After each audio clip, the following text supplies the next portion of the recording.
Cinnamon Bear.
This is the story of the Cinnamon Bear and his very marvelous adventures with Judy and Jimmy Barton. But we can't very well meet the Cinnamon Bear until we meet Judy and Jimmy. They are twins, and they live in a big, old-fashioned house. At this very minute, they're in the upstairs sitting room. And from all I can hear, Judy and Jimmy are busily engaged in that very pleasant task of writing letters to Santa Claus. Let's listen. How are you getting along with your letter, Jimmy? Oh, pretty well. I guess I've got about everything down here. Now, don't go asking for everything the way you did last year. Oh, you girls are all alike. I bet you if we counted the things in your letter and the things in mine, you'd have the most. I bet you I wouldn't either. You would. Well, I won't argue about it. But I bet you my letter's more dignified than yours. Now, stop bothering me so I can finish it. Let me see. P.S. And Santa, there's just one thing more I'd like. A nice red V.L. No, that's not right. Jimmy, how do you spell velocipede? Velocipede. V-A... Oh, you're too old for a velocipede anyway. I guess maybe you're right. Judy, Jimmy. Yes, Mother? We're here, Mother. Have you finished those letters to Santa Claus yet? Yes. That's good, because we've something very important to do. What's that, Mother? What do you suppose I have in these cardboard boxes here? I know. Our Christmas tree ornaments. Yes, and you promised us we could help you go through them to see if any of them were broken. Right. Oh, let's hurry, Mother. I can't wait. Just a minute. I'll put them right here on the table. Oh, boy. I hope that little pink Santa Claus didn't get broken. We'll see. Oh, aren't they beautiful? I'll say. I like those big gold ones especially. Everything seems to be pretty much in order. All the tinsel is here, the lights. Everything seems to be here except... Except what, Mother? Well, I can't see the silver star anywhere. You mean the big one we always put way up on top of the tree? Yes, but I don't see it in any of the boxes. Oh, gee, Mom. I'd feel most awful if anything happened to that old silver star. Me too. Well, we've had it on top of our tree for years and years. Christmas wouldn't be Christmas without the silver star. Now, don't cry, Judy. It's probably just misplaced. I remember Uncle Jed took some things up to the attic last year after Christmas. Perhaps he put it away up there. Could we go up and look for it, Mother? I don't like to have you running around in that old attic. You might get hurt. Besides, it's too cold. But, Mother, please, we've just got to find the silver star, and we have our sweaters on. All right. But you've got to promise to be careful and not stay too long. We won't, Mother. Honest, we won't. Where should we look first? If Uncle Jed put it away, it's probably in that big trunk in the corner by the window. Be careful you don't hurt your fingers when you open it. We'll be careful. Come on, Jimmy. Okay, here we go up the stairs. Now, don't run, children. You might fall and get hurt. All right, Mother, dear. Last one up's a fraidy cat. Gee willikers. They sure are steep stairs. Yeah. They're a lot steeper than Mary Louise has in her house. I bet these are the steepest stairs in the world. Sure they are. Whew. Here we are. I beat and you're a fraidy cat. You didn't either, Beat. I got here at the same time, and I'm not a fraidy cat. All right, then we both beat. Okay. But if we both beat, who is a fraidy cat? Oh, Charlie Simpson's a fraidy cat. Yeah. Gee, there sure is a lot of stuff up in this attic. Yeah, just look at all those suitcases and boxes and things. Yeah. And there's that old spinning wheel and the music box. And Oh, Judy, there's the old trunk Mother told us to look in. must be awful full of things. The top is enclosed all the way down. Well, you get on one side, Judy, and I'll get on the other. And then we can both lift at the same time. All right, Jimmy. Gee, that was kind of heavy. Oh, look, Jimmy. There's one of those old crazy quilts right on top. Take it off and we'll see what's underneath. Okay. There. Smells like mothballs, doesn't it? Uh-huh. Do you see the silver star anyplace? Just a lot of old clothes and stuff. Let's lift this top thing out. Come on, Judy, help me. All right. Now, let's see. Say, here's a small box of ornaments. But they're all broken, Jimmy. And the silver star isn't there. Gee, here's one that's not broken. It's a pretty little airplane. It's made out of gold glass or something. We'd better take that downstairs with us. Why don't you put it someplace where it won't get broken? I'd better, I guess. I'll just set it on top of this old dresser here. Find anything else, Judy? You bet. Look at this, Jimmy. A little teddy bear with a green ribbon around his neck. Gee, he isn't any more than 4 inches high. I wonder where he came from. I don't know. Look what I found, Judy. A real honest-to-goodness telescope. Gee, isn't it a dandy? It's scrumptious. I bet that belonged to Uncle Jed when he was a sailor. I bet so, too. It sure is a wonderful telescope. When I look through it, everything seems a million times bigger. Boy, I bet if I was out on the roof, I could see clear over to England. Farther than that, maybe. You know what, Jimmy? What? This teddy bear is the teeniest one I've ever seen. Sure is. Say, Judy, I bet if we looked at him through this telescope, he'd be a lot bigger. Let's see, shall we? I'll lean him against the back of the trunk and you look. All right. Now, just wait till I get it fixed. Jiminy crickets! What do you see, Jimmy? Willikers! He looks bigger than anything. Take a look, Judy. Let me see. Goodness! He is big, isn't he? Why, he looks almost as big as we are, only he really isn't. If you'd move over a little, Judy, we could both look at the same time. There. That's it. Can you see him? Plain as day. Judy, he moved. The bear moved. Didn't you see him moving? I thought I did, but... Sure he moved. Gosh. Garage. Judy, listen. He made a noise. Maybe it was just a creaky board. No, it wasn't any creaky board. It was that bear, and I'm going to talk back to him. Oh, Jimmy, maybe you better hadn't. Oh, don't get scared. He can't hurt you. He's really only 4 inches high. Hey, you teddy bear. Garoo. Oh, Did you hear him, Judy? Did you hear him? He growled at me. ooh, he did, didn't he? Say, Jimmy, ask him if he's a really, truly live, real bear. All right. Hey, teddy bear, tell us, who are you? I'm the cinnamon bear with the shoe-button eyes, and I'm looking for someone to take by surprise. I go prowling and growling each night after dark, but the folks say my growl's just a cinnamon bark. Though I growl, Garage. and I growl, Garoo. my victims only say, oh, who's afraid of you? I'm the cinnamon bear with the shoe-button eyes, and I'm huffy and fluffy and tough for my size. I devour lots of honey and cinnamon buns, just to make me ferocious, but nobody runs. Now I'll growl, Garage. and I'll growl, Garoo.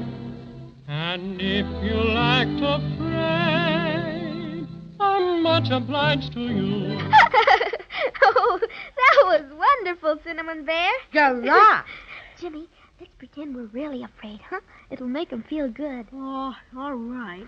Oh, don't give us a scare like that again, Mr. Bear. Garage. Oh, Judy, I'm scared. Garoo. Oh, Jimmy, hold my hand tight.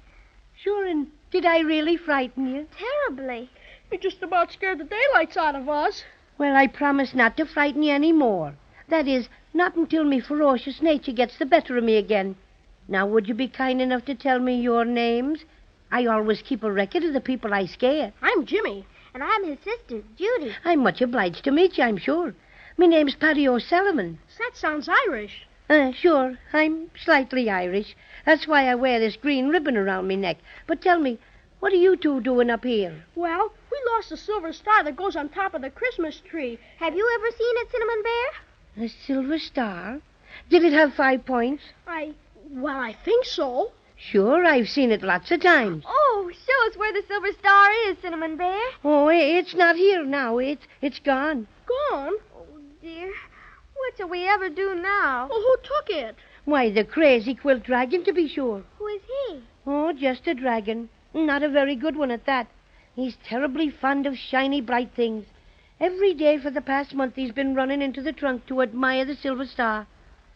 And this afternoon it got the best of him, I guess. He just upped and ran off with it. Oh, now we'll never see the silver star again. Here, now, don't carry on like that. You can get the silver star back. Well, maybe. How? By going after the crazy quilt dragon. Chase him. I'll help you. Will you really? Oh, sure I will. Crazy Quilt's no great friend of mine. And besides, you were both very obliging and got perfectly terrified when I growled at you. Oh, you're the most wonderful Cinnamon Bear in the whole wide world. It's very nice of you to say it. Well, if we're going to catch up with the crazy quilt dragon, we better get going. Where do you think he went, Paddy? Well, if I know Crazy Quilt, he probably headed for the Lollipop Mountains. The Lollipop Mountains? Well, how do we get there? You see that little hole in the wall by the music box? Yes. Well, we just pop right through there. Oh, but Paddy, Judy and I can't get through that little hole. Oh, yes, you can. It's very simple, really. All you and Judy have to do is degrow. What do you mean, degrow? Oh, just degrow. Get smaller and smaller and smaller until you're only 4 inches high, like me. Gosh, we can't do that. Why, it's impossible. Nothing's impossible. I can show you how to do it in a jiffy. Phew, that sounds most magical. Willikers, show us how, Paddy. Quick. All right. Now listen very carefully, and I'll tell you how to degrow.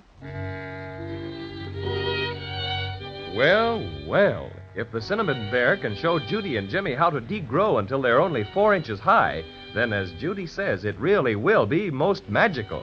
And maybe they'll be able to catch the crazy quilt dragon and recapture their precious silver star after all. Anyway, be sure to listen next time and find out just how the Cinnamon Bear manages to make Judy and Jimmy only 4 inches high.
And here's the Cinnamon Bear.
Now on we go with the story of Judy and Jimmy and the Cinnamon Bear. If you'll remember, the twins went up into the attic to hunt for a missing Christmas tree ornament, the silver star. While searching through an old trunk, they found a little toy cinnamon bear only 4 inches tall. But when they looked at him through the big telescope, he got very much larger and started to talk to them. What's more, he told Judy and Jimmy that he could show them how to degrow until they were just as small as he, so they could all chase the crazy quilt dragon who had stolen their beautiful silver star out of the trunk. At this very minute, Judy is mighty anxious to learn all about this business of degrowing. Please hurry and tell us how to get small, Cinnamon Bear. Of course. Well, it's really quite simple, you know. It's all in the way you look at it. Now, just, pardon me a moment. Do you mind very much if I make one special growl at this spider here? He's been making faces at me, and it's very distracting. All right, but please hurry. It won't take a second. 1, 2, grrrr. He ran so fast you could hear him whistle. That's a most effective growl, don't you think? Of course. It's wonderful, Cinnamon Bear. But we've just got to get smaller right away, or we'll never get crazy, Quilt. Oh, yes. Let's see now. As I was saying, it's all in the way you look at it. We're only as big as we see we are. I don't understand what you mean, Cinnamon Bear. Well, you're used to seeing yourself the way you are now, about 4.5 feet high. Now, when you look at me through the small end of the telescope, I'm big, aren't I? Uh-huh. When you look through the small end, things look bigger. But if you turn the telescope around and look through the big end, they look smaller. Oh. Now, Jimmy, you take the telescope and look at Judy through the big end. All right. Now, hold still, Judy. Oh, my goodness, but you're little. Why, you're no bigger than Cinnamon Bear. Let me look at you, Jimmy. I bet you're just as tiny as I am. Oh, Jimmy, you're only about 4 inches high. Really? There. Now, the only thing you children have to do to be small is to see yourselves that way. But how are we going to do that, Cinnamon Bear? Yes, that's what I'd like to know. We can see each other through the telescope, all right. But how can we see ourselves? Sure, and it's simple. The first thing you do is put the telescope up on top of that dresser over there, the one with the looking glass. Fix it so the small end is next to the looking glass, and then look at yourselves through the big end. And presto, change-o, you'll be as small as me. Isn't it fun, Jimmy? Regular magic. Sure is all right. Now, come on and help me put this telescope on top of the dresser. It's pretty heavy. There. We're all set now. Now, wait. I almost forgot something. I'd appreciate you putting me on the top of the dresser before you degrow. I'll have a hard time getting up there by myself. Of course, Cinnamon Bear. Just hang on to my finger tight. Okay. And up you go. Thank you, Judy. Now you two can look through the telescope. All right. There. Why, I can see you and me, Judy. So can I. And we look so tiny, Oh! Gee willikers. Do you feel funny, Jimmy? Awful funny.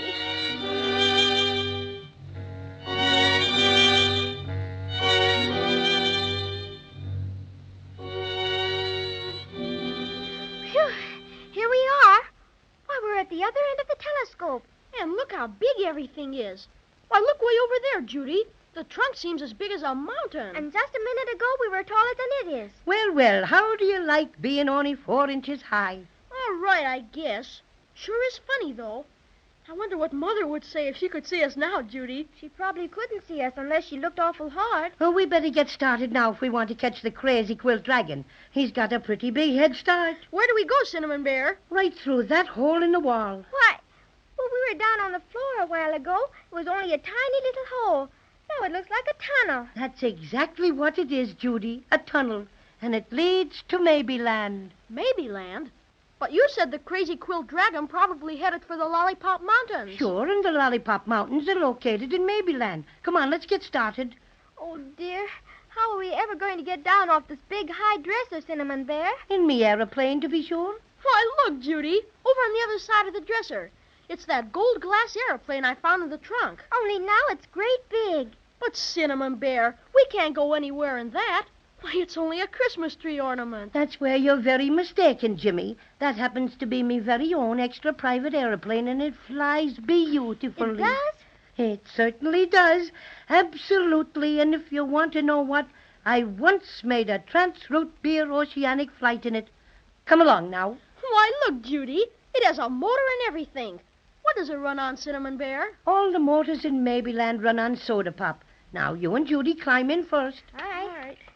Oh, gee. This is wonderful.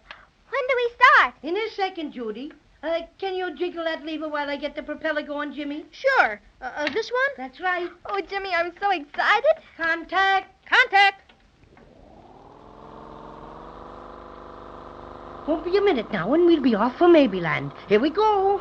Whee! Gee. I'll just circle the room a couple of times, and then we'll head for the tunnel.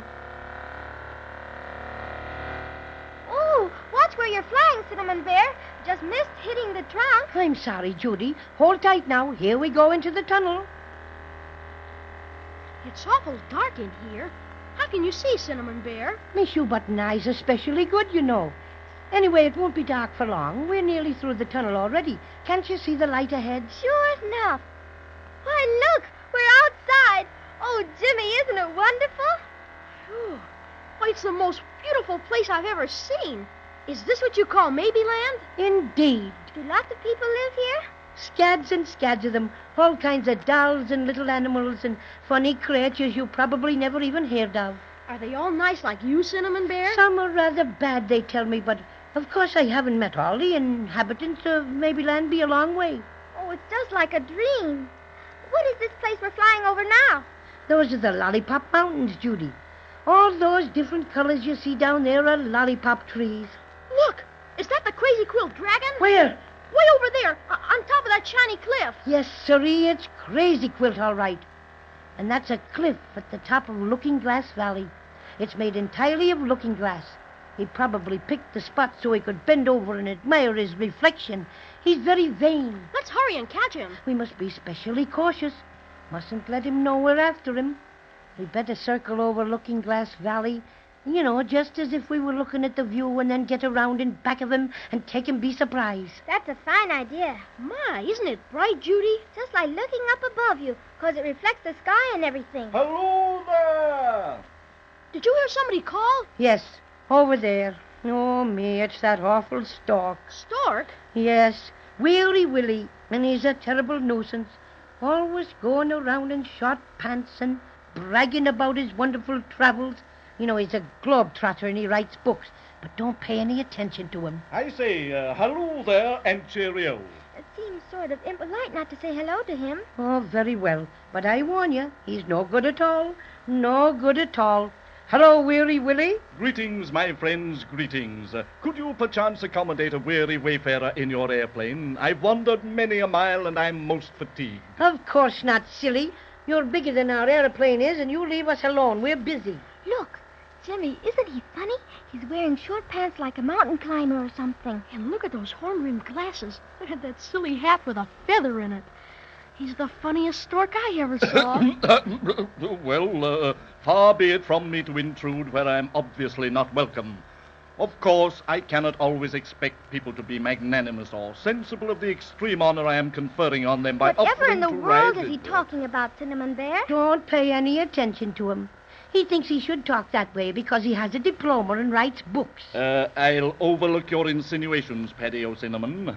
If you cannot assist me in my flight, my young friends, perhaps you have the wherewithal to aid and abet in quenching my most ravenous thirst. He means he's thirsty.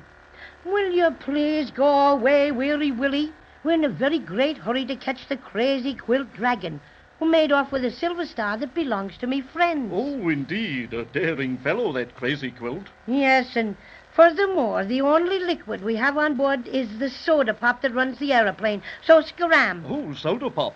Delectable. What flavor? Oh, raspberry. Raspberry? Oh, that will do admirably. What does he mean? My goodness, he's drinking up all the soda pop gas. That was delicious, my friends. Top hole. Thank you. Now I believe I'll just fly over and tell Crazy Quilt you're chasing him. Or perchance I should say we're chasing him. See you later. Pip, pip. Oh, he's flying away, Cinnamon Bear. You bad old stork. Shame on you. We're beginning to drop. Don't be afraid. We'll make it all right. We're going right down in Looking Glass Valley. Yes, and I can see our reflection coming up to meet us. Whee! Oh, gee. Oh, Jimmy! Hold tight. Oh, my. Are you all right, children? Sure. That was nothing. I'm all right, too, Cinnamon Bear. But I'm awful angry with that mean old weary Willie Stork. So am I, and if I ever catch him, I'll make him molt where he doesn't expect to.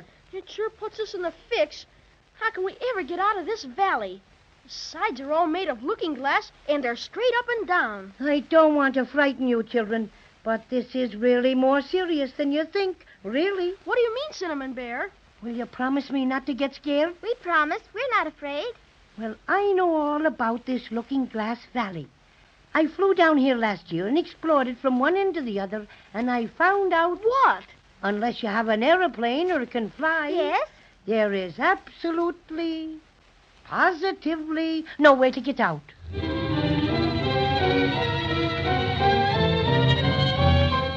My. Our adventurers really are in a pickle, aren't they? Out of soda pop gas on the shiny floor of Looking Glass Valley, with sides too steep to be climbed, and to make matters even more unbearable, the Crazy Quilt Dragon still has the Silver Star. Let's be sure to listen next time and see what becomes of Judy and Jimmy and the Cinnamon Bear.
And here's the Cinnamon Bear.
Now, let's see what's happening to Judy and Jimmy and the Cinnamon Bear.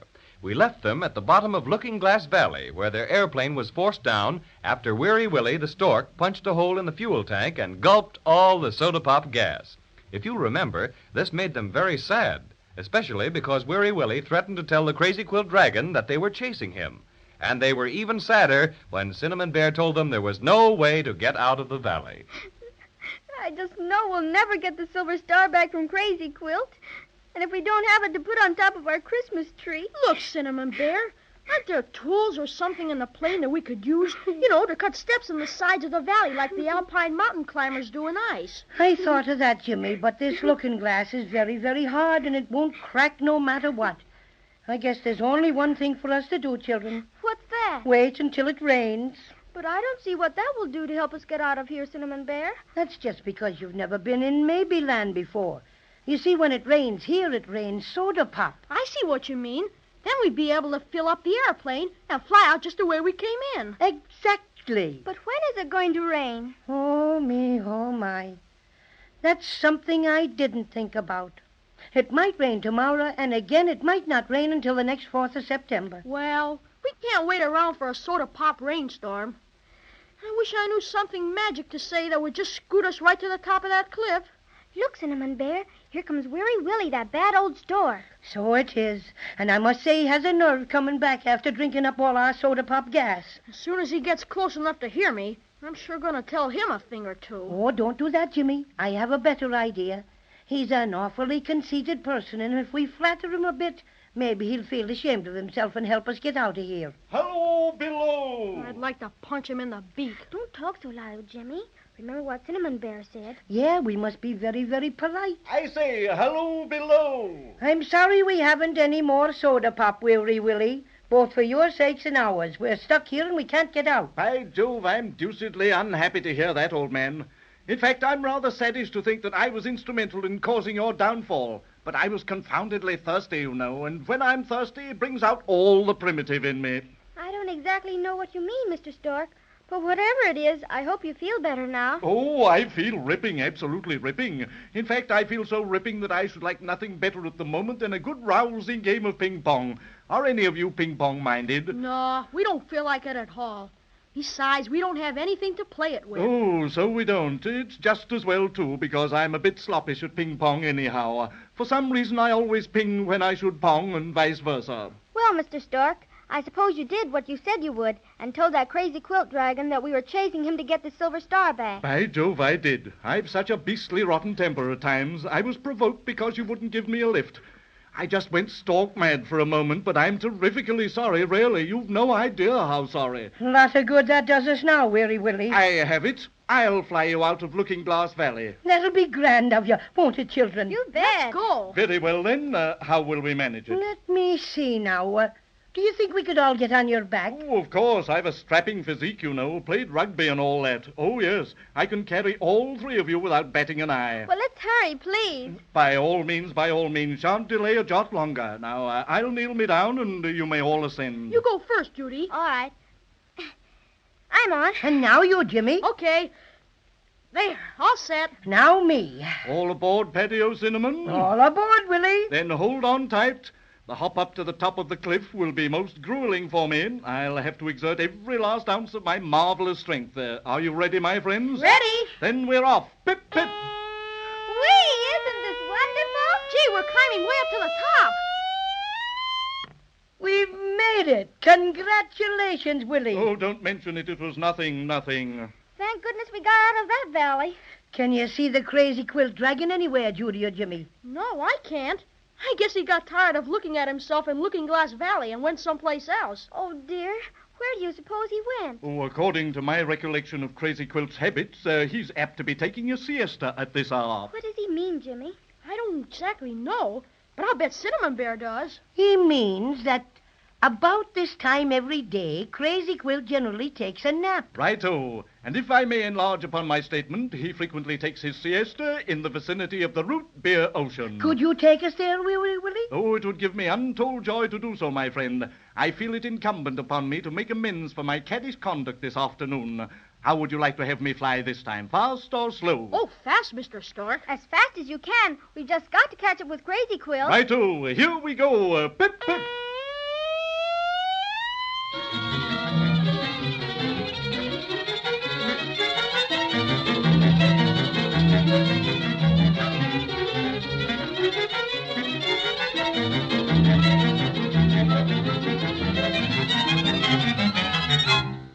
Whee!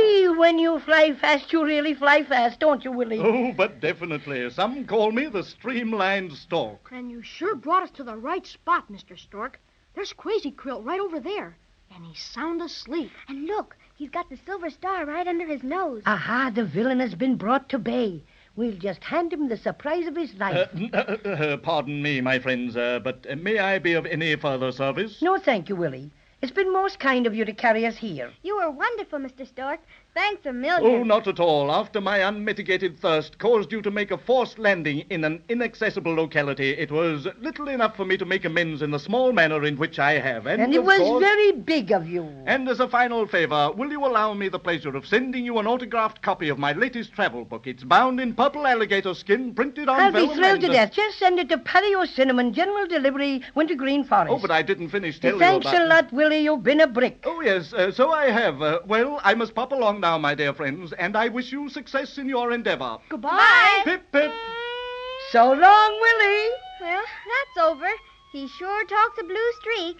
Yeah, but he turned out to be a big help after all. Now let's surprise Crazy Quilt.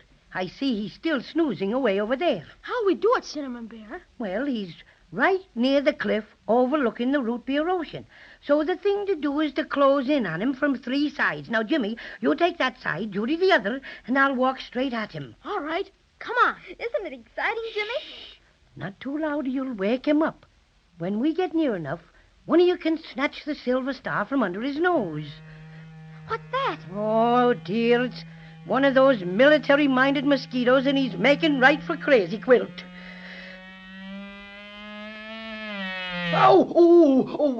What goes on here? Willikers. He bit Crazy Quilt right on the nose and woke him up. And just when we were about to get our silver star. We'll have to try something else.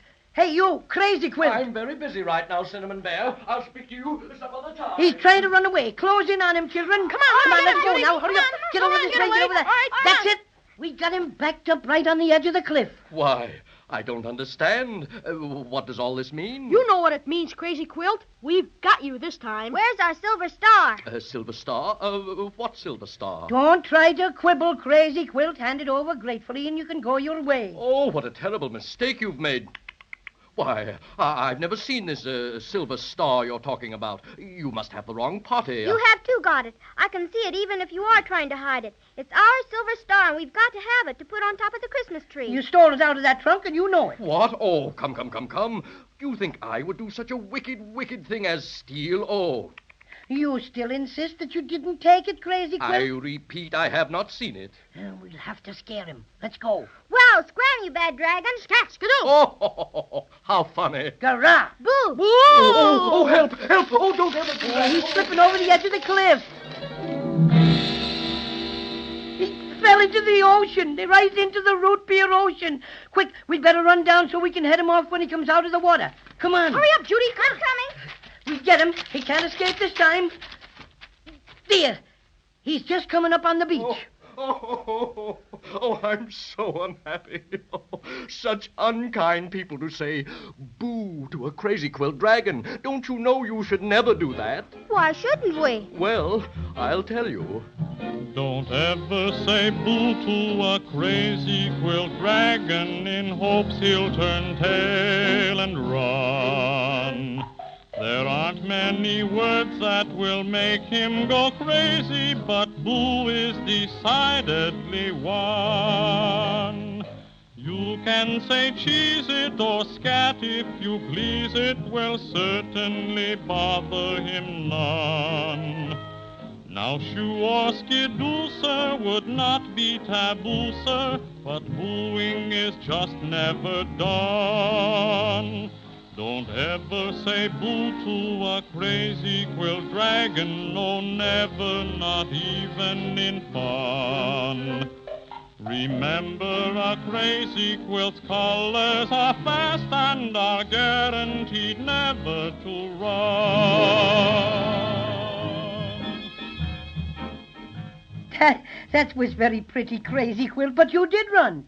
So I guess you aren't as guaranteed as you think. Oh, but I didn't run. I jumped. Go ahead and laugh. Oh, I suppose I deserve it for giving way to my basest self. But if you only knew how weak I am when something beautiful and shiny attracts me. So when I found the silver star... You mean when you stole it? Well, if you want to put it that way. Oh, I would never have taken it if I'd known how much it meant to you. May I apologize and ask your forgiveness? You mean you're sorry, Crazy Oh, Quilt? of course, little girl. And you won't ever do it again? Oh, never, never, never. That's fine. Now everything will be hunky-dory if you'll just return the silver star to us. Of course, only Only what? it dropped out of my mouth when I jumped off the cliff, and it's lost in the root beer ocean.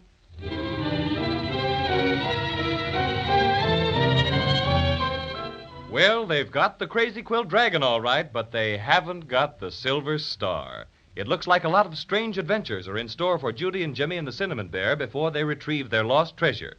So let's be sure to listen next time and see what happens.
And here's the Cinnamon Bear.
Judy and Jimmy and the Cinnamon Bear overtook the Crazy Quilt Dragon last time and cornered him on a cliff overlooking the Root Beer Ocean.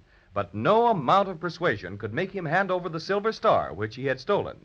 So nothing remained but to scare him. And scare him they did. And what did Crazy Quilt do but leap off the cliff and land kerslosh in the ocean?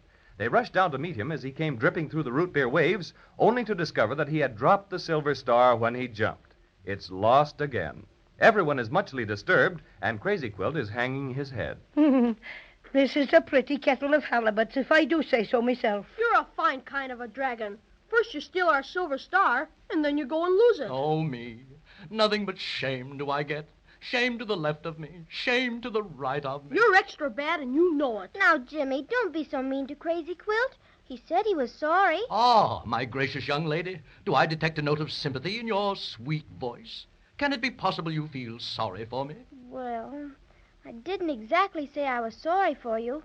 After all, it was very naughty of you to steal our star. Don't try and pull any of that weepy stuff around here, Crazy Quilt. It won't work. Oh, alas, for 10 centuries, maybe 11, the Crazy Quilt Dragons have flourished with nary a blot on their scutcheon.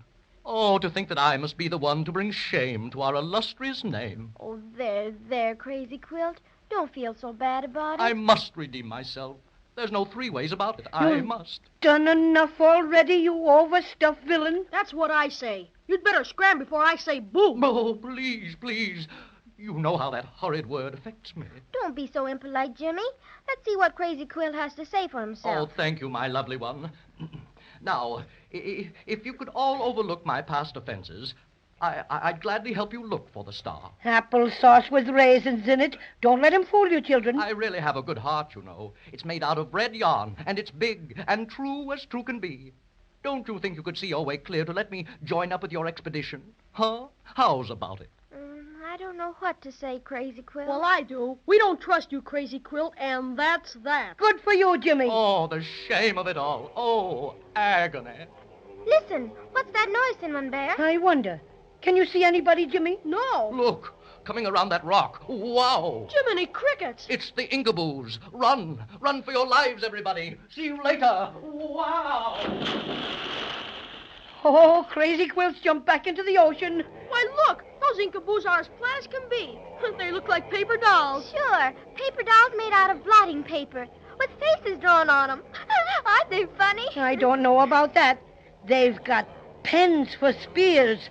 And they certainly are scowling, all right. Alto! Oh, don't be silly. How can we halt when we're not moving? Alto! I arrest you, whoever you be, in the name of His Majesty King Blotto III. Ow, wow, wow. Arrest us? For what? We haven't done anything. Oh, but you have, definitely. Prisoners, fall in. We're not prisoners, and we won't fall in. Better step along lively or get pricked by our spears. Maybe we better do as they say. Those pens look plenty sharp. Prisoners, forward march all. This is an outrage. We haven't done a thing, and, well, we're not going to march. That's what. That's just a sample. Now hurry up. I sure wish I had my water pistol with me. I'd fix those Inkaboos in a jiffy. I'd soak 'em up like anything. I could fix 'em, too, if they didn't have those pesky spear pens. Bless my stuffings, but they're sharp. Look, over there. It's a town. Sure enough. And the houses are made of cardboard. You know, they're sort of wobbling in the breeze. You know what, Jimmy? It looks just like that toy village we got for Christmas last year. See, the walls and the roofs are held together with cardboard flaps. And the windows don't have any glass at all. And the grass we're walking on isn't really grass, it's paper. Just like that green grass we always have in our Easter bunny nests. Do you kind of suppose that beach we were on was made out of sandpaper? That's very funny. I'd laugh the stuffing out of myself if I wasn't so worried about what these Inkaboos are going to do with us. Let's ask them and find out. That's a good idea. Hey, you, Mr. Blotter. What's the matter? Prisoner, you have uttered the greatest insult that can be insulted at a mighty Inkaboo. Why? Just because he called you a blotter? If you value your skin, you stuffed monstrosity, never say that terrible word again. Why, certainly, if it upsets you that much. But we'd sort of like to know what you're going to do with us. In a few moments, you shall be ushered into the presence of His Imperial Majesty, Emperor of the Inkaboos Incorporated, King Blotto III. Ow, wow, wow. Yeah, Yeah, and what's King Blotto gonna do? His Majesty will hear the accusations and pass judgment on you. For what? We haven't hurt anybody. I should say not. That has nothing to do with the case, and King Blotto will punish you accordingly. Now, marcho! Ow, ow, ow.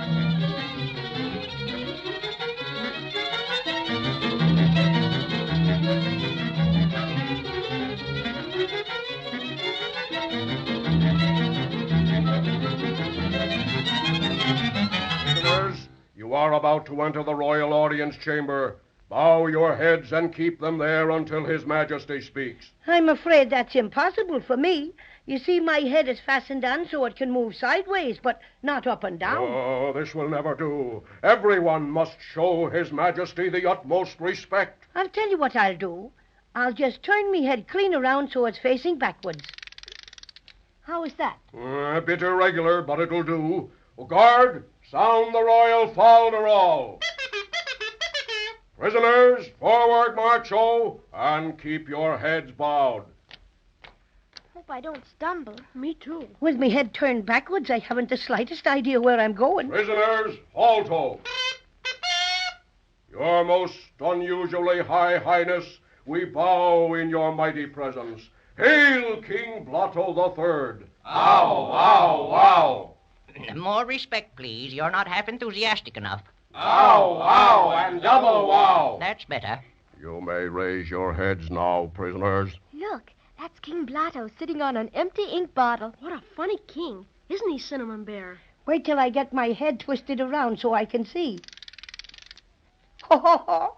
Ho, ho, what a sight! Order, order. Who are these things, Captain? We're not things, we're people. And very good people, I might add. When we wish you to add, we'll tell you about it. Quiet. Proceed, Captain. Your Majesty, we found them standing right on the boundary line of the dominion of the Inkaboos, Incorporated. And what's more, they had their shoes on. Oh.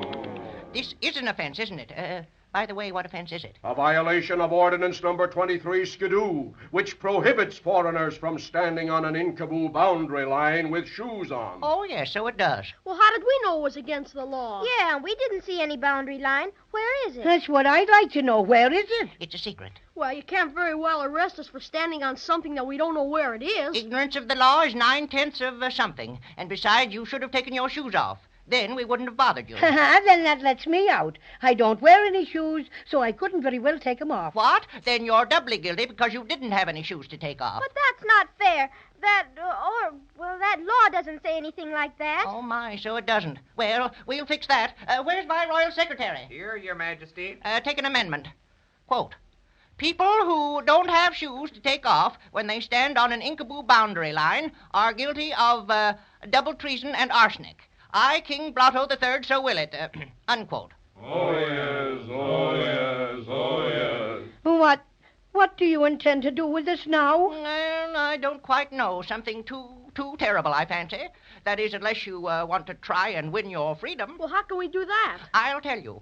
Ever since the Inkaboos were created, I have been king because of a mysterious, magical inscription I bear on my chest. See it? Yes, I noticed it before. It's some kind of writing. Indeed. Pretty, isn't it? And I'm the only Inkaboo that has such an inscription. Oh, what's it say? That, strangers, is exactly what we've never been able to find out. Wise men from all over the realm have tried for years to decipher it, but in vain. We know it's most important. So if you prisoners can tell us what it says, we'll allow you to leave unharmed. I know what it is, Judy and Jimmy. It's writing that's been blotted on him from a piece of paper. It's just on backward, that's all. If I had a looking glass, I could read it off like nothing. I have a little looking glass, Cinnamon Bear, right here in my sweater pocket. Swell. Give it to him so we can get saved. Here it is. Well, strangers, will you attempt to save your lives? Your Majesty, it has been revealed to me that I may make known to you and your subjects the inscriptions on your Majesty's person. Have I your permission to perform a bit of magic? You have. Very well. I approach your Majesty. I hold this magic eye to your chest. Now, looking glass, shining bright, read us what's within your sight. Hocus pocus, ishkabibble. Oh, this is good. Come here and look, Judy and Jimmy.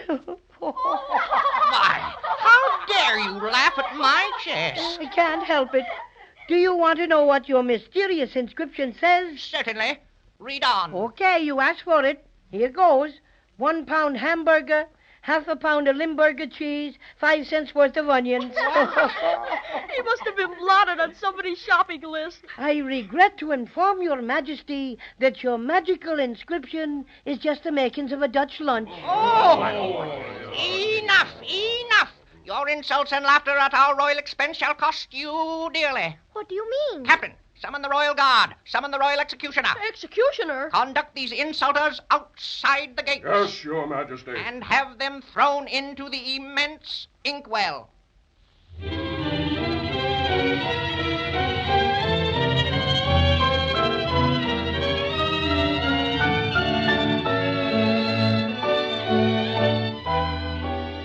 Goodness gracious, that sounds bad for our friends, doesn't it? King Blotto III really means business, I'm afraid. It's hard to wait until next time to find out what's going to happen to Judy and Jimmy and the Cinnamon Bear when the Royal Guard and the Royal Executioner take them to the immense inkwell.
And here's the Cinnamon Bear.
I wonder what's happening to Judy and Jimmy and the Cinnamon Bear.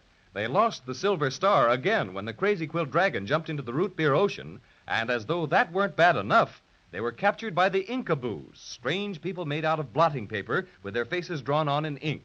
Crazy Quilt escaped, but the rest of our brave expedition was led before King Blotto III, accused of violating all sorts of Inkaboo laws, and finally condemned to be thrown into the immense inkwell.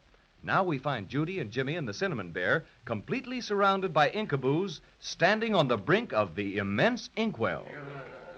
Jimmy, hold my hand. I'm scared. Dearie me.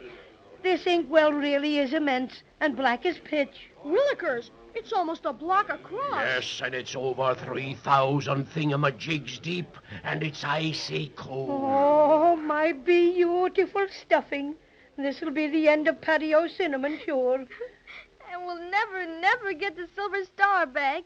Maybe we'll never have another Christmas even. Oh, I wish we were back home with Mother and Daddy. Oh, don't cry, Judy. I'm right here. I'm a pretty good swimmer, you know. I got a badge for it. But I don't know how good I can swim in that awful ink. You can't. This is unswimmable ink. You'll just sink and sink and sink. Oh, you mean old blotters. His Right Royal Highness, King Blotto III. Ow, ow, ow. Well, let's get on with the execution. Come. Where's the royal executioner? Excuse me, Your Majesty, but the royal executioner isn't here. Isn't here? Why isn't he? This is his day off. Why doesn't somebody tell me these things? Send someone after him. Begging your pardon, Your Majesty, but Executioners Union Local 33 1/3 would be very much annoyed if we did. Maybe we'll get saved yet, Jimmy. Maybe. What a way to run a kingdom. Here we have 3 very insulting people to execute, and the executioner is taking a day off. I'm flabbergasted. But, Your Majesty, how is it? Quiet! Where's my royal secretary? Here I am, Your Majesty. Take a proclamation. Quote, be it known hereinafter, and from this date henceforward, that the royal executioner shall not, underline not, shall not take his day off if it is the day of an execution. And furthermore... Excuse me, Your Majesty, but how can the royal executioner not take his day off on the day of an execution if he starts off on his day off before it becomes the day of an execution? Do I make myself clear? Absolutely. What do you mean? Well, the royal executioner left for his day off this morning, and this did not become a day of an execution until this afternoon. Oh, very well, then. Don't take a proclamation. You see if I care. If things keep up at this rate, we may have a chance yet, Jimmy. That's what I think. Well, why doesn't somebody do something? I'm sorry, Your Majesty, but the Inkaboo Constitution is very rigid in the matter of executions. I'm afraid we're lost without the royal executioner to officiate. Why don't you just sort of call the whole thing off, huh? That'd be elegant. Sure. You don't want to have an execution anyhow. We do so, and don't you speak until you're spoken to. This here now execution has got to go on. What'll we do?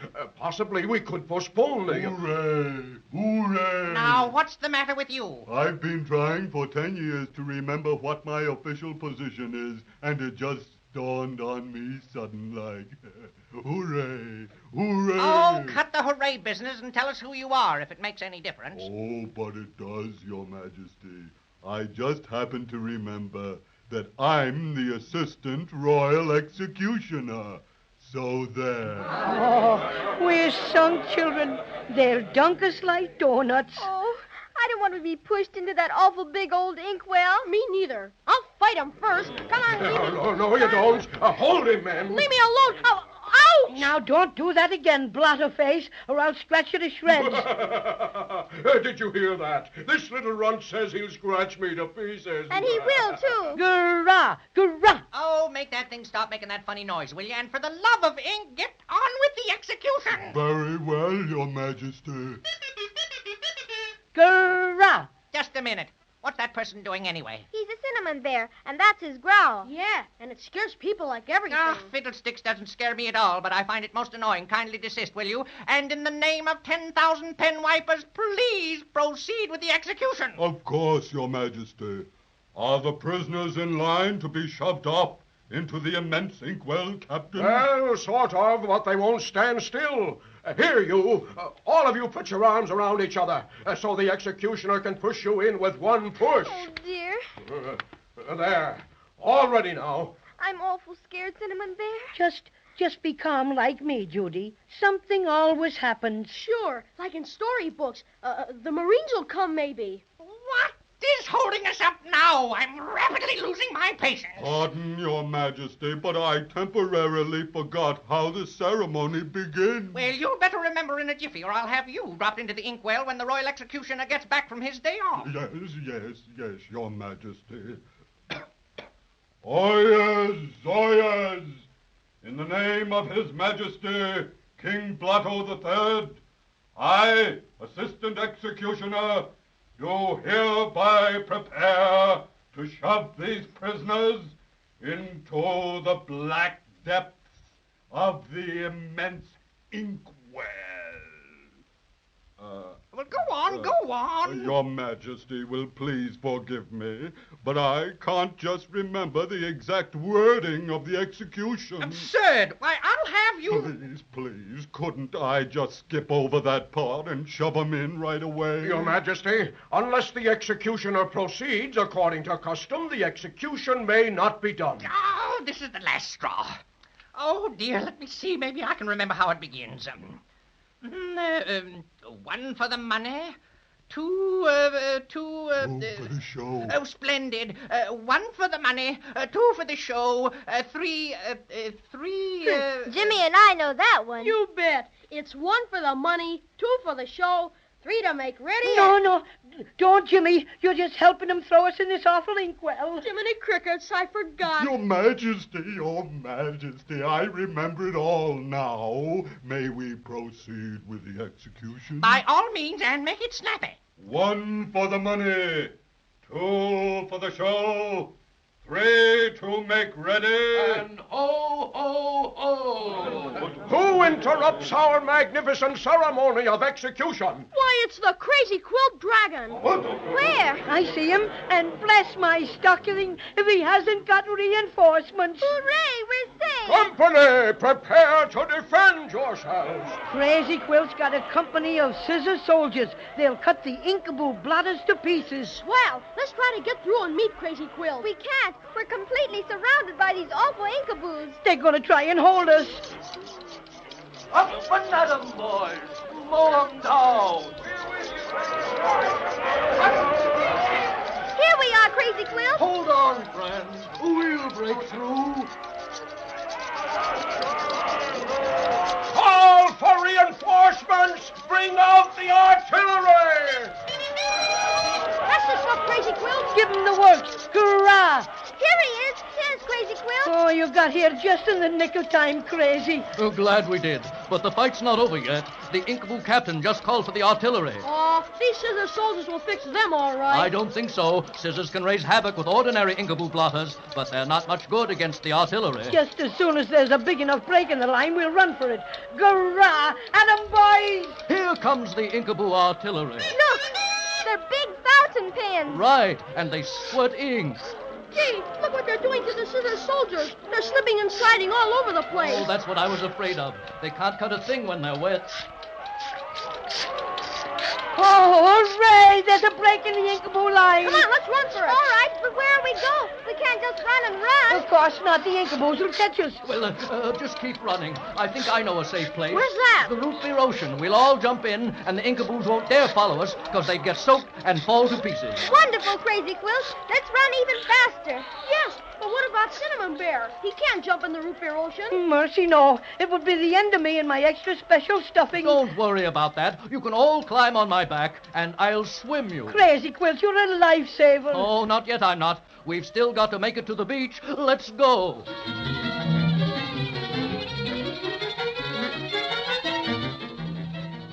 Oh, there's the root beer ocean. I was afraid we'd never make it. Oh, gee, here come those Inkaboos. All right, up on my back, all of you. Okay, Crazy Quilt. I'm on. How about you, Jimmy? Right behind you, Judy. Me too. All set for the takeoff? All set, Crazy. Then here we go. Woo, just made it. Boy, are those Inkaboos mad. Yeah, but they don't dare follow us. We're certainly grateful to you for saving us, Crazy Quilt. Oh, Shaw, it was nothing. I just wanted to show you how sorry I was about the Silver Star. Oh, I'd almost forgotten about our silver star with all the excitement and everything. Yes, but we've still got to find it to put on top of our tree, or Christmas won't be Christmas. Well, do you think I've redeemed myself enough to be allowed to help you look for it, my friends? Crazy Quilt, as one cinnamon bear to a dragon, I'd say yes. What do you think, children? Sure. Crazy Quilt's one of us now. And we're glad to have him. Oh, my friends, I am touched. I don't know how. My stuffings. Willikers, what a big wave that was. Are you all right, Cinnamon Bear? Dunky Dunky. Jimmy, look, over there. Isn't that our silver star? Oh, sure enough. It's floating on top of the root beer ocean as nice as you please. Eureka! Swim over that way, Crazy Quilt, so Jimmy can reach out and grab it. Right you are, Skipper. Now, just a little closer, Crazy Quilt. Ooh, what's that? Wow! It's a big whale. A blue and white polka dot whale. Odds bodkins, it's Wesley, the Wailing Whale. And he came up right between us and our silver star. And he sees it, too. And he's opening his mouth. Oh, he swallowed it right up. Well, if it isn't one thing, it's another. This is certainly a pretty pickle for our young friends. No sooner do they escape the Inkaboos and find their precious silver star floating serenely on the root beer ocean, but a blue and white polka dot whale with an appetite has to come along and gobble it up. Let's listen next time and see what happens. Never can tell, you know.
And here's the Cinnamon Bear.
Now let's see what's happening to our adventurous Judy and Jimmy and the Cinnamon Bear.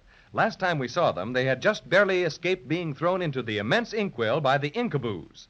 Crazy Quilt Dragon arrived in the nick of time with scissor soldiers, who held off the enemy long enough for them to rush down to the beach, jump on Crazy Quilt's back, and plunge into the root beer ocean. You see, the Inkaboos didn't dare follow them because they were made of blotting paper and would have been soaked to pieces. You'll remember, too, that they discovered their precious silver star floating on the water. And just as Jimmy was about to pick it up, a blue and white polka dot whale rose out of the ocean and swallowed it just like that. Oh, why did that old whale have to go and eat our silver star? I'm getting worrieder and worrieder that we won't get it back in time to put it on our Christmas tree. We'll do our especially best, Judy.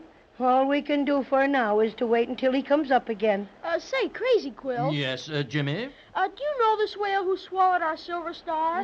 Slightly. He invited me out for a clam chowder dinner once. His name is Wesley, and he always has the tummy ache. How long do you think it'll be before he comes to the top again? Oh, can't ever tell. What I'm worried about is that he might come up someplace else where we won't see him. Oh, dear.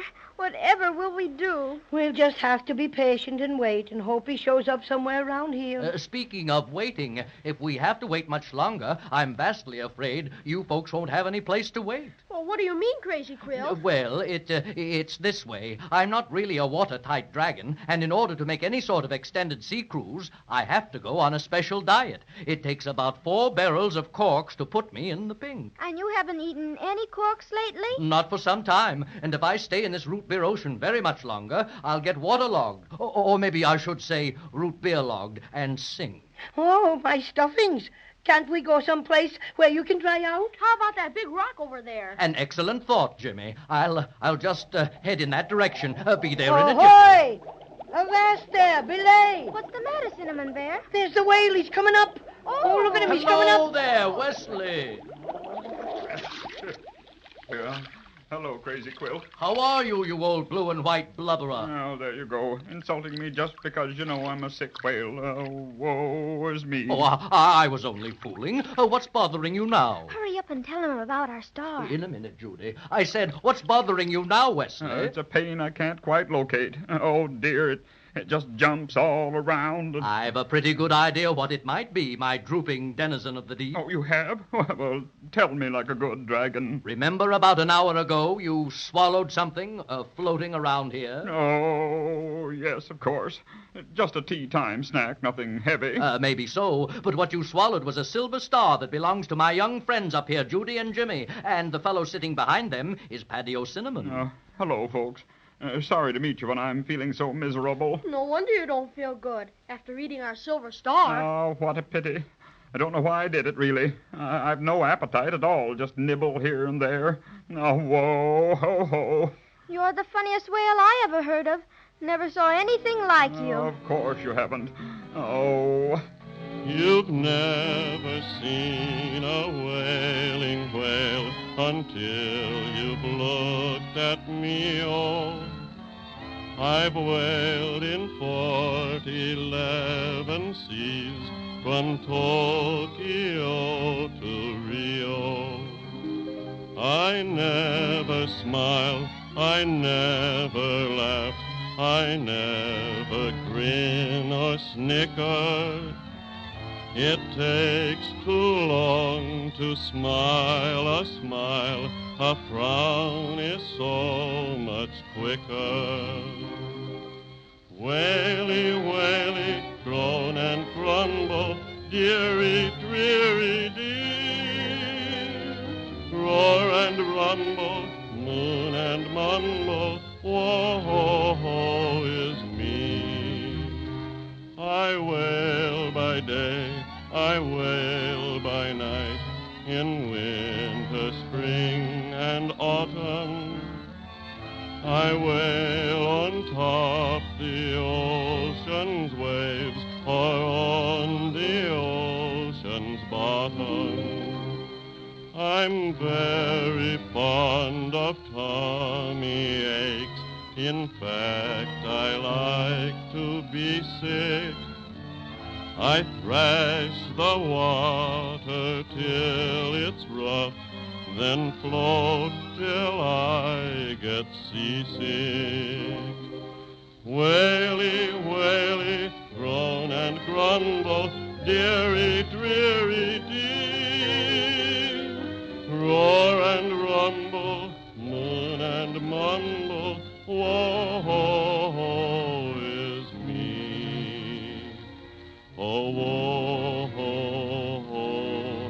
is me.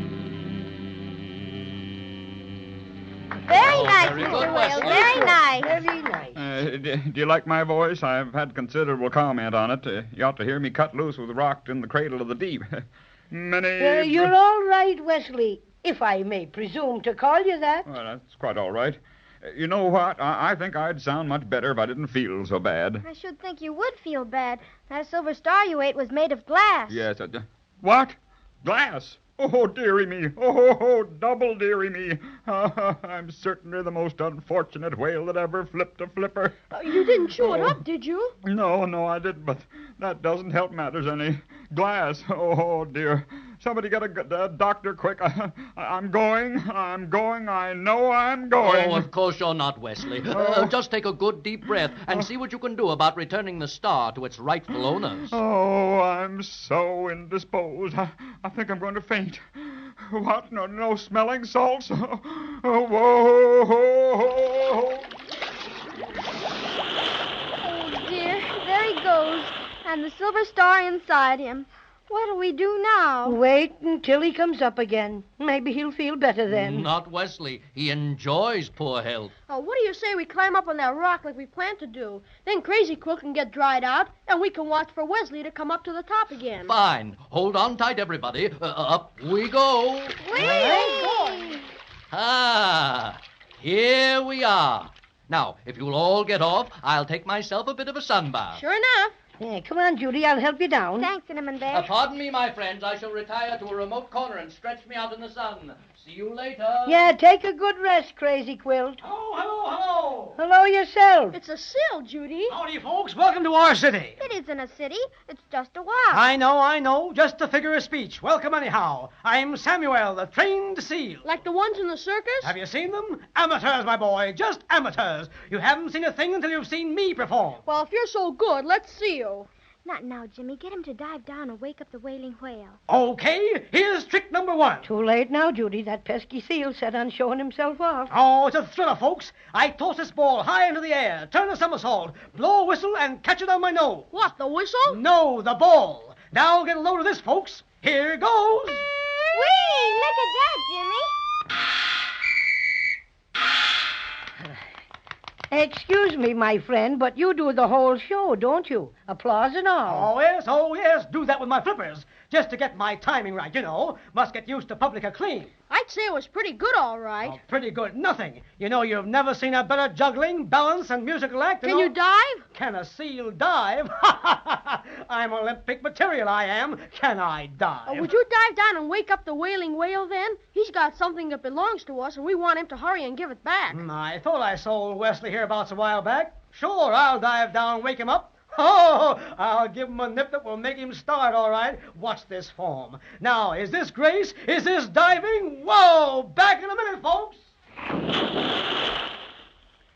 I hope he can wake up the whale. Maybe he won't be able to find him. Oh, sure he will. There's Wesley coming up now. And there's the seal. Say, that was fast work. Oh, Here he is, folks. Told you I'd wake him up. Oh, what goes on here? A seal named Samuel just dived down and woke up the wailing whale for us, Crazy Quilt. Oh, that's very commendable of Samuel. Oh, don't mention it, my good fellow. Don't mention it. Oh, woe is me. Woe is me. What's the matter, Mr. Whale? Now, that silver star thing of yours is making me most miserable. Here I'm supposed to watch my tummy, and something like this has to happen. Oh, whoa, whoa, this is killing me. Oh, what are you laughing at, Wesley? First time in my life I ever heard you laugh. Can't help it. The star's tickling my insides. Caught my throat. Caught my throat. Make him sneeze. He'd cough us right up, I bet. Somebody tickle him. Can't any of us reach him. Crazy Quilt, here, you're the longest. You try. Sure. Just a minute. I'll use my extra fancy tail. There. Tickle, tickle, tickle, tickle, tickle, tickle, tickle, tickle, tickle, tickle, tickle, tickle, tickle, tickle, tickle, tickle, tickle. Oh, there it goes. I've got it! The seal caught it on his nose. Oh, watch me juggle this. Come on, Samuel, hand over the silver star. Oh, what's this finesse? Poetry in motion. That's what it is. Zowie! Oh, look, Cinnamon Bear. Here comes Penelope the Pelican flying low. Haven't seen her around here for months. Sure enough, it's that pesky pelican. Please give us our star, Samuel. You might drop it and break it in a million pieces. Not a chance. I never miss. Just let me give it one more throw and I'll turn it over to you. Only one more, then. Do you promise? I promise. This one will be the highest throw ever made by any seal in the world. Stand back, everyone. Hey, you, Penelope the Pelican. Stop flying around over my head so I can make this record throw. Please hurry, Samuel. You should never rush an artist, but here goes. Ta-da! And, that's for the band, And up goes the star, higher and higher and higher. Look, Judy, look! Oh, that pelican caught our silver star. Snatched it right in midair. Now, isn't that a nice how do you do? And a nice how do you do it certainly is. Just imagine it. They get their silver star back from the Wailing Whale, only to have it snatched away by Penelope the Pelican. It's beginning to look very much like Judy and Jimmy and the Cinnamon Bear will have to go through a lot more trouble to get it back in time to put on top of their Christmas tree. Or maybe they'll have better luck next time. So let's be sure and listen.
And here's the Cinnamon Bear.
And now let's take a look at Judy and Jimmy and their friends, the Cinnamon Bear and the Crazy Quilt Dragon.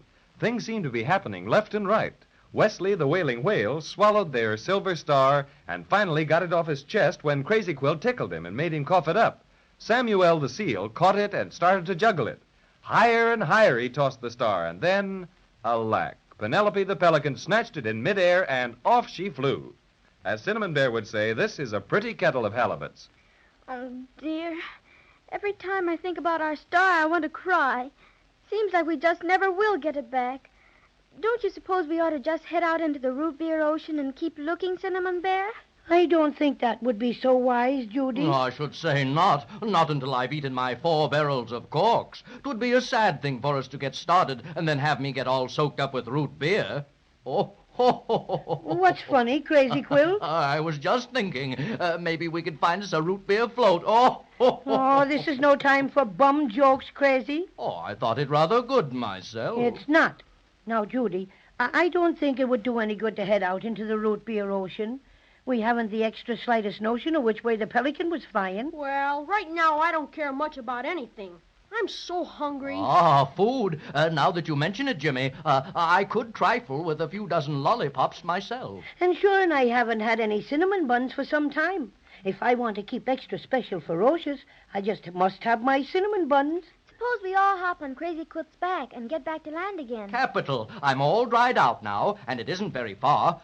Climb aboard, my friend. Yeah, how about those Inkaboos? Can't we go further up the coast a bit and avoid them? Soak my stuffing if I ever want to meet up with them again. None of us would, Cinnamon Bear. I'll head sort of north by east-northerly, and that'll bring us to a shore quite a bit out of their territory. You've no idea how good that sounds to me ears, Crazy Quilt. Come on, let's Sure go. thing. I'll get you ashore before you can say Jack Robinson. Jack Robinson. Oh, that's not fair, Judy. I wasn't ready. You can't swim that fast, Crazy Quilt, and you know it. Maybe so, maybe no. But just hang on tight and see how you like this. Oh, look, he's using his tail for a propeller. Boy, get along, Crazy. Boy, you like to hear the water is going to like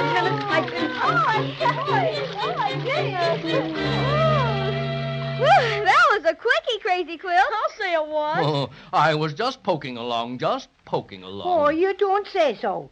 Well, if you'd have gone any faster, it would have blown all my fur off. My goodness, Crazy Quilt. This looks awful steep along here. Wait a minute. Who's that over there by that big rock? Why, it's a man. And isn't he funny looking? He hasn't got any sleeves in his coat. And would you look at that hat? It's so big it completely covers his face. And look, Judy. Look at all those white rabbits following him. Willikers. Why, there must be about 20 of them. Oh, it must be. It is. Is who? Fade my colors if it isn't that measly magician, Mr. Presto. You mean he's a bad man, Crazy Quilt? Oh, no, not that, but he's a bad magician. He takes magic lessons by correspondence. He means by mail, Judy. Right, and he insists on trying his half-baked magic on everything and anybody. Last time I met up with him, he practiced a bit on me. I shall never forget it. Well, what did he do, Crazy Quilt? Well, pride will not permit me to tell you, Jimmy. My Crazy Quilt ancestors would turn over in their graves. Greetings, my old friend Crazy Quilt. Greetings and salutations. So glad to see you again. And how's your Uncle Gregory? He seems very pleasant, Crazy Quilt. I refuse to make further comment, for a minute anyway. If he's a magician, maybe he can help us get our silver star back. Well, this is a treat if I do say so. And who are your friends, Crazy Quilt? Oh, hello, Presto. May I make you acquainted with Judy and Jimmy and Paddy O'Cinnamon? How do you do? Any friend of Crazy Quilt's is a friend of mine, as I always say. So glad to see you, and how are you? How's about a few carrots, huh? Us rabbits is gonna get tough if you don't crack through with some grub, and we don't mean maybe, see? Pardon me, Mr. Presto, but did that white rabbit say that, or are you a ventriloquist? No, that was the rabbit, unfortunately. I produced him and about 20 others while I was doing my homework on magic lesson number 4. I take magic lessons by mail, very good, too, but after I produced all these rabbits out of my hat, I couldn't get rid of them. Keep following me around all the time and yelling for carrots. Very annoying, very annoying. But if you're a magician, why don't you make them disappear? Then they wouldn't bother you. Alas, I'm unable to do that. Lesson number 5 on how to make white rabbits disappear with nothing up your sleeve was lost in the mail. Oh, that's too bad. By the way, Mr. Presto, if you don't mind my saying so, I think you ought to get a hat that fits you. It keeps slipping down all over your face all the time. It's twice too big for you. Good business, fellow, just good business. I'm twice as good as any magician living. Gotta have a hat twice as big. Ah, maybe so, Presto. But inasmuch as it's resting on your Adam's apple most of the time, it seems to me you're talking through your hat. Scorn me if you will, Crazy Quilt, but so help me Houdini if you don't mind your tongue. One of these days when I get to lesson 23, I'll turn you into a lounge lizard and Says then you moldy old magician. Why, I'll pull your hat so far down over your face you'll be able to wear it for a skirt. Here, control yourself, boys. Control yourself. Calm down. That's what I say. Besides, I want to ask Mr. Presto here some special questions. Only too happy to accommodate you, young man. Only too happy to accommodate you. What I want to know is, why don't you have any sleeves in your coat? Simple, my child, simple. If I don't have any sleeves, folks will know I have nothing up them. And are you a good magician, Mr. Presto? Good, I'm slightly terrific. I'll demonstrate. Well, there's only one kind of magic we'd be interested in right now.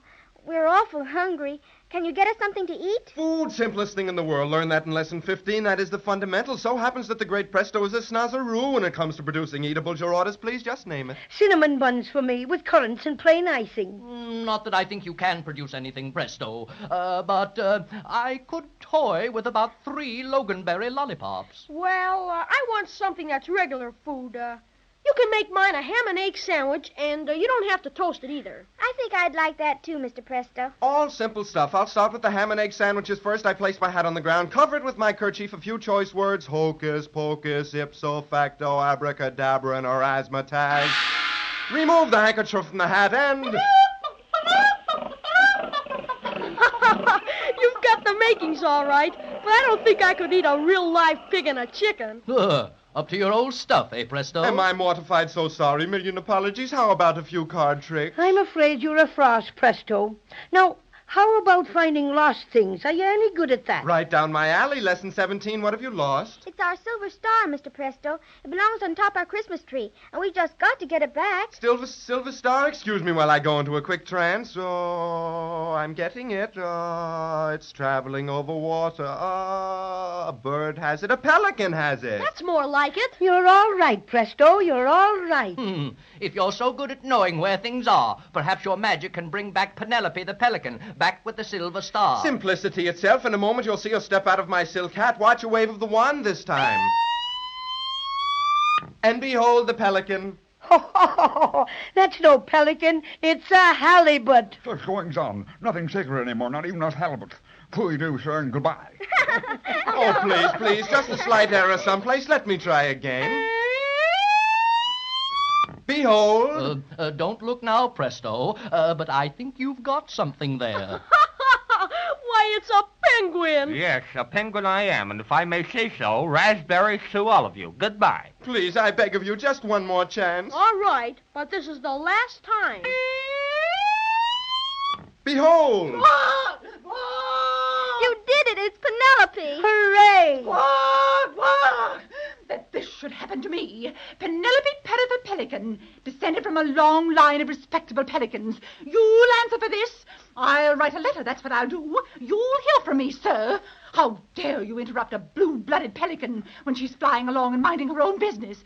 Why, your cheap vaudeville magic jerked me so violently, I thought I'd lose my back feathers, and then to be pulled out of a silk hat.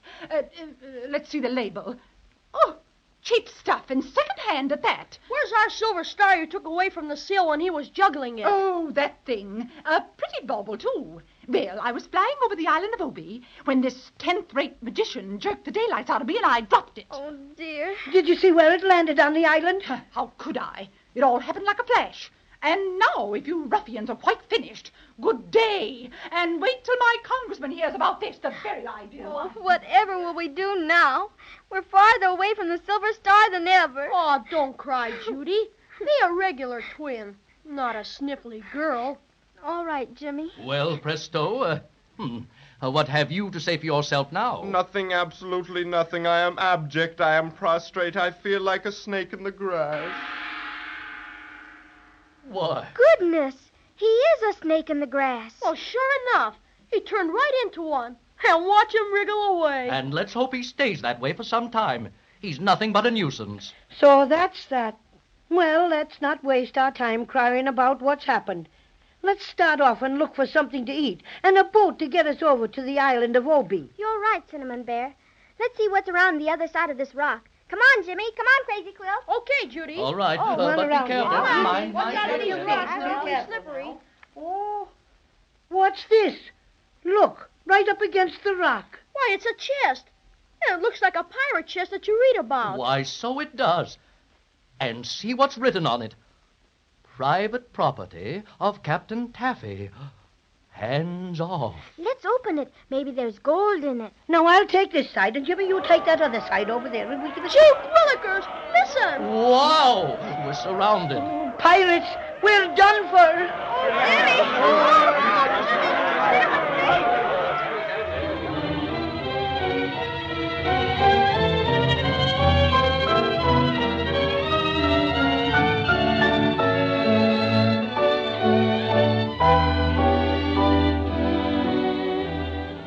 Pirates? That's bad. Yes, indeed. From all I've read and heard about pirates, they're not especially good people to meet up with. Not at all. And next time we'll find out just what's in store for poor Judy and Jimmy and Cinnamon Bear and Crazy Quilt.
And here's the Cinnamon Bear.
Well, we left Judy and Jimmy and their friends in a pretty tight spot last time. You probably remember how Mr. Presto, the correspondence school magician, made several passes at his big silk hat and conjured up Penelope the Pelican, who had made off with the silver star.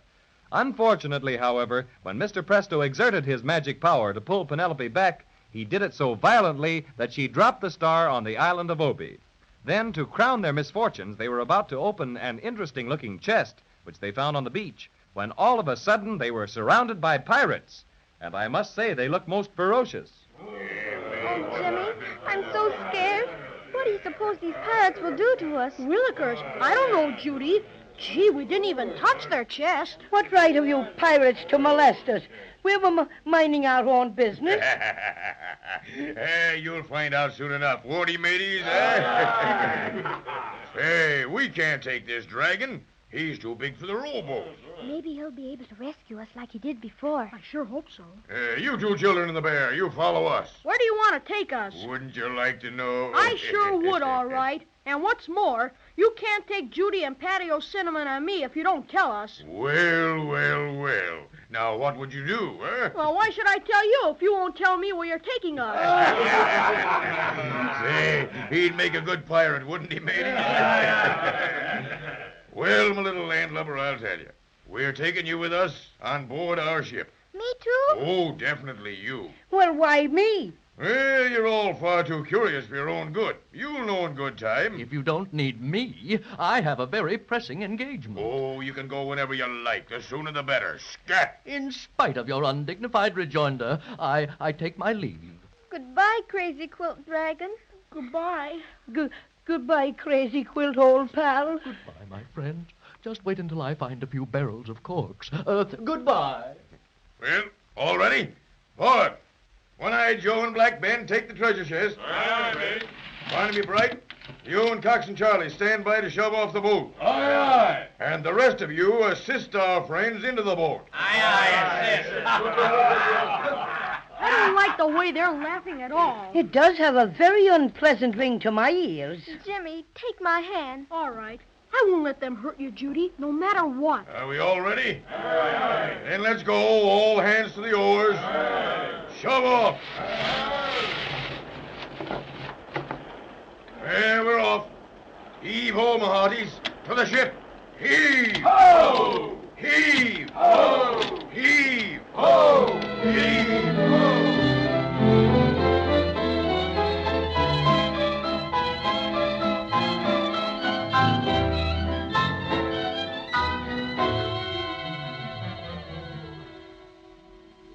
I sight the ship, mate. Ahoy, the Susie Q! Ahoy below! What do you report? Treasure and captives! Oh, Jimmy, now we're captives again. I hope they won't treat us like those old Inkaboos. Oh, I don't think so, Judy. After all, those Inkaboos were just blotter people. And these pirates are folks just like us. And maybe they won't want to make pirates out of us. Excuse me. I never could be a sailor, much less a pirate. These ocean waves are very hard on my stuffing. Ahoy above! Ahoy below! Throw us a rope! Aye, aye! Let down the gangplank. We have a lady with us. A lady! Oh, no, I'm not a lady. I'm just a little girl. Madam, you may be just a little girl at home, but with pirates, you're a lady. May I offer you an arm? No, thank you, Mr. Pirate. If I have to go, I want Jimmy to go with me. We're twins. As you wish, madam. Up you go. And now the bear. All right, hoist the longboat. Aye, aye! And now, where may we conduct our captives to Captain Taffy? He's on the bridge, mate. Thanks. This way, please. Oh, dear. Gee whiz, this sure is a big ship, all right. What did he call it? I believe he called it the Susie Q. And now I bring you before our jolly captain. Captain, our prisoners. Welcome to our pirate ship. Now, just a minute. Judy's my twin sister, and I gotta take care of her. And if you're going to make us walk the plank and everything, you better look out, all right. Well, who said anything about walking planks? Aren't you pirates? And don't pirates make people walk planks? Only old-fashioned pirates. Bosun, pipe the chest before us. Aye, aye.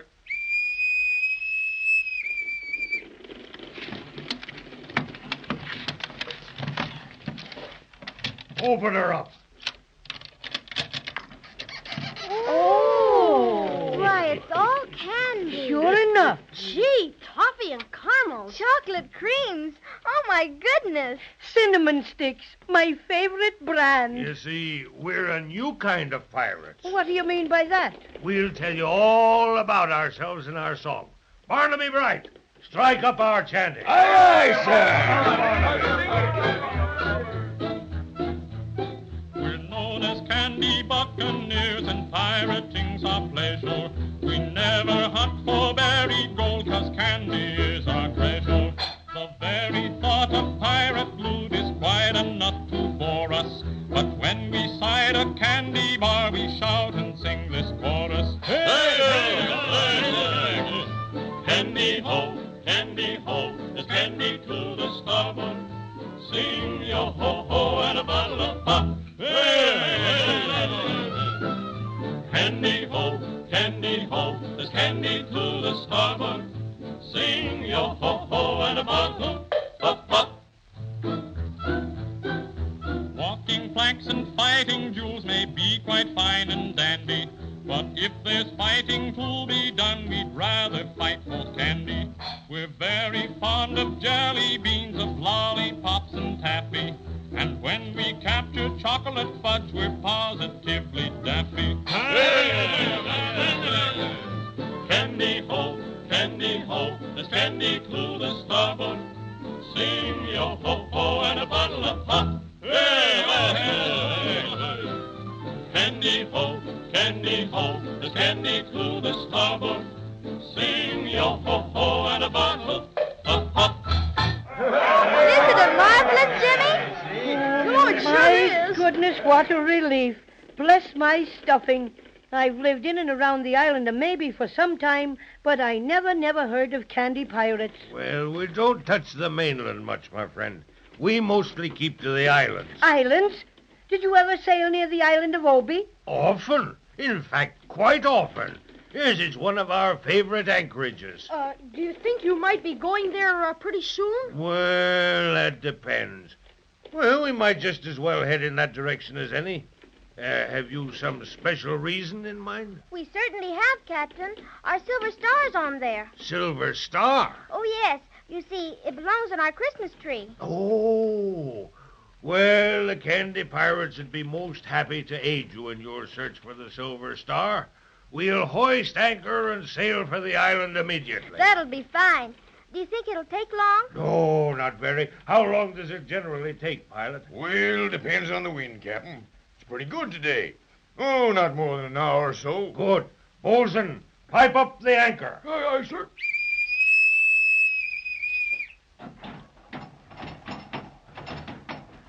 Hoist the jib.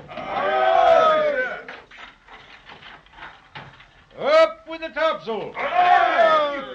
Pilot, take the helm and head for the island of Obi. Aye, aye, sir. And now, my friends, a visit with the Candy Pirates would not be complete without a little hospitality. What's that? Something to eat? Yes, indeed. What would you say to a little refreshment? Gee, I'd like that and something to eat besides. Do you happen to have any cinnamon buns? I haven't eaten any in some time, and I feel quite unferocious. Why, yes, my friend. It so happens that the cook made cinnamon buns only this morning. Hooray! And in my cabin, I have some very, very superior chocolate fudge. Let's hear no more. Lead on, Captain. Candy ho, there's candy to the starboard. Sing yo ho ho and a bottle of pop. Candy ho, there's candy to the starboard. Sing yo ho ho and a bottle of pop. They Excuse me, Captain, but land has been sighted. It has? Well, give me the glass. Is that the island of Obi? Yes. Do you want to take a look through the telescope? Willikers, it's just like the one we looked through to DeGraw. So it is. Jimmy, look. Isn't that a policeman standing with his back to the ocean? Well, let's see. Well, yeah, sure it is. He looks like one of those roly-poly dolls. Judy, look at him waving his stick. He's turning around. What's that bright thing he's wearing on his coat? Why, my goodness, it's our silver star.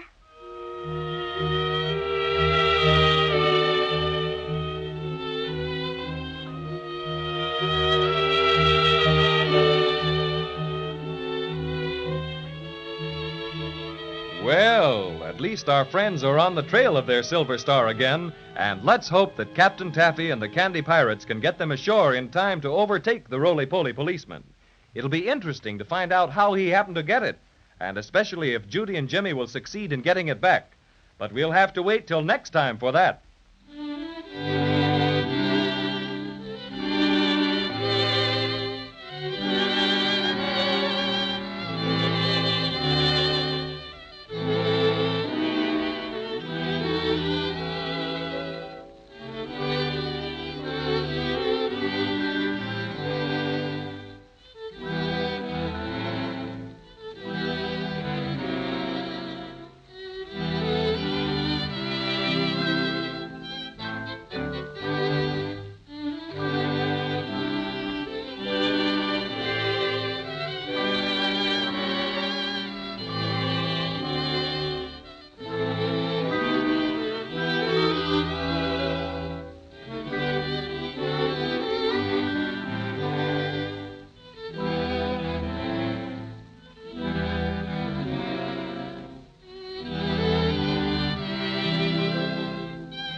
Cinnamon Bear.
Now, if you'll all put on your thinking caps, you'll remember that Judy and Jimmy and the Cinnamon Bear were captured by pirates last time. But these pirates were very different. They didn't make people walk the plank, and they didn't hunt for gold. All they wanted was candy, and plenty of it. Captain Taffy offered to sail them as far as the island of Obi, where the Pelican had dropped their silver star. And what do you think? When they got close enough to use the captain's telescope, they sighted a roly-poly policeman on the beach wearing their star on his chest. Right now, the Susie Q is about to drop anchor, and the children will have their star back in a few minutes. That is, if nothing happens. All right, Barty. Bosun, pipe the anchor. Aye, sir.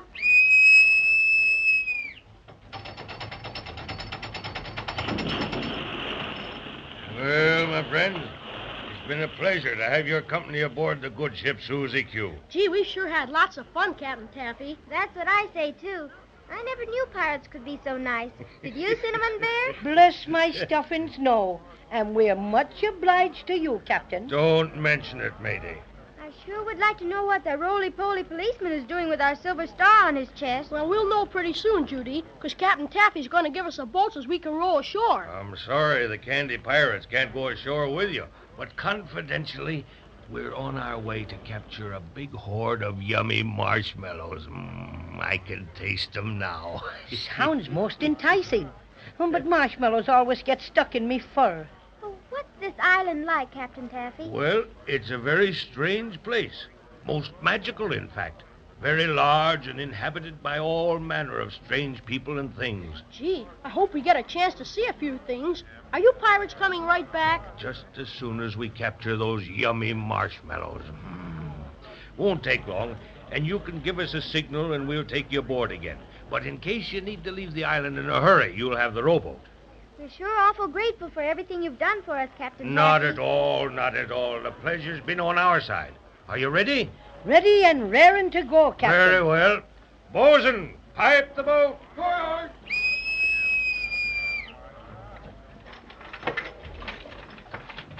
Yeah, you better let me help you in. There you are, young lady. Gee, this is going to be fun. All snug as a bug in a rug, huh? Lower away. Goodbye, Captain Taffy. And thanks a million. Much obliged indeed. Cast off the line. Goodbye, mateys, and good luck.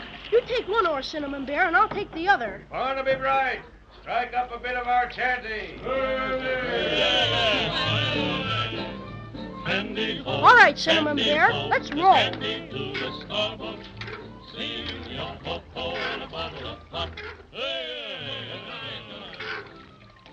Weren't they lovely pirates? And Captain Taffy was just wonderful. A gentleman, I says, a real seafaring gentleman.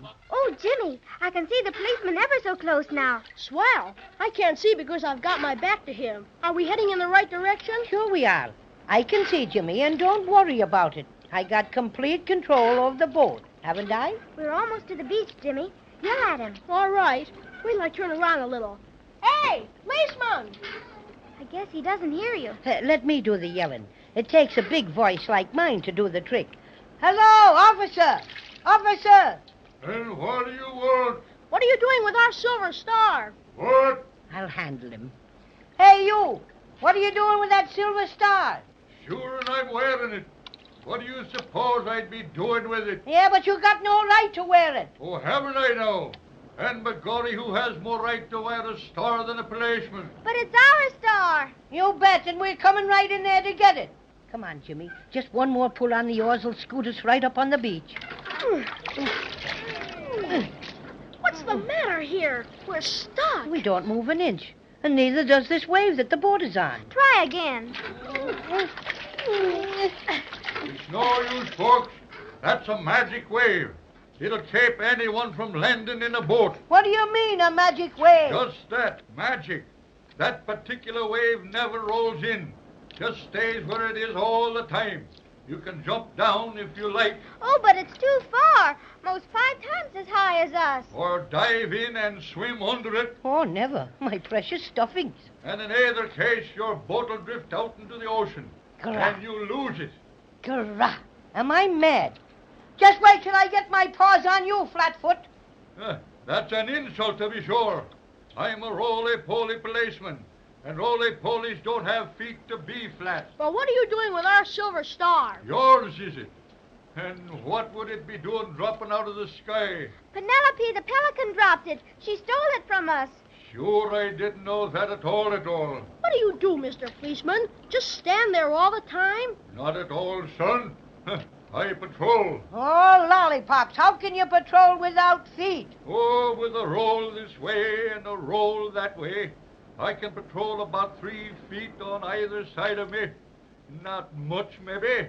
But it's patrolling I am, and I am the law around here. Fiddlesticks, you're nothing but Stop an being old... so mean, Cinnamon Bear. That's no way to get our star back. I should say not. Mr. Policeman. Yes, ma'am. What can I be doing for you? Well, you might let us have our silver star. It's been stolen or lost ever so many times, and we've just got to get it back. It belongs on the tip-top of our Christmas tree. Sure, and it's sorry I am to hear that. Being meant for Christmas myself, I know how it is. If you'll just come ashore, I'll give it back. Sure enough. Will you? Honest, Injun? Gee, that's swell. But gee willikers, what about this magic wave? We can't get ashore. Well, I'd toss it up, but I'm afraid I'd miss. You'll have to row down the beach a ways. They tell me that this magic wave doesn't go more than 100 yards or so. We'll be back right quick, Mr. Policeman, and thanks ever so much. Glad to be of service, ma'am. Now, see how nice he is when you're polite, Cinnamon Bear? Soft soap, that's all, soft soap. Shame on you. Oh, let's not fight. Grab your oar, Cinnamon, and we'll get going.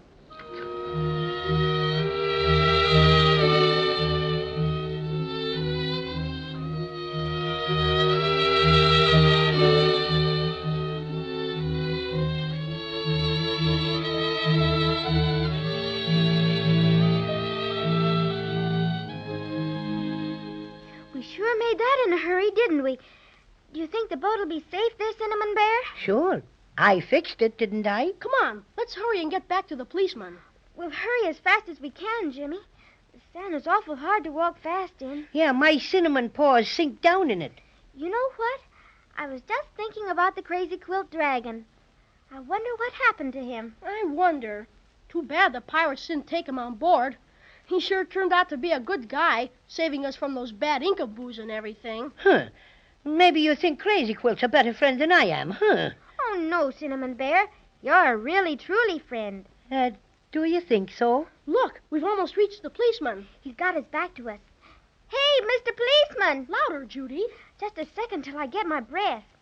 Yoo-hoo! Mr. Policeman! He's turning around. Hello! Here we are! Jimmy! Look!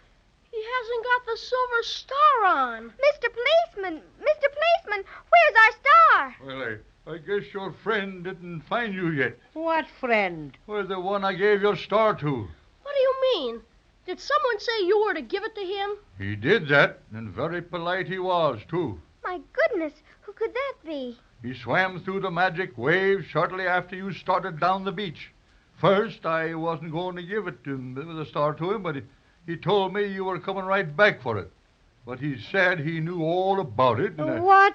And that you told him to pick it up. Jiminy Crickets. Who was it? Faith, I don't know his name, but he was a dragon and looked a lot like a crazy quilt. Gurrah! Am I ferocious? That crazy quilt dragon, up to his old tricks again. Oh, dear, whatever will we do? Well, first off, I'm going to push this fat-headed policeman in the tummy. Oh, don't, Cinnamon Bear. I got to. It's a point of honor. Watch out, Flatfoot. Here I come. I'll push you flat on your back. That's what. There. And let that be the message. Willikers! The policeman popped right back up again and knocked Cinnamon Bear out. That's what happens to feisty fellows who forget to remember that when you push over a roly-poly, he comes right back up. Kawowie. Poor Cinnamon. Call me early, Mother dear. Call me early. Shake him, Jimmy. He's coming too. Wake up, Cinnamon Bear. Oh, my poor stuffing. Where's that policeman? I'd tear him limb from limb. Now, just be quiet. You've had enough. Which way did the crazy quilt dragon go, Mr. Policeman? Well, I didn't watch him careful like, not being quick to turn around. But I think he headed straight up the beach, that way. Funny, too. Just happened to think now. That'd be the wrong direction if he wanted to catch up with you. Faith, and I bet he was running away. Huh. Why, you... Stop it, Cinnamon Bear. We've got no time to fight. Come on. We'll have to go like the very dickens to catch up with Crazy Quilt. All right, but I'd sure like to take another poke at that celluloid so-and-so. I'd sock him... Hurry, Cinnamon Bear, hurry. Gee, I can't see a thing ahead of us. Nothing but sand and sand and sand. Well, seeing as how you wouldn't let me show you how to finish that pesky policeman, I'll show you how to catch Crazy Quilt. Come on, I'll lead the way. Look at him go, Jimmy. I'll say. I never saw him... Jimmy! Jimmy, what's happened to him? Gee, I don't know. He was running right there ahead of us, and then all of a sudden... He just disappeared.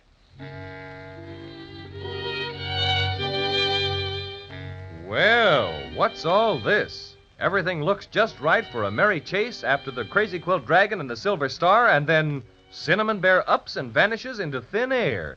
It seems that Judy and Jimmy just jumped from one difficulty to another. I'll certainly be with you next time to see what made Cinnamon Bear disappear all of a sudden like.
And here's the Cinnamon Bear.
Judy and Jimmy are on the island of Obi, and I must say they're in a most terrible predicament.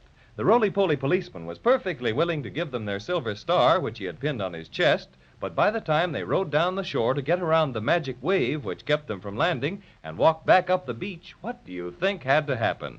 Well, that old crazy quilt dragon, who you remember likes bright, shiny things, got to the policeman first, and off with the silver star. Our three adventurers were hot in pursuit when all of a sudden the cinnamon bear vanished into thin air, just like that. Oh, dear. Where could the cinnamon bear have gone to? He was right here before us just a minute ago. Well, come on. Let's start looking. I'll go in front of you. This island of Obi surely is a funny place, Jimmy. Just like the pirate captain told us. That roly-poly policeman and the magic wave that wouldn't let our boat land on the shore and... Jimmy!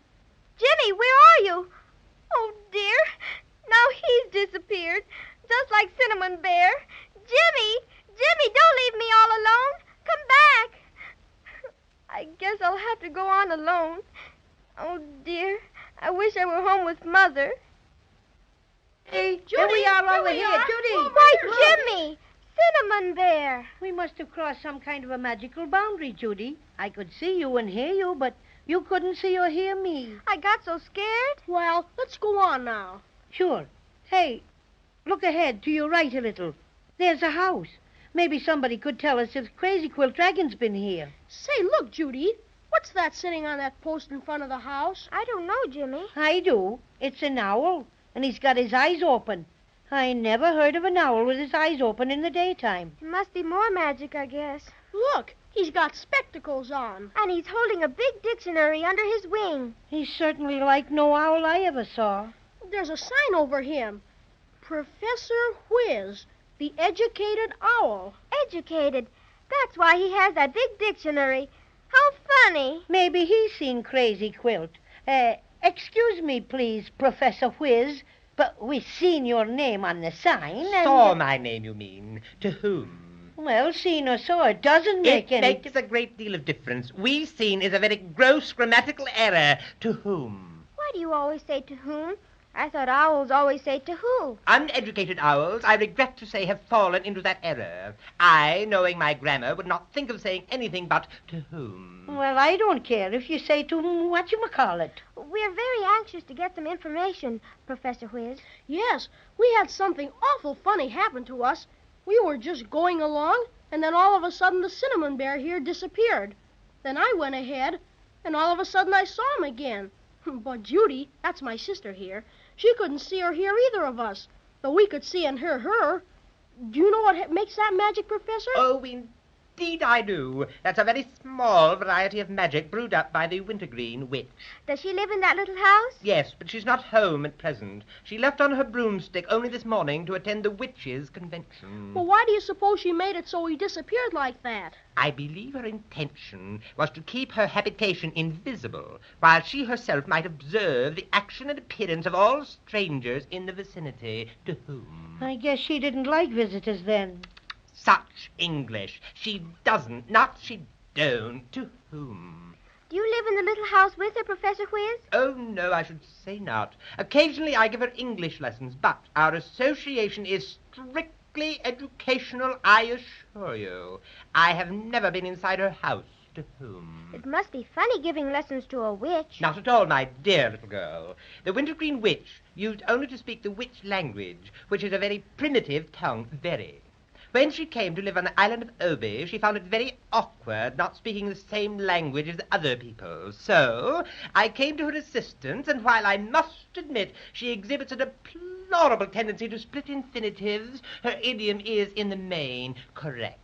I don't understand what he means, Cinnamon Bear. He means that the witch is doing all right. Have you seen a Crazy Quilt Dragon around here anywhere, Professor Whiz? Oh, definitely. He went into the house just a while ago, asked me if it would be all right if he went in and looked around a bit. Did he have a big silver star with him? Oh, yes, I'm sure he did. Did he come out again? No, I would have seen him in that event. The Wintergreen Witch says there's only one door, and I happen to be sitting in front of it. Well, do you suppose there's any place inside where he could hide? My dear young fellow, I haven't the vaguest notion. I've never been in there, I told you. Besides, I'm much too busy thinking about grammar to fiddle-faddle around. Do you suppose it'd be all right if we just went in and looked around? Oh, quite. There can't be anything much in there, but go ahead. Just wait till I get my paws on that dragon. If I don't make his crazy quilt colors turn black and blue... Dear, dear, such goings-on.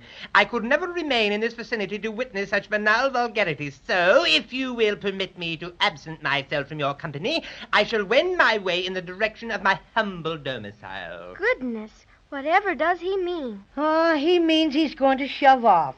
Well, thanks for the information, Proffy. Not at all. Don't mention it. Well, auf Wiedersehen. Adios. Gee, he certainly talks big words, all right. Just like the principal of our school. Say, if we're ever going to catch Crazy Quilt, we better get into that house in a hurry. You go in first, Cinnamon Bear. I'm just a teeny bit afraid. Oh, don't be scared, Judy. This isn't anything. It isn't locked. It's only one room. And I don't see the Crazy Quilt Dragon in here anywhere. Let's look around good. He might be hiding under something. I don't know where he could hide. All there is a fireplace with a lot of pots. I suppose the Wintergreen Witch makes her magic in them. My, isn't that a big picture? It surely is. Takes up the whole wall. My. Look at the trees in it. Just as real and lifelike as can be. Jimmy, I'm sure I saw one of those trees move ever so slightly. Let's see. Why, you're right, Judy. The leaves are moving, like there was a little wind blowing. I'm going to look at it closer. That tree near the frame is awful close. I touched it. It's real as can be. This is some more magic, children. That's where Crazy Quilt went, I bet you, into that picture forest. Come on, let's go. We haven't any time to lose.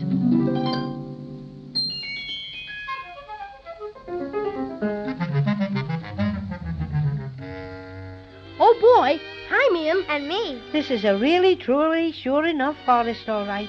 Isn't it pretty, Jimmy? You bet. Gee, these are awful big trees, aren't they? Bless my stuffing, yes. And there's an awful lot of places where that Crazy Quilt Dragon could hide. We'll have to look very carefully. What was that? It sounded like something moving. I'll bet it's Crazy Quilt. Let's be on the safe side.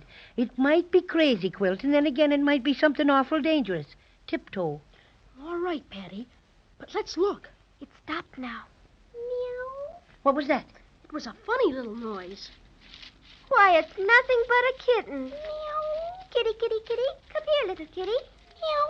Gee, it's scared of something. Oh, don't be afraid of us. We wouldn't hurt you. Come here. Poor little kitten. Who are you, and what makes you so frightened?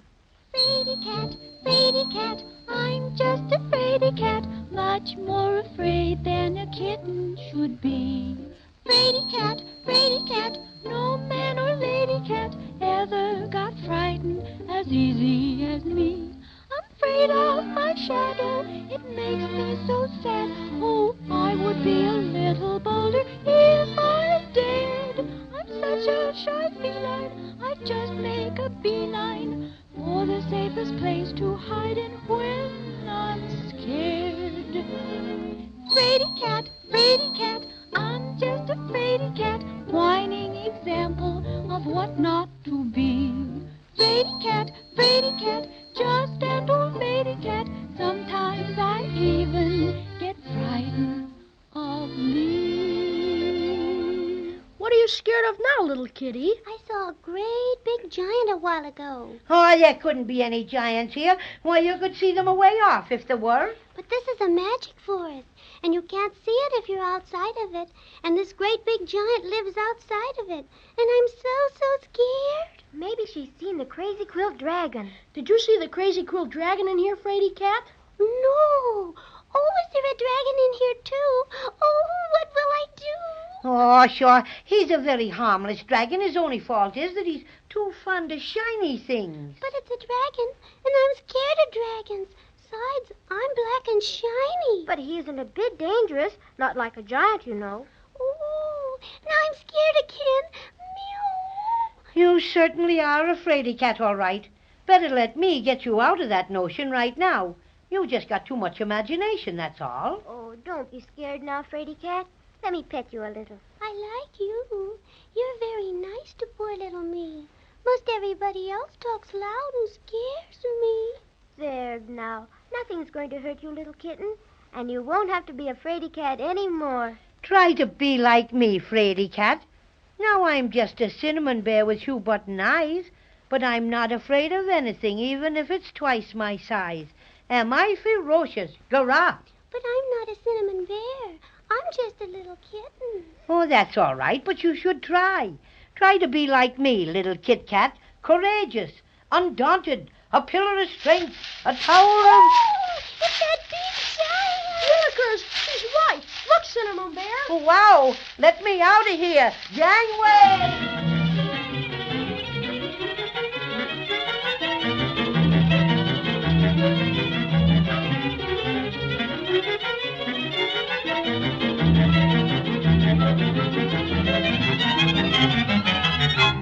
If it isn't one thing, it's another, and this time it's a giant. I'm sorry to say it, but I don't see how our little friends can ever hope to outdistance a giant that's bigger than a house. And I, for one, am going to be right on hand next time to find out what happens to Judy and Jimmy and the Cinnamon Bear.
And here's the Cinnamon Bear.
Well, last time, Judy and Jimmy and the Cinnamon Bear met Professor Whiz, the educated owl, who told them he'd seen the crazy quilt dragon go into the Wintergreen Witch's house, and what's more, he had the silver star with him.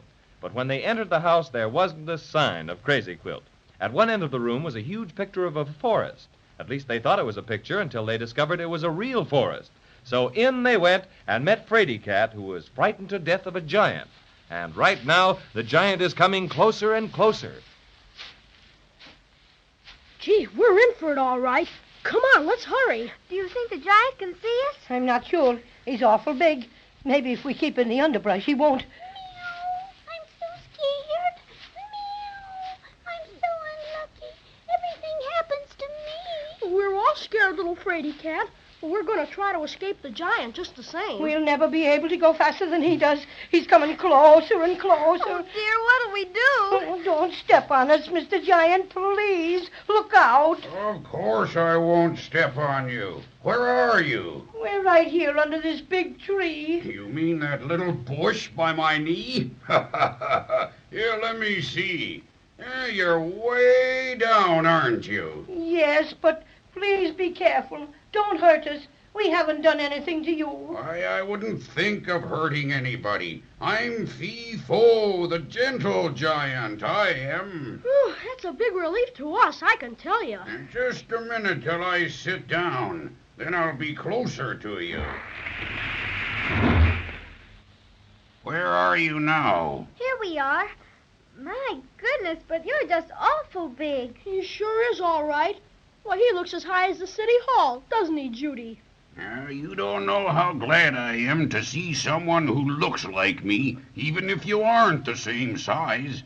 I haven't seen any people but the Wintergreen Witch for ever so long. Would you be afraid if I would pick you up and look at you a little closer? My eyes are a bit weak, you know. Well, I don't mind. Gee, it'd be lots of fun. I think it would be, too. How about you, Cinnamon Bear? It's all right with me. But be real careful about the way you pick me up, won't you? My extra special stuffing is awfully sensitive to high altitudes. Let me hang on to your thumb. Meow. Oh, my goodness. I forgot about Fraidy Cat. A cat? Well, let me see it. I'm very fond of cats. Fraidy Cat's nothing but a little kitten. Well, that's all right. I like 'em that way. Come here, kitty, kitty, kitty. I'm awful scared of you. Are you sure you won't hurt me? Not for the world. Here, look. I'll put you in my coat pocket and you can look out of the buttonhole. All right, if you'll be very careful. There. Fraidy Cat's up. Now, how about the rest of you? Would you like to sit up on my shoulder? You bet. Come on, Judy. Boy, isn't this something? Hey, Cinnamon Bear. Hello. I'm coming next. There, we're all up. Are you all quite comfortable? Oh, yes, thank you, Fee-Fo. Well, that's fine. Now suppose you tell me who you are and what you're doing in the Wintergreen Witch's magic forest. Well, I'm Jimmy Barton, and this is my twin sister, Judy. And he's Paddy O'Cinnamon, the Cinnamon Bear. And we've come an awful long way to try to get back our silver star that was stolen by the Crazy Quilt Dragon. Silver star? Yes, it belongs on top of our Christmas tree.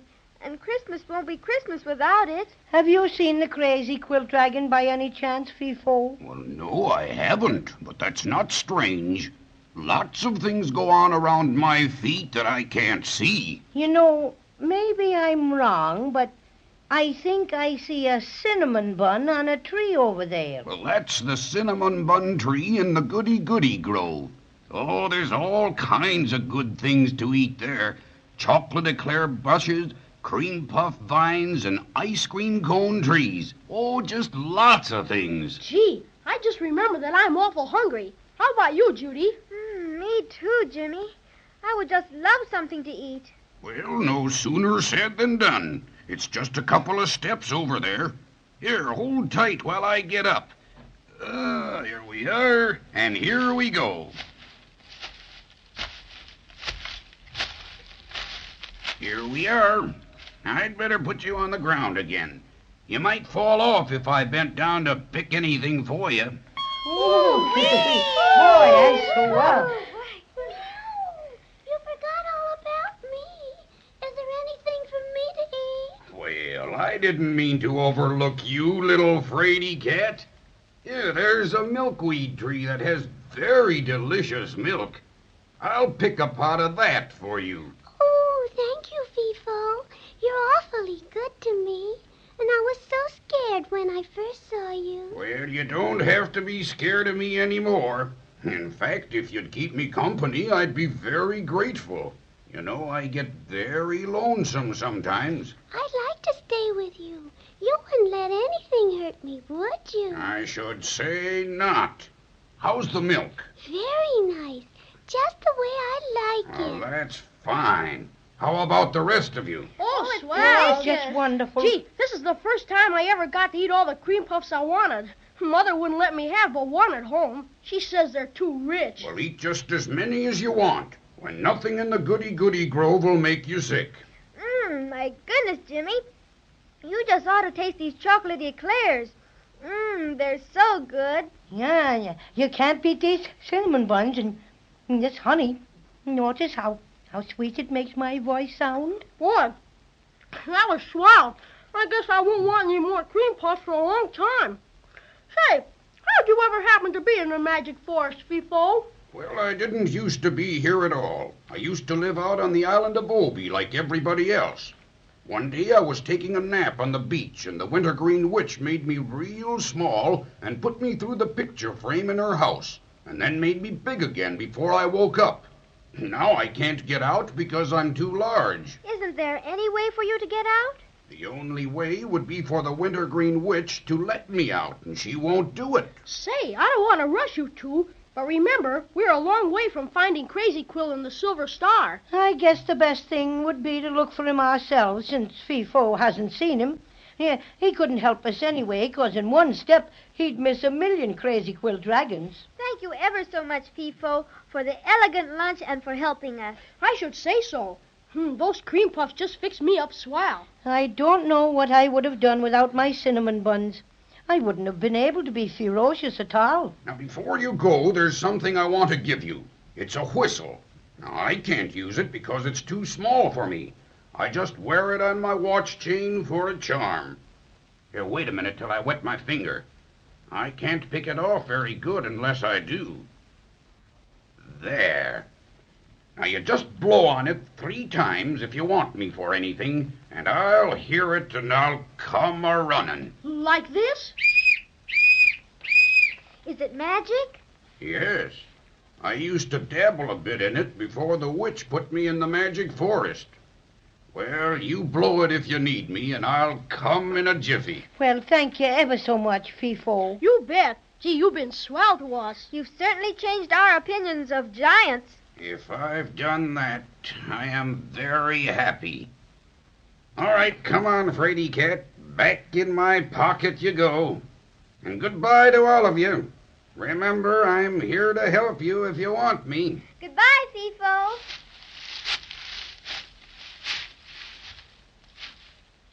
Pretty nice of him to be so polite and helpful, wasn't it? It surely was.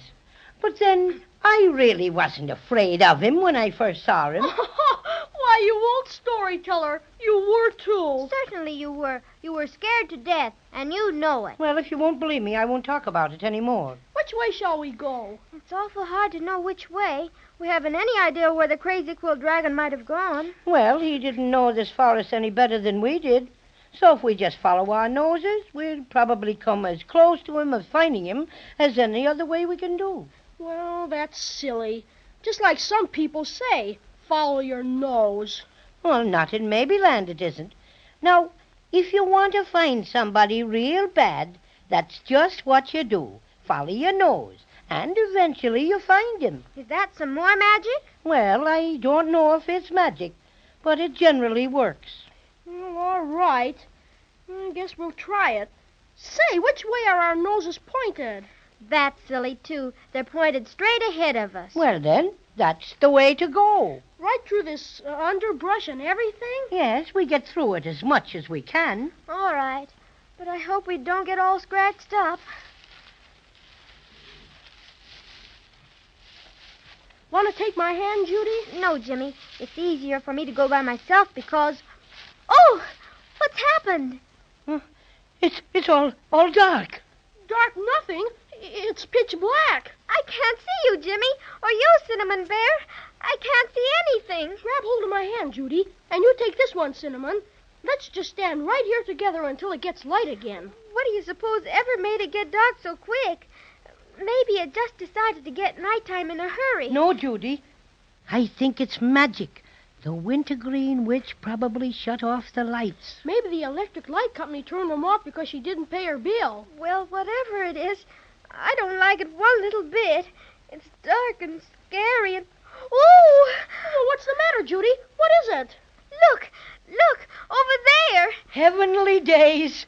2 yellow lights like eyes, a-flashing in the dark.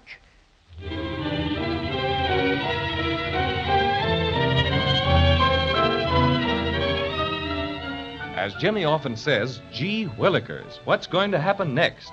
I'd like nothing better than to know right this very minute, but like you, I'm going to have to be patient and wait until next time.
And here's the Cinnamon Bear.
Now let's see about Judy and Jimmy and the Cinnamon Bear.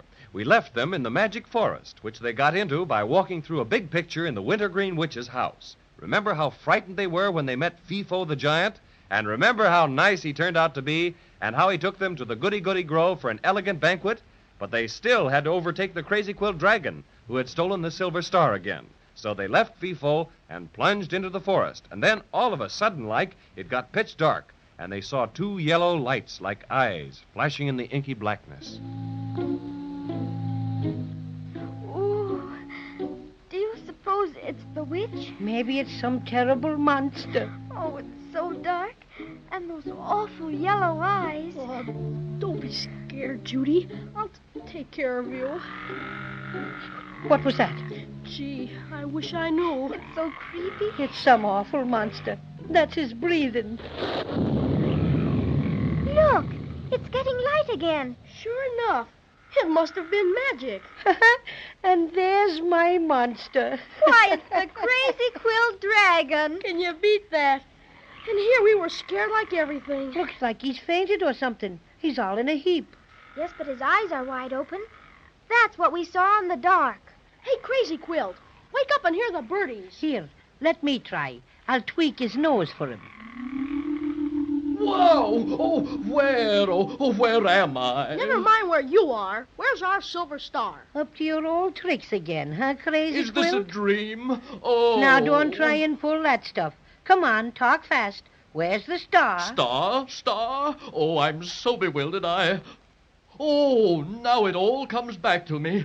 Judy, Jimmy, and Paddy O'Cinnamon, at long last, an end to this nightmare. Is it really you, my friends, or am I still dreaming? Of course it's us. Who else would it be? I didn't know. I thought it might be more of the Wintergreen Witch's magic. Magic? Yes. Oh, you'll never know what I've been through. Oh, the shame of it all. Oh, agony. Why don't you stop your infernal moaning and tell us what happened? Well, to make a short story long, after those pirates sailed away with you, I dashed hither and thither like a mad thing in search of enough corks to make me watertight so I could swim after you. Did you find them? Luckily, yes. I stumbled on the requisite 4 barrels of corks, swallowed them hastily, and in I plunged. And you swam after us all the way? All the way. A mere nothing, though. By the by, I was backstroke champion last year, you know, and I also hold medals for freestyle swimming, the root beer crawl... Oh, quit bragging, Crazy Quilt, and get on with your story. Far be it from me to enumerate my aquatic achievements to an unappreciative audience. Well, anyway, I swam like 10,000 dragons and arrived at the island of Obi in remarkably good time. But when I attempted to land, I was stopped by a wave which I couldn't get through. Sure, that was the magic wave. Decidedly. It occupied a great deal of my time, but finally I managed to dive under it and proceeded to the shore. There, to my delight, I saw the Silver Star reposing on the bosom of a roly-poly policeman. And then you talked him into giving it to you. I didn't either. I was just about to engage him in casual conversation when, wham, something indescribable overcame me. Yeah, you just couldn't resist the star. It was so bright and shiny. Oh, it was terrible. I wasn't myself at all. Some powerful and evil influence seemed to guide me. A voice kept repeating and repeating in my left ear. That's the blue and orange one, you know. Get the star. Come this way. And so, although I wanted to wait for you, in agony I fought to wait for you. This diabolical force kept pulling me. Sure, just itchy claws. That's all, itchy claws. Don't interrupt him, Cinnamon Bear. And to my utter shame, I succumbed to the voice, got the star by pretending you'd sent me after it, and was drawn like steel to a magnet, up the beach, into a house, through the picture frame, into this magic forest, right to the spot where you found me just now. And then... Oh, I shudder to think of it. Well, what happened? The Wintergreen Witch appeared. Applesauce. The educated owl said she went to the witches' convention. A trick, a hoax. This ominous, weird thing stood before me, and then I realized it was she who had exercised this horrible power over me, made me steal the star. Oh, come now, Crazy Quilt, don't blame it on a lady. She's no lady. And she made me hand over the precious star, and then I think she must have put me in a short trance, because that's all I remember. Oh, agony. Jiminy crickets. Poor old Crazy Quilt. Sounds fishy to me, that's what it does. Well, you believe me, don't you, Judy? Of course I do. Didn't you save us from the Inkaboos? Sure he did. Say, what did the witch look like, Crazy Quilt? Oh, hideous, horrible, terrifying. She changed colors all the time. Ugly green, then purple, then blood red. And that nightmare of a face. Great rolling eyes, 3 fangs peering through an ugly slit of a mouth, and... Stop. I don't think I want to hear any more. Oh, Judy, if you get scared just by hearing Crazy Quilt talk about that old witch, how are you going to be when we meet her face to face? I don't want to meet her face to face at all. Well, that's just what we're going to have to do if we want to get our silver star back. Sure. Gotta meet her face to face. Gotta be very brave. That's what I say, though somewhat reluctantly. I guess I can be as brave as the rest of you.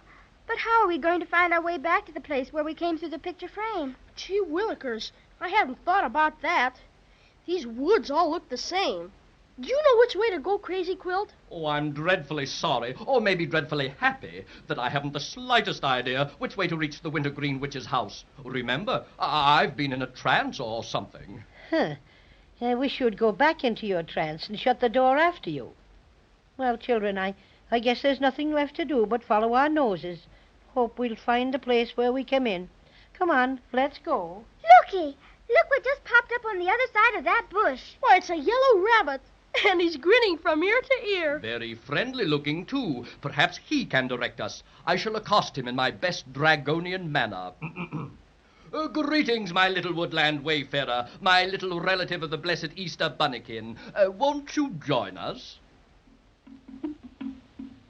Oh, look at him hop right over to us. And now, who might you be? I'm called the Rhyming Rabbit, 'cause rhyming is my habit. Listen to him, Jimmy. He talks just like a poem sounds. Intriguing no end. Tell me, Rhyming Rabbit, what makes you talk in poetry? I ate a rhyming dictionary, which made me very literary. I rhyme from break of day till sunset because of all the rhymes I once had. This is all very interesting, but it doesn't help us find our way out of here. If you're so good at rhyming, Mr. Rabbit, perhaps you can tell us how to get to the Wintergreen Witches? You want to know which way's the witches? It's hard to tell just way which is. Oh, come, my little poet laureate. You either know or you don't. That's what I say. Can you show us how to get back to the picture frame? I'd be most happy to oblige you. Just follow me and I will guide you. That's grand, Mr. Rabbit. Come on, everybody. Yeah, one moment, please. Is that a beautiful beehive over there, or am I dreaming? It's a beehive, all right. Why? Next to cinnamon buns, there's nothing like honey. Oh, come on, Paddy O'Cinnamon. I thought you were in a hurry. Oh, it won't take a minute for a snack. What's that? If I'm not mistaken, it's a bumblebee, and he's guarding the hive. Oh, what's a bumblebee? Out of my way, ruffian. You better mind your own business. I am. Honey is my business. Excuse me for the slight intrusion. You'd better mind your P's and Q's and stay away from bumblebees and listen to a bit of reason. No mere bee's going to stop me. Honey, here I come.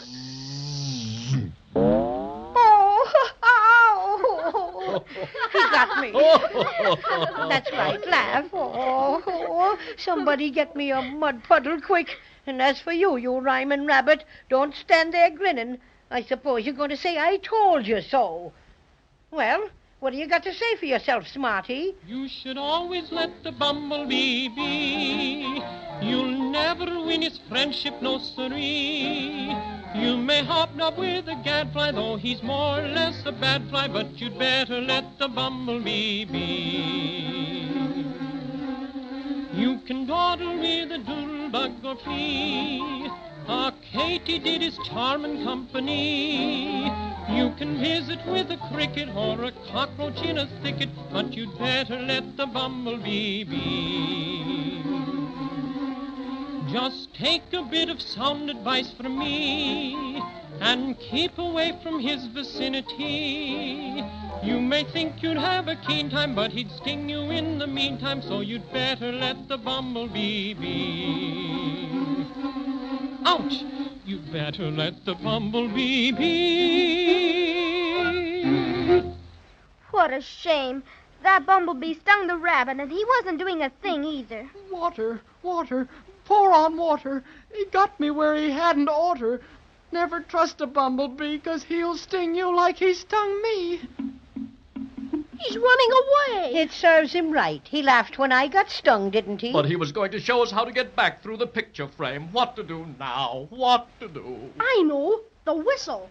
The one the giant gave me. Giant? Oh, I don't like that one little bit. Sounds bad. Oh, but Fee-Fo's a gentle giant, and he was very nice to us. Sure, and he gave me this little whistle and said if we ever needed help, just to blow on it 3 times and he'd come a-running. I'm sure Fee-Fo can help us. Blow the whistle quick, Jimmy. Okay. Oh, goodness, Jimmy. That's not loud enough for anyone to hear. Better let me try it. I'm good at wood instruments, you know. Played the tuba in college. All right, Crazy Quilt. Here it is. Ah, now watch the old maestro. I place the instrument thus. Inhale. And... What happened? Gee willikers. He swallowed the whistle.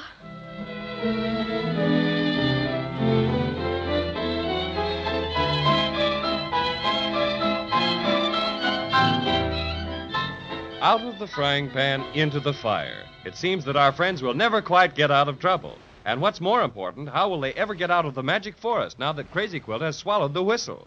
Well, maybe we'll find out next time, so be sure to listen, won't you?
And here's the Cinnamon Bear.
Well, Judy and Jimmy and the Cinnamon Bear were in a pretty pickle when we saw them last. They found the Crazy Quilt Dragon all right, but he'd been thrown into a short trance, as he called it, by the Wintergreen Witch, who made off with the Silver Star.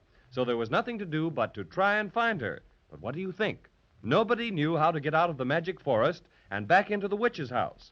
Then Jimmy remembered the little whistle which Fifo, the gentle giant, had given him, with instructions to blow it 3 times if help was needed.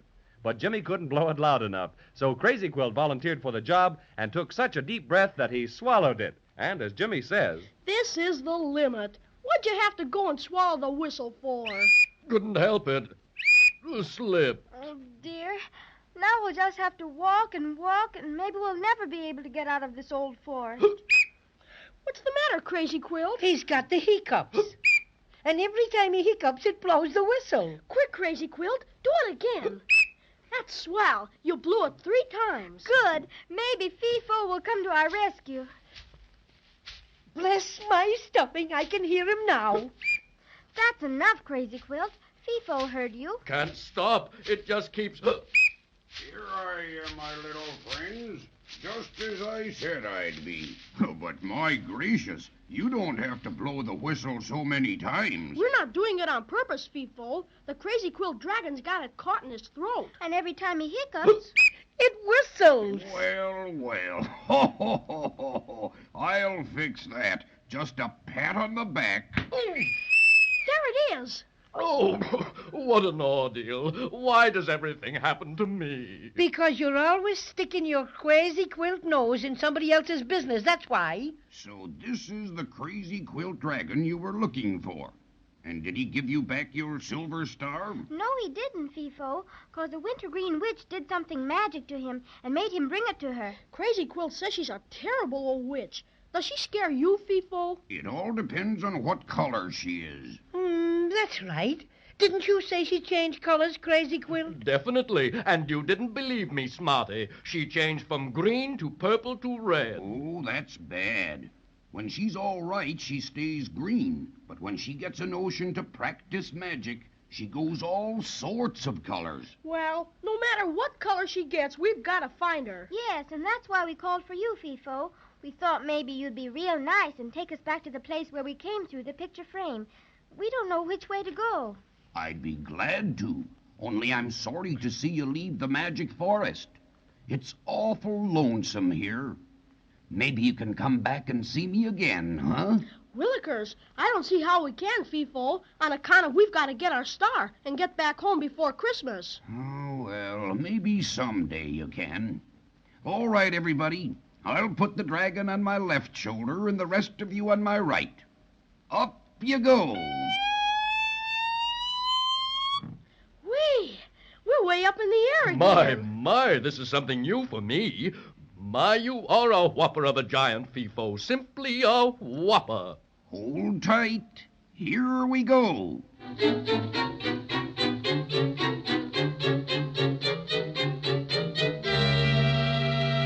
we are, folks.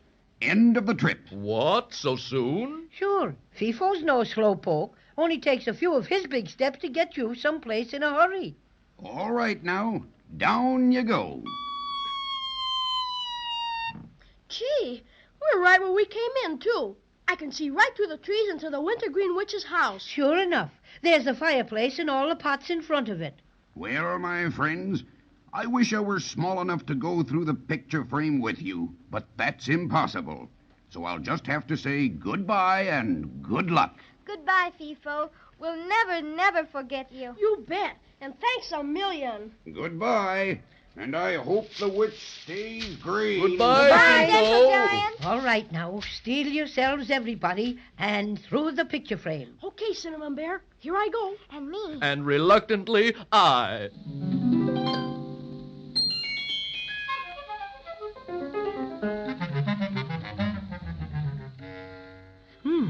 The room is empty. Not a soul here. Splendid, splendid. Oh, the witch! Wintergreen Witch! Right Right, my pretty dears, right. Thought I wasn't here, eh? Hold my hand, Jimmy. Excuse me, but I just remembered I left the water running in the bathtub. I'll see you later. Me too. Come on, children. Out the door. It closed itself. Hurry, back through the picture frame. Oh, it's nothing but a flat painted picture now. Oh, trapped, doomed. This is the end. Jiminy crickets. Look at the witch. She's changing colors. Green and blue and purple and red. Sit down, my dainties. Sit down and make yourselves comfortable, because you'll be here a long time. A long, long time. What are you going to do, Mrs. Witch? You'll find out. And don't call me Mrs. Witch. Please, Mrs. Wintergreen, give us our silver star and let us go. Yes, please give it back. We've come an awful long ways to get it. And after all, madam, what does a wonderful sorceress with your great power want with a paltry Christmas tree ornament? I want it for my magic forest. That's something I've never had before. I'm going to hang it in the sky over the Black Lake. Well, if we can't have the star, would you mind if we just sort of moseyed along? No, you don't. I have other plans, my pretties, other plans. Well, I bet you can't do anything to Judy and me, because we belong to the USA. And I bet you can't magic any American citizens, so there. Besides, we don't believe in witches anyhow. They're just to scare people on Halloween. So you don't believe the Wintergreen Witch can magic things, eh? I shall demonstrate. First, I open the door. Now, see how beautiful and clear it is outside? Indeed, and how I'd like to be outside. Now I'll close the door. And mumbo, jumbo, hubba dubba, ooh. Now I open the door again. Gee willikers, look! It's raining cats and dogs. There. You've heard of it raining cats and dogs, haven't you? Yes, Mrs. Wintergreen. Now you've not only heard, but seen it. Do you still think the Wintergreen Witch can magic things? Oh, no. You're truly wonderful. But won't you please let us go? Yes, pretty please. We haven't done anything to you. No, but I'm going to do something to you. Oh. There are several things I need around the house or in the magic forest, and you pretties have come just at the right moment. First, I think I'll change you twins into white mice. Oh, please don't. Not mice. I don't like them at all. And this crazy quilt dragon will look beautiful after I've changed him into a pincushion. Oh, agony. And as for this funny little bear, he'll make a lovely doormat with welcome on his tummy. Oh, me poor stuffings. Now be quiet while I prepare my magic. Jimmy, if we only had something to make her forget about us and the silver star. Have you got anything she might like? Gee, I don't think she'd like my knife, and my swell wristwatch is home in my bureau drawer. I've got it. Maybe she'd like my little looking glass. Mrs. Wintergreen? Yes, my pretty dear? I have something much nicer than the silver star for you, and it's ever so much shinier. Look. Ah! Take it away. Take it away. Don't you know witches can't stand to see their own faces? Take it away. What a break. Keep on showing it to her, Judy. No. Take it away. I'll do anything you ask, anything. All right. First, you've got to let us go. And promise not to do anything to us after we leave. Oh, yes. But take that dreadful-looking glass with you. And you've got to give us back our silver star. Oh, even that. Here. Oh, Jimmy, at last we've got it back. Open the door, witch, and make it snappy. And foo for you, Mrs. Wintergreen. Come along, children. Isn't it swell, Judy? We've got the star and everything. Isn't it beautiful? Yeah, but we can't stop to admire it now. We got to rush right down to the shore and get back across the root beer ocean. Come on, hurry, everybody. Do you think you can swim us all the way back, Crazy Quilt? Absolutely. I'm plenty full of corks to manage it. Climb aboard. I think I'd better carry the star. But suppose a wave washes it away or another whale swallows it. Pardon the suggestion, but I've an ideal place for it. My hind pocket, the one under that big orange patch. It's waterproof and has a zipper. Okay, Crazy Quilt, unzip. With pleasure. And in it goes. Zip again. and safe and sound. And hold on, my friends, for it's cheerio and into the root beer ocean.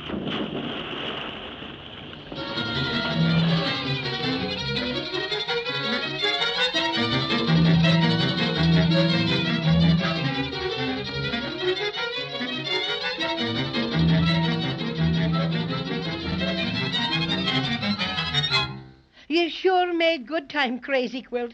Here we are back on the Maybeland mainland. I can hardly believe it. We're ever so grateful, Crazy Oh, Quilt. not at all. But now that we're all hunky-dory, I must ask you to excuse me while I sit down and rest a bit from my strenuous swim. Sure. You've got it coming to you, all right. Uh-huh. I think this would be a lovely spot right here in the lee of this rock. There. Now I'll just lean back and... What was that? Oh, I fear my friends. Oh, I'm blushing red. Well, behold the star. Willikers, it's busted. In a dozen pieces. And that's what I call very, very bad luck. After all the perilous adventures our friends have been through in order to recapture their silver star, this is really a blow. A lost star is bad enough, but a broken one is terrible. Just the same, I'll be with you next time to see what they're going to do about it.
And here's the Cinnamon Bear.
I guess we're all pretty anxious to hear about Judy and Jimmy and their friends Cinnamon Bear and Crazy Quilt Dragon. For a while, it looked very much like the Wintergreen Witch was going to change them into a pincushion, a doormat, and 2 white mice. But they got away, and what was even nicer, got their precious silver star. The Crazy Quilt Dragon tucked it into his hind pocket for safekeeping, and they all climbed on his back and swam away from the island of Obi. But when they reached the mainland, the worst thing in the world happened. Crazy Quilt sat down to rest and broke the silver star into a dozen pieces. That's very, very bad, and you can just imagine what Judy has to say. Oh, dear. We might just as well never have found the silver star as to have it broken. Gee willikers, yes. Especially after all the things we did to get it back. If you had to sit down, Crazy Quilt, why pick a rock to sit on? Oh, I am abject. I'm speechless, but I beg you to realize that my mistake was unintentional. Oh, we know you didn't mean to do it. But, gee, Crazy Quilt, couldn't you have used your head a little bit? Well, Don't go picking on poor Crazy Quilt. Of course he didn't mean to break the star, but making him feel bad isn't going to do any good. Oh, dear. We might just as well have Paddy O'Cinnamon take us back to the attic again. Yeah, I guess so. Goodbye, Crazy Quilt. Thanks anyway for saving us from the Inkaboos and carrying us across the root beer ocean. Yes, thanks for that, Crazy Quilt. You're a good dragon at heart. How are we going to get back to the attic, Cinnamon Bear? The airplane is still at the bottom of Looking Glass Valley. Maybe when Crazy Quilt has rested a little, he'll carry us a piece. Oh, gladly. Anything to help atone for my frightful carelessness. Anything to... Wait! What is it, Crazy Quilt? Have you got a pain? A pain? No, I've a plan. That's generally the same thing with you. There's something that might be done yet. Sure, and you've done everything that can be done, Crazy Quilt. You and your nonsense. Just a minute, my feisty friend in the fur pajamas. Let me say my say. Very well. What's on your alleged mind? Why don't we go and see Melissa? Splendid! Now, why didn't I think of that? Who's Melissa? Haven't you heard of her? Why, she's our queen, the ruler of Maybeland. What could she do? What can't she do, you mean? She's wonderful, so kind and generous. Everybody loves her. That's swell. But what could she do about the silver star? Anything, everything. She has wonderful powers. Nothing is impossible to her. Why, do you know once upon a time I had the great misfortune to fall into a lemonade wishing well, and all my beautiful colors ran together. I'd sure like to have seen you then. I shall overlook your remark. Oh, I was a mess. I thought surely I'd never be able to hold up my head in society. But I went to Melissa, and she restored me to my natural beauty and splendor. She certainly has a marvelous reputation, all right. I've always intended to go to court sometime and see her for myself, but I never quite got around to it. Oh, goody. Maybe she can help us. Where does Melissa live? Oh, she lives in her palace in the capital of Maybeland. That's capital M. A bit southish of the Lollipop Mountains, right in the middle of Marshmallow Meadows. Maybe she'll know some way to have the star all put together again. I'm sure she will. Will you take us there, Crazy Quilt? Certainly. I'm quite as good on land as on water. Everybody help me pick up the pieces of the star. Jimmy, let me have your hanky. It's bigger than mine. Okay. Here it is. Ah, here are some pieces. Yeah, and here are some more. I think Jimmy and I have all the rest. Hold out your hanky, Jimmy. Okay. There. All right, now, let's get started. Climb on, everybody. Up you go, Judy. Up, Jimmy. Well, we're on. Outdo yourself, Crazy Quilt. Gallop of you's never galloped before.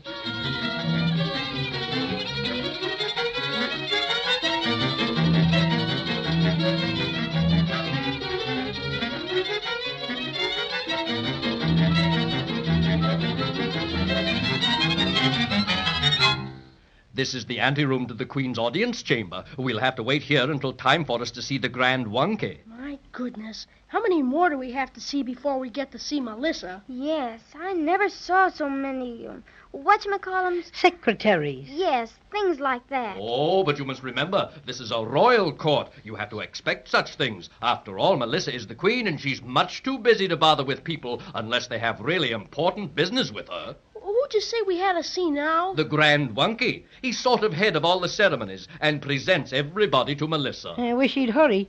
My stuffing's getting very tired. Oh, I don't mind waiting so much. It's so beautiful.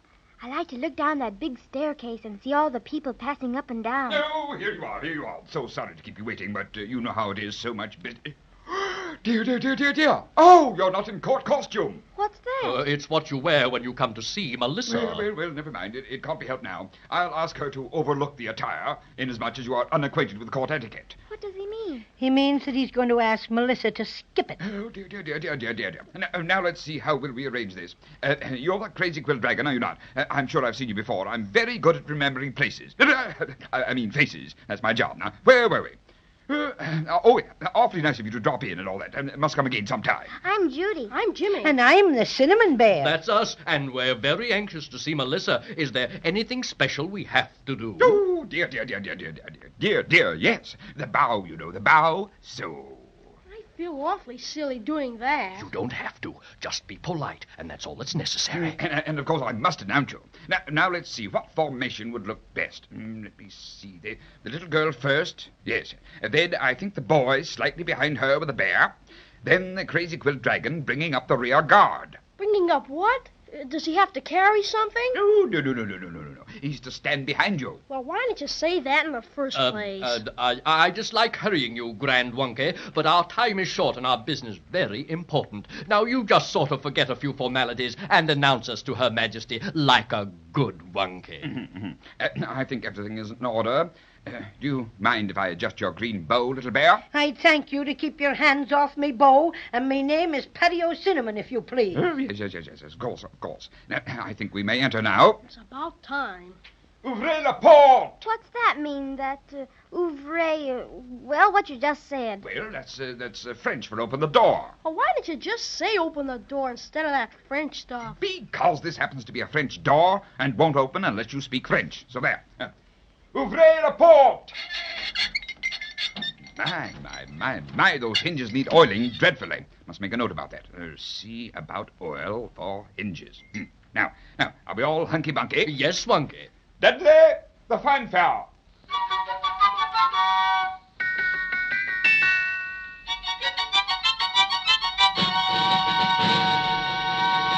Oh, thank you, Dudley. That was lovely. Thank you. Now, friends, you may enter the presence of Queen Melissa of Maybeland.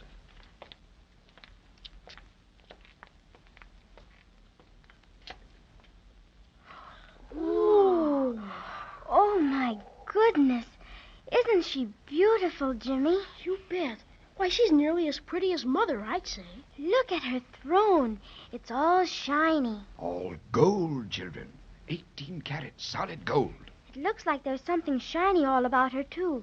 It must be more magic. It is. That protects her from anything touching her. Nothing could get close enough to hurt her. I sure never saw anything like this before. Will you please come closer? Her Majesty desires you to approach. Be sure you don't go too close, however.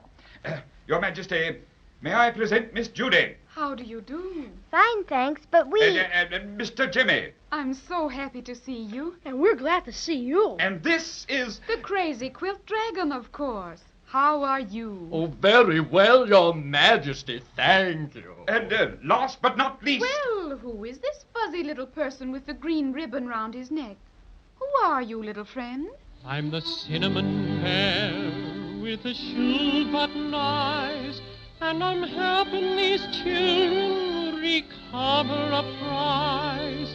It's a silvery star that was fashioned, you see, for the very tip-top of a big Christmas tree. Though we've hunted low and we've hunted high, we cannot get it back, no matter how we try. Our most crazy quilt dragon made off with it first, then a whale ate it up, but that isn't the worst. Oh, it's been through 100 adventures since then. We just lose it and find it and lose it again. So we've looked and looked till we're almost blue. And if you'll help us out, we're much obliged to you. So you see, Your Majesty? Call me Melissa, won't you? We're all going to be friends, and friends shouldn't be too formal. That suits me. All this wonky business about bowing and everything. I know how you feel, Jimmy, but I must give the Grand Wonky something to do. He'd feel very unhappy otherwise. Well, you see, Melissa, the Cinnamon Bear told you part about what happened to our lovely Silver Star, but lots of things happened to it after that. And the last thing was, the Wintergreen Witch cast a spell on me and forced me to steal the star and take it to her. The Wintergreen Witch? Grand Wonky, make a note that I must take up the case of the Wintergreen Witch at my next council meeting. She's been practicing magic without a license. No, dear me, yes, Your Majesty. Fix witch. Good and proper. She was going to change us into things. Then I showed her a looking glass, and she got awful scared and let us go. And Crazy Quilt took us across the root beer ocean, But he sat down on the star and broke it into a dozen pieces. So we thought maybe you could help us get it fixed. Of course I can help you. You can? Oh, that's wonderful. Now you just listen very carefully to everything I say, and your Silver Star will be restored.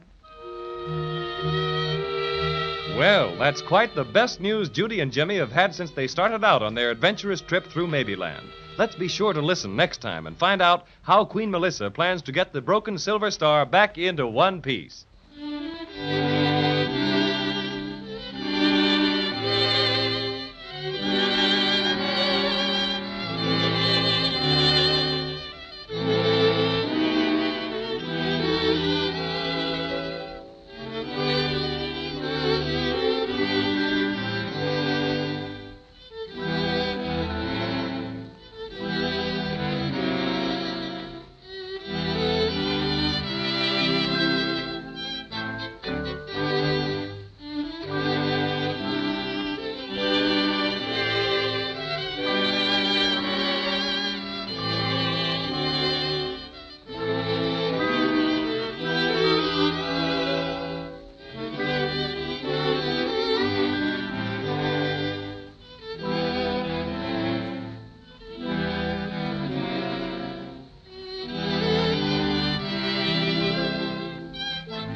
And here's the Cinnamon Bear.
When we left Judy and Jimmy and the Cinnamon Bear last time, they were in high spirits, and for a very good reason, too. You'll remember that after the Crazy Quilt Dragon sat on the Silver Star and broke it into a dozen pieces, they decided to visit Melissa, the beautiful queen of Maybeland, to see if she could help them. And sure enough, after the Grand Wunky presented them to Queen Melissa, she told them the Silver Star could be restored to one piece if they'd listen carefully to everything she said. And I, for one, am going to listen very carefully because this is most interesting. You mean you can fix it so our Silver Star will be all together again and won't be broken like it is now? That's exactly what I mean, Judy. Jiminy crickets. And we would be able to put it on our Christmas tree just like we used to? On the very tip-top, Jimmy, and no one will ever know it was the very least bit broken. Oh, that'll be wonderful. Now, I will have to write a few simple instructions for you to follow. Grand Wunky, will you please get me my magic ink? Yes, Your Majesty. We're awfully grateful, Melissa. We were just about to give up and go home. You bet. And after all the things we did to get the star, too. Here's the magic ink, Your Majesty. Thank you, Grand Wunky. And now I will write down the instructions for you to follow. There. Now, I've put the instructions inside this envelope, Jimmy, and you must follow them exactly. Oh, goody. Let's see what we have to do. Oh, I'm sorry, Judy, but you mustn't open it here. Oh, why? Because that would keep the magic from working. You see, restoring the Silver Star is going to take a special kind of magic. If it had been made in Maybeland, it would be simple, but unfortunately it was made in the world. And that's another matter. It will need quite a little extra work. Will it be hard to do? No, not hard, but you must do exactly as they say. And unfortunately, you can only read these instructions in total darkness. But, Your Majesty, where can we find this absolute darkness? Ah, that is a part of the magic that you must do for yourselves. But don't worry, friends. I know it will work out all right. Gee, Melissa, I don't know how we'll ever be able to thank you. It'll just make Christmas perfect, Melissa. Allow me to express my deepest thanks, Melissa, for past favors and present courtesy. I bow. I'm not fancy, Melissa, but I'm much obliged to you. And you are all quite welcome, dear friends. I hope you will visit me again after the Silver Star has been restored to its original beauty. We'd sure like to, all right, Melissa. Then do so. And now, Grand Wunky, would you please set our friends on their way? I would be happy to entertain you in my palace for a while, but I know you're anxious to see your star mended and safe. Yes, ma'am. Thanks so much, but we do have to hurry, kinda. Yes, we've got to get it back before Christmas. Well, goodbye then, and good luck. Goodbye, Your Majesty. Will you please follow me, single file, if you please, in the order in which you came in? By the way, Wunky, old thing, could you drop us some slight hint as to where we might find this absolute darkness of which Melissa spoke? I couldn't hint. It's ever so rude, but my duties as Grand Wunky to Melissa's court keep me quite confined. I don't know a great deal about the country of Maybeland at all, I'm sorry to say. Oh, dear. But I have heard. Now, mark you, this is only a rumor. I cannot verify it in any way. I have heard that the Wishing Woods are very dark. Extremely dark, in fact. Do you happen to know the way to the Wishing Woods? Oh, yes, I do. I'm happy to say. I got a good many travel folders on it before I went on my vacation. But Mrs. Wunky decided she'd rather go to the root beer seashore. And such a lovely time we had, too. Took a small cottage. Yes. Dear, now, where was I? You were going to tell us how to get to the Wishing Woods. Oh, yes, so I was. Well, it won't take you very long, not at all. They're directly north of the Marshmallow Meadows as the crow doesn't fly. Thanks, Wunky. Much obliged for the assistance. No, don't ever mention it. Just pop along down the marble staircase and straight ahead and... Dear. Almost forgot something. Here, this box is for you to take along with you. What's in it, Wunky? Some more magic? Oh, you'll find out when the time comes. And, here's the door. My, I must see about oiling those hinges, mustn't I? Such a racket to make. Well, I've got to be zipping now. Charming of you to drop in. Dudley, fetch the oil can, like a good fellow. What a character. You'd never know he was around. I thought he was sort of sweet, Crazy Quilt. Just a windbag, that's all. Well, we better get started, hadn't we? You bet. The sooner we get where we can read those magical instructions, the better I'll like it. Come on, everybody. Let's find the Wishing Woods.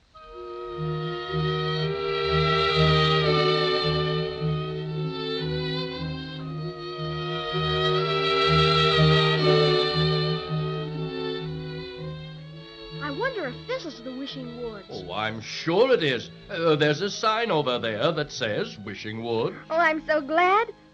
Look, there's another sign. What does it say? Wait a minute. It's printed a bit smaller. Oh, S.S. Crocodile-esque. What does that esque mean? I expect it means to esque, S.S. Crocodile. Oh, I guess he spells like me. Have you still got the broken pieces of the silver star in your hanky, Jimmy? Yep, safe and sound. Well, you have Melissa's instructions, too, so I think I better carry your hanky for you. All right. Here it is. And now, shall we follow this little path? Seems to be as good as any. Maybe this crocodile person can give us some idea as to where it is totally dark in the Wishing Woods. He might at that. Cinnamon Bear, did you look in that box that the Grand Wonky gave you when we left the palace? No, why? I was just awful curious, that's all. Well, there's no special orders about opening this, so here goes. Oh. But this my stuffing cinnamon buns. Let me see. Oh, Jimmy, peanut butter sandwiches and apple pie? And lollipops, if I'm not mistaken. Oh, boy. This is swell. Oh, here's a note. My dear friends, I hope you will enjoy your picnic lunch in the Wishing Woods. When you have finished, tie up the box again, and the next time you are hungry, open it, and you will find another lunch. Love, Melissa. Gee, Melissa sure's a peach, all right. Well, far be it from me to call our gracious ruler by such a name, but she surely is kind and thoughtful. Yummy. Such cinnamon buns. Chock full of currants, too. My, I didn't know I was hungry, but I certainly was. Delicious. I'll tie up the box just like she said. Well, shall we be moving? Oh, I say, look ahead, down the path a bit. My goodness, it's a bathtub. Yeah, and it's a big white one just like we have at home. What a strange place for a bathtub. What's that funny noise? It's coming from the bathtub. Why, so it is. There must be something in it. Hello! Bless my stuffing, it's a crocodile. It must be the one on the sign. S.S. Crocodile-esque. Welcome to the Wishing Woods. Who am I? I can see it by the look in your eye. Ha ha! Why, I'm Snappersnick. Of course, and very pleased to meet you. By the way, who are you? I'm Judy, Mr. What did you say your name was? Snappersnick, little girl. And who are the rest of you? I'm Jimmy. Paddy O'Cinnamon, the cinnamon bear. I'm the crazy quilt dragon. Well. So kind of you to come all this way to see me. But I'm very glad you came today. There hasn't been a single person, and I was beginning to feel quite lonesome. Well, you see... Of course, I'm very comfortable with my bath, like my tub. Quite an acquisition it was, very. I got it when they redecorated the royal bath last spring. Genuine porcelain with chromium taps. It's very nice, but you say one can't spend all one's time in the bath. Ha-ha! That's because you've never thought of the bath in all its possibilities. You are quite right, Have you ever noticed the wonderful acoustics in a bathtub? Of course you haven't. Have you ever thought of a bathtub singing as a fine art? Again, you have not.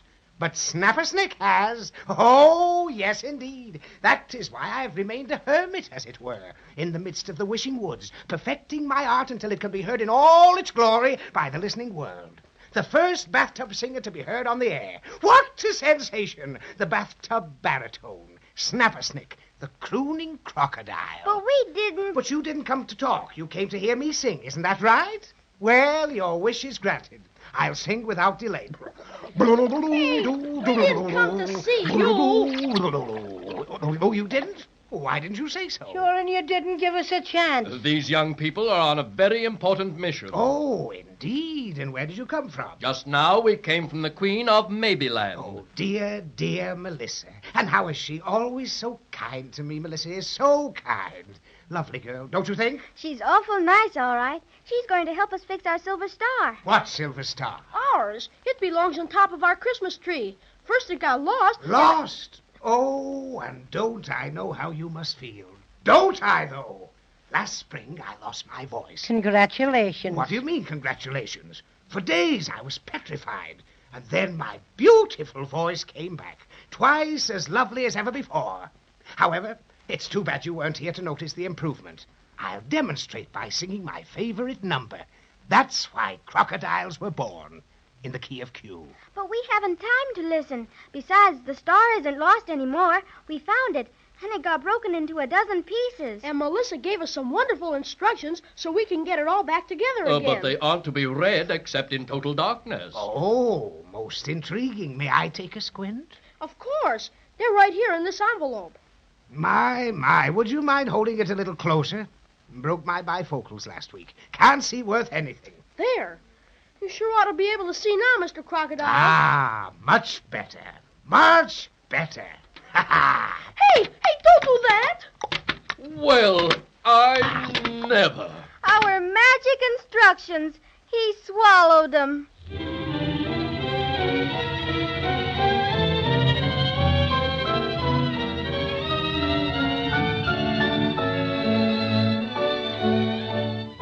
Well, there seems to be a regular epidemic of swallowing things, doesn't there? First, the Wailing Whale swallowed the Silver Star, then Crazy Quilt swallowed the whistle which Fee-Fo the Giant gave to Jimmy, and now Snapper Snick, the crooning crocodile, has upped and swallowed Melissa's most valuable instructions.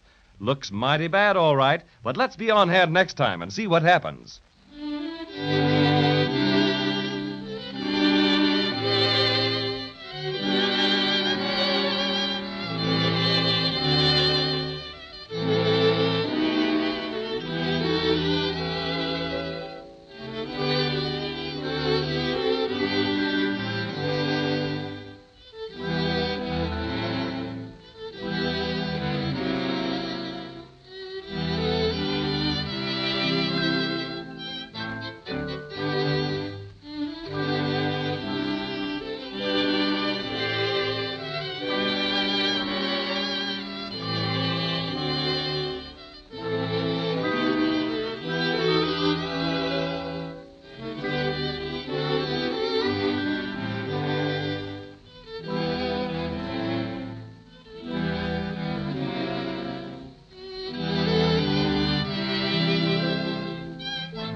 Cinnamon Bear.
It's time again for Judy and Jimmy, who, with their friends, the Cinnamon Bear and the Crazy Quilt Dragon, are having a pretty difficult time. After Queen Melissa of Maybeland gave them an envelope containing instructions for having their broken silver star put back together again, they set out for the wishing woods because the instructions were written in magic ink and could only be read in total darkness. In the middle of the woods, they met Snick, the crooning crocodile, who lived in a big white bathtub and sang. He was very, very much interested in the magic instructions and asked if he might take a look at the envelope. Jimmy obligingly held it up for Snick to see, and clack, clack went the crocodile's jaws, and the instructions were gone. A pretty kettle of kipper snacks this is, a pretty kettle. Yeah. What do you mean by chewing up Melissa's important instructions, Snick? They were ever so valuable, and now we'll never know what they said, and we'll never be able to find out how our broken star can be mended. My friends, don't carry on like this. A fine thing. I do believe you're the crudest crocodile I ever laid eyes on. And just wait till I lay me cinnamon paws on him. I'll teach him a thing or two. Splendid. Maybe you could teach me how to sing a low H flat, huh? I've never quite been able to swing it. Well, if you didn't have such a big nose, I'd twist it. That's what I do. Oh, dear. Do you suppose if we went back to Melissa, she'd give us some more instructions, Cinnamon Bear? I'm afraid not, Judy. She'd probably think us very careless and unworthy. Oh, come, my friends. Why so bleak? Don't be like that. Didn't you say you wanted to read the instructions? Of course we did, you bad, bad crocodile. But how can we read them when you've got them inside you? Didn't Melissa say those magic instructions could only be read in total darkness? Sure, that's what she said, you big blunt-nosed bully. But even if we did find some darkness like that, we wouldn't have anything to read in it now. Aha! Did you ever stop to think that there's nothing more totally dark than the inside of a crocodile? Goodness gracious me. That's certainly total darkness, all right. But you're not suggesting, my good fellow, that one of us climb in and read them, are you? You bet he is. It's just a trick, Crazy Quilt. A low, deceiving, crocodilish trick. All the dash, my fuzzy friend. I'm simply trying to be of assistance. That's why I grabbed Melissa's instructions and downed them. But that doesn't help us any. Even if they are in a total darkness now, we can't read them. No, but I can. Don't be funny, my bathtub baritone. How can you read them when they're snug in your tummy? Ha-ha! Just a bit of Snick service. But perhaps a little explanation is in line, huh? A little light on the subject? You're daffy, just plain daffy. Not at all. You see, I can't read a thing with my eyes. Not a word. Mother forgot to send me to school when I was a lad.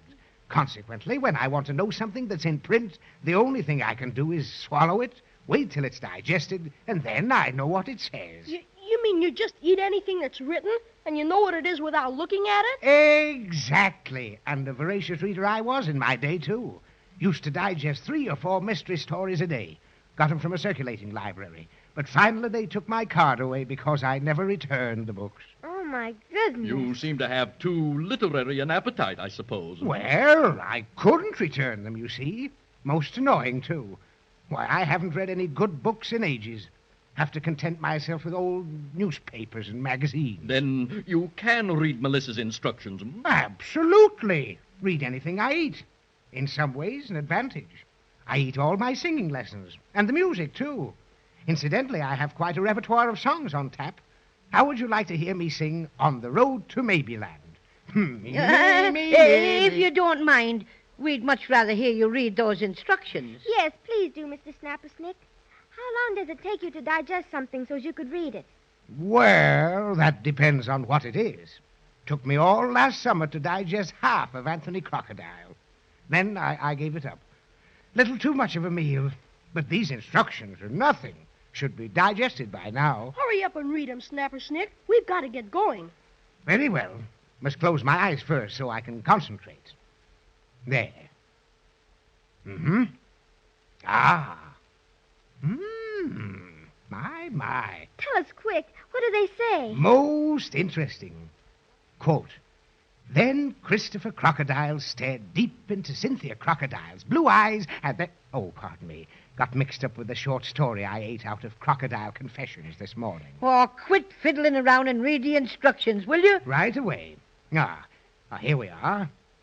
Quote, The wishing well is where to go to find out what you want to know. Unquote. Gee, That doesn't say how we can get the Silver Star put back together again. It just tells us to go someplace. Are you sure you read them right, Mr. Snappersnick? Positive. Right there in black and black. If you'll remember, Judy, Melissa said it would take a little extra magic to fix the star. This just means we'll have to go to the wishing well for further instructions. That's it. Do you know how to get to the wishing well, Snappersnick? Not exactly. I never venture very far away from my blessed bathtub. But they tell me it's in that direction. It is? Come on, everybody. Let's get started. Yes, let's. Thanks so much, Mr. Snappersnick, for reading Melissa's instructions and everything. Oh, glad to have been of some assistance, and sorry you can't stay to hear me sing a bit. Really remarkable voice, you know. May do a little opera next season. And thanks again. Thanks again, Snappersnick, and goodbye. Yes, goodbye, Snappersnick. So long. Ah, yes, goodbye, my friends. Regret I can't walk away with you, but must practice my scales now. Well, I guess everything has turned out for the best after all. I guess it has, all right. But my goodness, who'd have thought of reading those instructions in a crocodile's tummy? I was all ready to bust him one. It certainly was as close to total darkness as you'd be able to find anywhere. I wonder what we'll find out at the wishing well. Which wishing well do you think we're supposed to find? There must be more than one. That's why these are called the wishing woods. I fell into a lemonade wishing well once upon a time, you remember. But I didn't think to make a wish to keep my colors from running. I suppose we have to wish that the star is put back together again. Oh, that sounds logical. Gee, what's that? Sounds just like a clock. Well, what would a clock be doing here? I'm sure I don't know, but we find many strange things in the wishing woods, you know. It sounds like it came from over there. Let's go round this tree and see where it comes from. My goodness. It looks like a feather duster, but it's got shoes on. Yeah, and they look just like those old shoes of Uncle Jed's up in the attic. Yes. I know what it is. It's an ostrich. I've seen pictures of him. Ahoy, friend Ostrich. My word, he's got his head stuck in the ground. Who's there? Just us, Judy and Jimmy. Paddy O'Cinnamon and yours truly, Crazy Quilt. I'll be right out. What do you suppose he's doing with his head stuck in the ground that way? Maybe he can tell you, Judy. Hello, my friends, and what can I do for you today? Well, we were just wondering. About that ticking noise. Oh, that. Just my breakfast, mate. It's a lovely green alarm clock. Alarm clock? Yes, indeed. Oh, it was a beauty, all right. Most refreshing. Jimmy, I remember that ostriches eat awful funny things. Don't let him see the broken star. He might take that away and eat it. Pardon me, little lady. I couldn't help hearing what you said. Very keen ears, you know. You don't have to worry about my eating anything you may happen to have with you. I'm not like other ostriches. I'm delicate. That's what I am. Delicate. I'm an ostrich as knows what he likes. If you don't think I am, you're mistaken. My favorite dish is divinely delicious. It's scrambled alarm clocks and bacon. Some ostriches go in for dainties, like hot water bottles and socks. They rave about lampshades and doorknobs, but stick up their noses at clocks. I've tried everything in the cookbooks, and of all of the food I've partaken, there's nothing so yummy or good for the tummy as scrambled alarm clocks and bacon. Just follow my simplified diet for peaceful, contented insides. Alarm clocks will stifle your hunger and call you for dinner besides. You can set all the clocks that you eat for the next time you wish to awaken. And when they start clanging, you're up with a bang, and it's scrambled alarm clocks and bacon. Strike me pink. Dear scrambled alarm clocks and bacon. Very good. Right. You certainly are a very unusual bird, Mr. Ostrich. Holliver's my name, little lady, and you don't have to put an handle to it. Just plain Holliver. But I will admit to the unusual without too much boasting. Would you mind telling us why you put your head in the ground? Not at all. Just having had my breakfast, I was indulging in a spot of meditation. He means he was thinking, Judy. Oh. And I always thinks best with me head that way. Do you know which way it is to the wishing well, Oliver? Rather. Right in front of your nose it is. Where? A bit leftish of where I'm standing now. Do you see it? Oh, it looks just like an old tree stump. That may be, young man, but it's the wishing well for all of that. I can't... What's that? Strike me, Pink. That's the clock telling me it's time for more scrambled alarm clocks and bacon. I hate to have to dash off like this. No end, sorry. Cheerio. Thanks, Mr. Oliver. Well, I guess it's up to us to look it over anyway. It doesn't look like a well from here now, does it? It certainly doesn't. But come on. Gee, I can't see over the top of it at all. Can you, Judy? No, and I'm standing on my tiptoes, too. I can see over it. Certainly is dark down there. Stop taking up all the room, Crazy Quilt. Now, come on, let me look. Oh, certainly. Want a boost, Paddy O'Cinnamon? No, I'll just climb up on your shoulder. Just as you like. Making it all right? Of course I'm making it all right. There. Well. I'm not making a pun, I hope you understand. Oh, no. There must be something to show it's a wishing well. A sign or some writing? Awfully dark down there. What do you see, Cinnamon Bear? Not a blessed thing, Jimmy. Just a minute. I'll lean over a little farther and... I'm slipping out. Oh, my goodness. He's fallen into the wishing well. Poor Cinnamon Bear. The bottom of a deep, dark wishing well is certainly a terrible place to be. And while we're on the subject of wishing wells, I wish I knew how the Cinnamon Bear is going to get out. But it looks like we'll have to wait till next time for that. And believe me, I'll be right here to meet you.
And here's the Cinnamon Bear.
Judy and Jimmy, with Cinnamon Bear and the Crazy Quilt Dragon, are still in the Wishing Woods. Queen Melissa's magic instructions for restoring their broken star to one piece directed them to the wishing well, where the Cinnamon Bear took it upon himself to do a bit of investigating.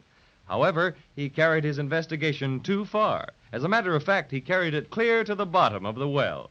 He leaned over too far and tumbled head over paws down, down, down to the very bottom of the wishing well. Oh, poor Cinnamon Bear. Gee willikers, how will we ever get him out? It's deeper than anything. Hello down there, Paddy O'Cinnamon. Yoo-hoo! Paddy, can you hear us? Hello? I can't hear you. Are you all right? Yes, but I'd surely like to get out of this awful place. Is there any water down there? No, but it's freezing cold. Brr. I don't like it one little bit. Thank goodness my extra special stuffing kept me from getting hurt. Hang on down there, Cinnamon Bear, and don't be frightened. We'll get you out in no time. But however will we do it, Crazy Quilt? Let me see now.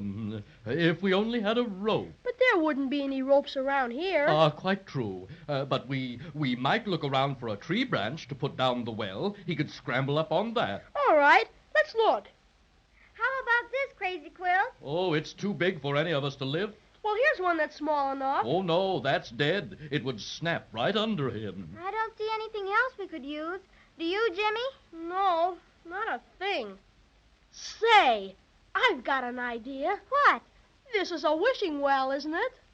Of course it is. You know that. Well, why don't we just wish him out? Splendid. My, you're the smart one, Jimmy. Now, why didn't I think of that? Look, there's a sign over here on this side of the well. I can't read it because it's kind of dark like. Can you read it, Crazy Quilt? Just a minute. Sure enough. Why, it's some instructions for using the wishing well. Jiminy Crickets, hurry up and read them. Let's see. Wishing well wishes you well. Wish your wish and wait the spell. Oh, hooray! Now we can save poor Cinnamon Bear. Oh, wait. Here's a P.S. Be you 1 or 28.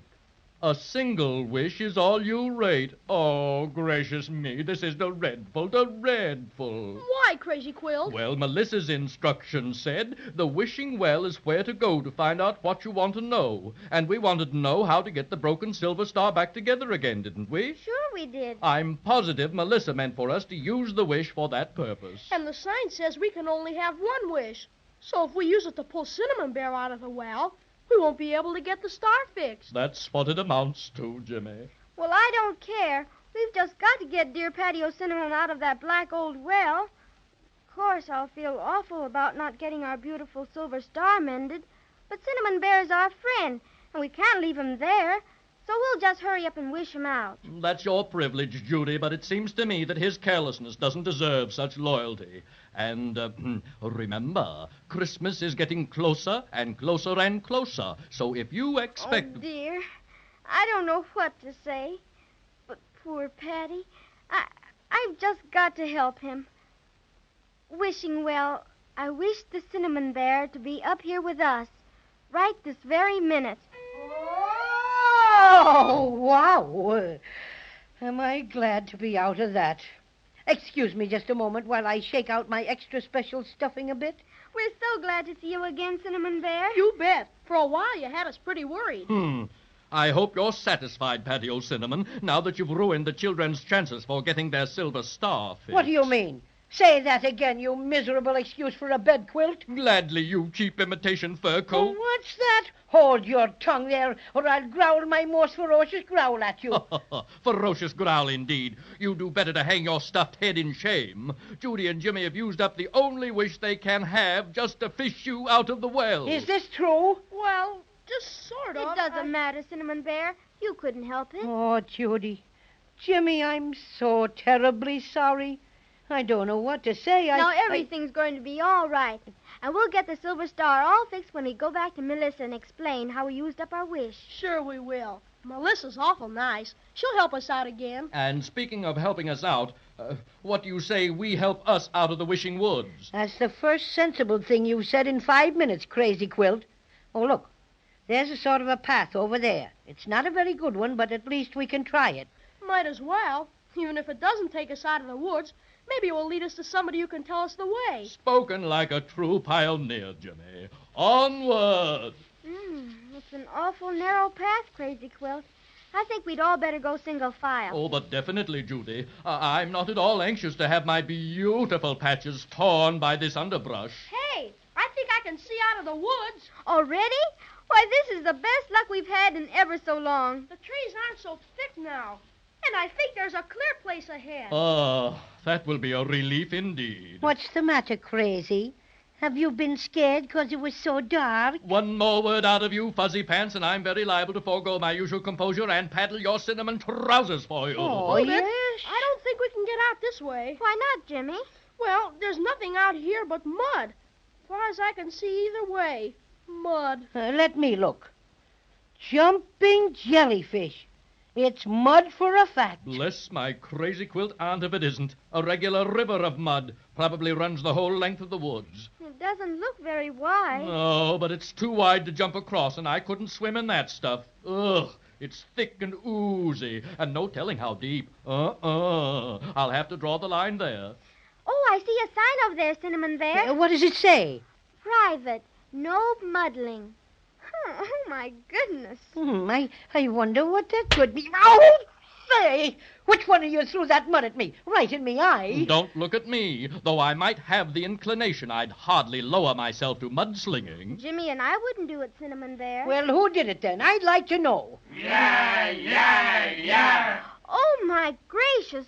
Look at that. What are they? Willikers. They look something like people, only they're all made out of mud.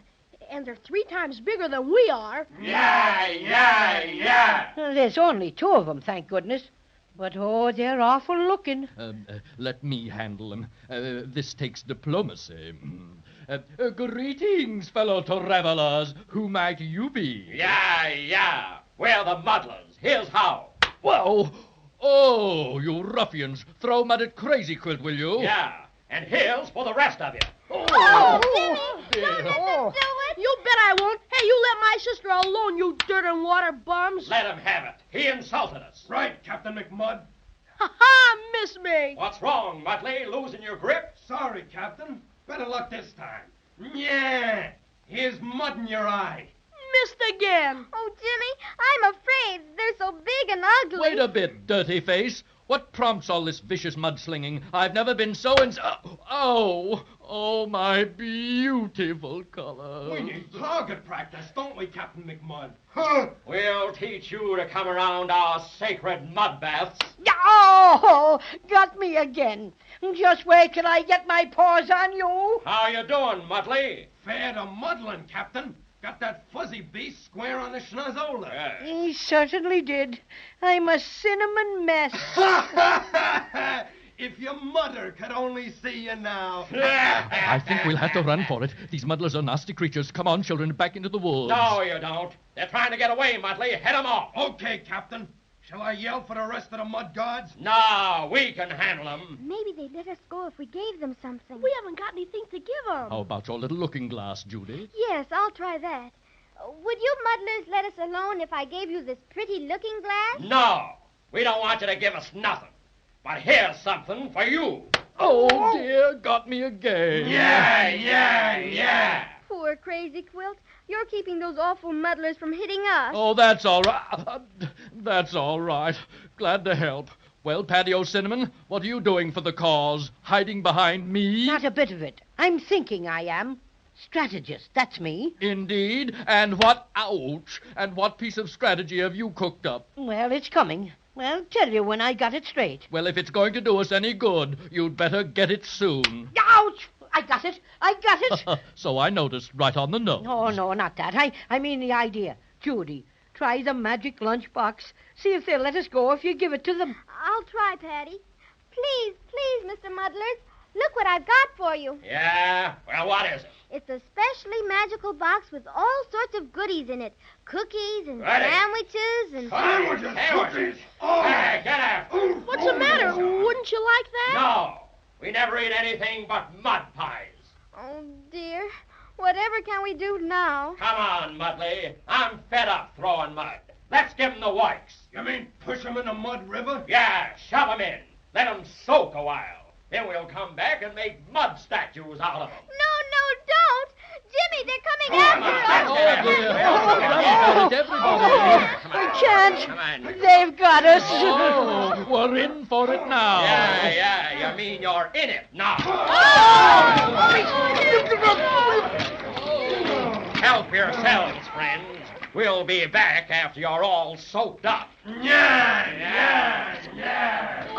you all right, Judy? Oh, Jimmy, I can't touch bottom, and I just keep sinking. Cinnamon Bear's got his mouth full of mud. Climb on my back, everybody. Come on, Judy, Jimmy. All right. There. You made it, Paddy. Now I'll try and swim. Please do, Crazy Quilt. Please do. You've just got to. Can you do it, Crazy Quilt? Can you? I can't make it. Jimmy! Jimmy! We're sinking. Oh, dear.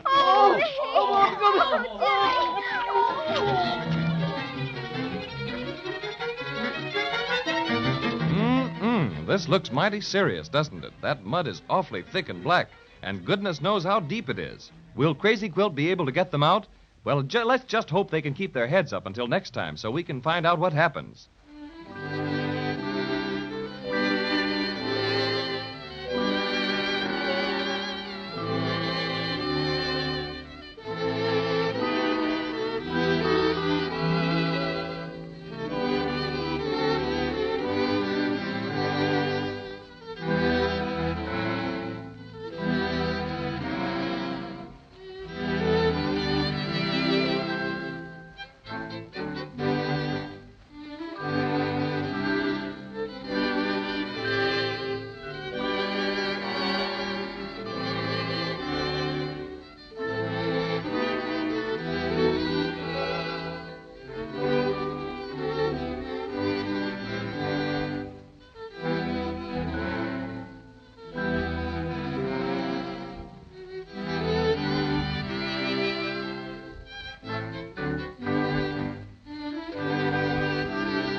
And here's the Cinnamon Bear.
Let's see what's happened to Judy and Jimmy and their friends, the Cinnamon Bear and the Crazy Quilt Dragon.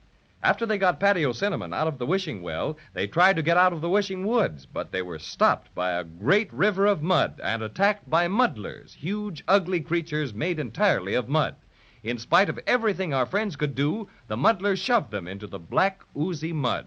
They climbed frantically onto Crazy Quilt's back, and he tried to swim, but couldn't. And right now they're sinking deeper and deeper and deeper. Oh, agony. Mud to the left of us, mud to the right of us. Oh, I'm afraid it's all over with us. Gee, if we weren't on Crazy Quilt's back, the mud would be way over our heads. Try a little mudding through to the other side, Crazy Quilt. If we stay here much longer, we're sunk. Please, Crazy Quilt, try again, please. Oh, it's no use. Every time I move a leg, I sink in deeper. Jimmy, hold the handkerchief with the silver star pieces high over your head. All right, Judy, but I don't see what good it'll do now. Can't hold on much longer. I'm going. We're sunk. We're sunk. Wait, somebody's coming. Can you see who it is, Jimmy? I got mud in me eyes. Why, it looks like cowboys. Hooray, we're saved. Yo-ho, cowboys. Over this way, over here.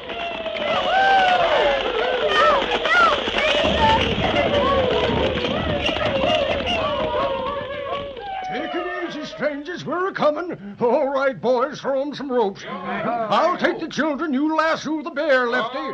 And Hank, you and Gus better snag that dragon or whatever it is. You got 'em, boys? You bet. Okay, hang on tight, strangers. Here you go. Now the bear.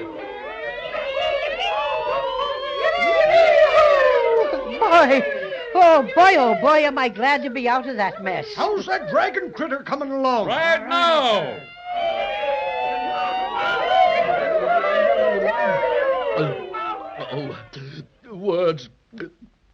Words cannot begin to express my gratitude. Oh, you cowboys just got here in the nick of time, all right. Just like in the movies. We don't know our noble rescuers' names, Well, Slim's my name, partner. Slim Pickens. Mr. Slim Pickens, I thank you in behalf of our little party. I shall speak to the proper authorities about a medal. Oh, yes, indeed. And I shall...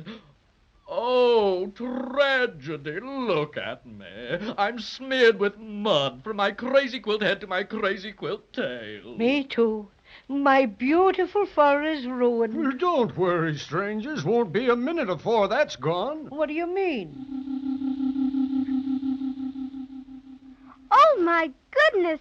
All that mud's dropped right off. Gee, the Crazy Quilt dragon looks like he's just been dry cleaned. Why, for pity's sakes, what's this? It's magic. That's what it is. That's right, partner. Soon as you step on this side, the mud just vamooses. Oh, my goodness. Such a relief. Why, look, everybody. How beautiful it is here. All purple. It didn't look like there was anything like this when we were over on the other side. Yes, miss. This here's the purple plain. You can't see it from t'other side the mud pond, 'cause those muddler varmints don't like purty colors at all. And they just naturally likes to hide it from everybody. Why, those pesky mavericks are the orneriest bunch of creation. I guess they had it in for your dragon partner here in account he's such a fancy-dressed hombre. Look, Judy, they're all riding big black beetles instead of horses. Say, are you regular cowboy, Slim? Well, Sonny, I reckon we are. A little bit different, but still cowboys. That's right, Lefty. Oh, hi, glowworm Gus. Yo. Start up a song. Let 'em know who we are, huh? Come on, sing.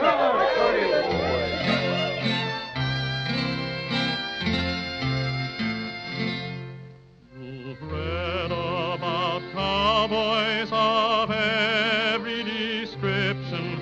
You've read about Injuns and Buffalo Bill, but none of those softies could ever compare with us Cockleburr Cowboys from Lollipop Hill. Yippee-yi-okay. When we're all in the saddle, there's nothing so handsome, a foot for a straddle. Yippee-yi-okay, with a Cockleburr Cowboy, stand up in your stirrups and take a big bow, boys.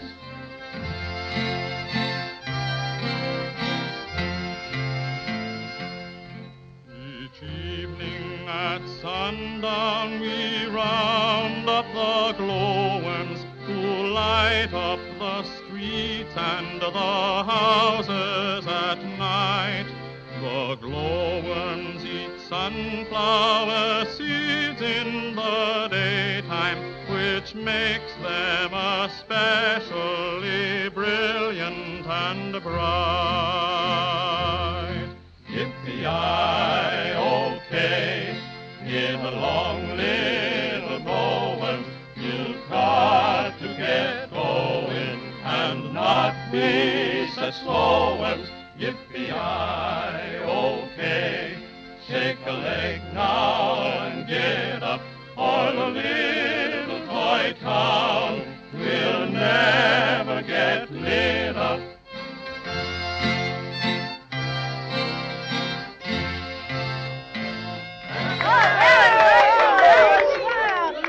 Gee, are these your own glowworms? No, Sonny. We keep 'em for Melissa. Melissa?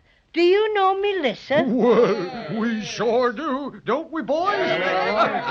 Who's the prettiest little boss in this neck of the woods? Melissa! I heartily concur with your opinion regarding our beloved ruler. What does he mean, Paddy O'Cinnamon? He mean he thinks so, too. Well, we sure would like to see Melissa again. Well, what's your trouble, little miss? We went to see her about getting our beautiful silver star fixed, and she told us what to do. To wish it back together again at a wishing well. But our fuzzy friend here unfortunately spoiled our plans by falling into the wishing well, so they had to use up the wish to get him out. And if we could see Melissa again, we thought maybe she'd tell us something else to do. Yes, we just got to get our silver star fixed. 'Cause it belongs on top of our Christmas tree, and it just won't be Christmas without it. Well, now, I'm sure sorry to hear about all the trouble you folks has had. But maybe you won't have to go all the way back to see Melissa. What do you mean, my friend? Well, now, I'll just show you. Hey, Lefty, you got your looking glass with you? Nope, Slim. Left it in the bunkhouse. Oh, shucks. No wonder we call you Lefty. Always leaving things behind when they're needed. I've got a little looking glass. You have? Well, that's right nice. Now, if you'll just let me have it a bit, it'll show you a trick. Now, first, I take my hat. I bet he's just like that Mr. Presto the Magician. Well, don't know the party you mentioned, but here's the idea. Now, if you put this looking glass inside my 10-gallon hat, pretty soon you can see Melissa and talk to her. Oh, that's wonderful, Mr. Slim. You better do the talking, Judy. All right. Here's the looking glass, All Mr. right, Slim. now put it down here in my 10-gallon hat. That's it. Now, you just think real hard that you want to see Melissa. I'm thinking ever so hard.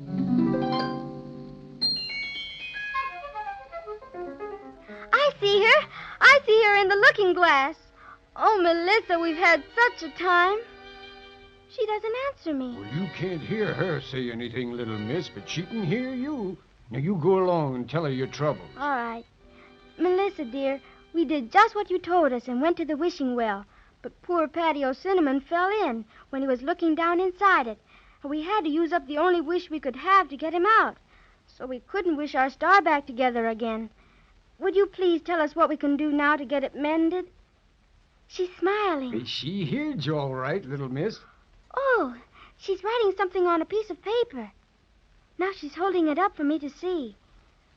Underneath the singing tree, another clue you're sure to see. Oh, now she's gone. I wonder what she's talking about. Underneath the singing tree. It's just like a treasure hunt.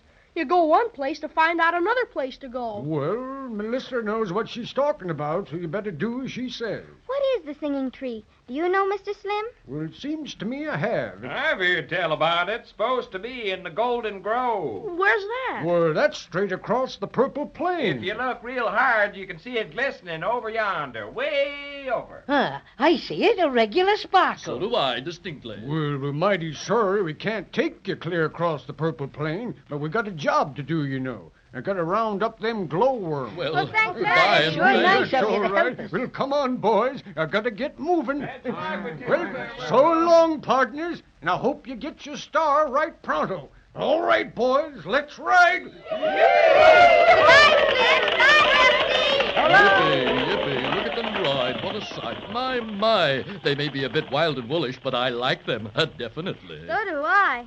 I don't know what would have happened to us if they hadn't turned up. Well, come on. We've got a long way to go. Let's get started. Yes, let's not waste any time. I wonder how we'll know the singing tree. Oh, you'll know all right. Melissa wouldn't tell you unless she was sure you'd find out. I suppose you're right. What was that? Jiminy crickets, look! Over there behind that bunch of purple cactus. Wow, it's an Indian. Run for your lives. The whole tribe will be after us. Faster, faster! How many are there, Jimmy? I don't know. Sounds like 100 of them. Oh, my cinnamon scalp, help! Help!